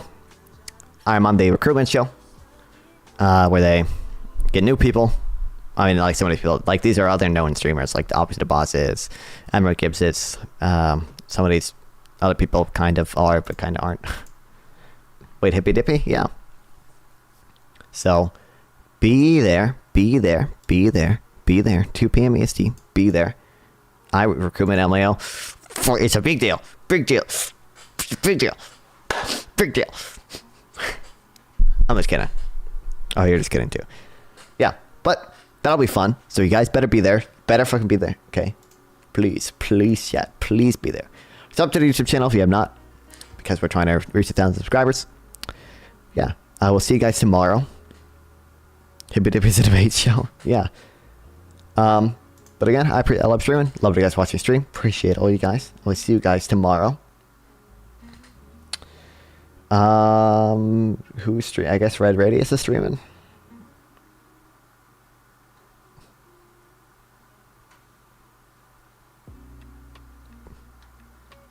Substitute Dylan Burns on YouTube is pretty good. Yeah, it was awesome. I'm gonna be there again. Me and the boss. I know you guys watch the boss too. If you want to come for me, that's awesome. But also, I know some of you guys want to see the boss. Okay, that's cool too. So be there, be there, be there, and head over to Red Radius. Yeah, and I live stream. Love to you guys watch me stream.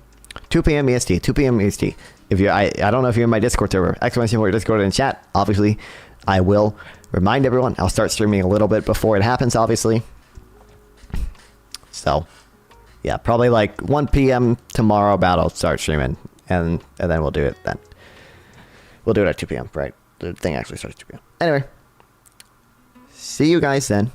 Be there. Be there. Be there. Me and the boss are there. It's a good show. It's cool. Okay. What are you debating from? We're debating a bunch of econ stuff, basically. Anyway, go over to Red Radius. I love streaming. Love you guys watching stream. Really appreciate you guys being here. Thank you guys so much. And again, be there tomorrow, 2 p.m. EST. Even if you aren't there, I still appreciate you for being here now. Anyway, but head over to Red Radius and be there. Be there. Be there. Be there. Be there. Be there. Be there. 2 p.m. EST. 2 p.m. EST tomorrow. Be there. Be there.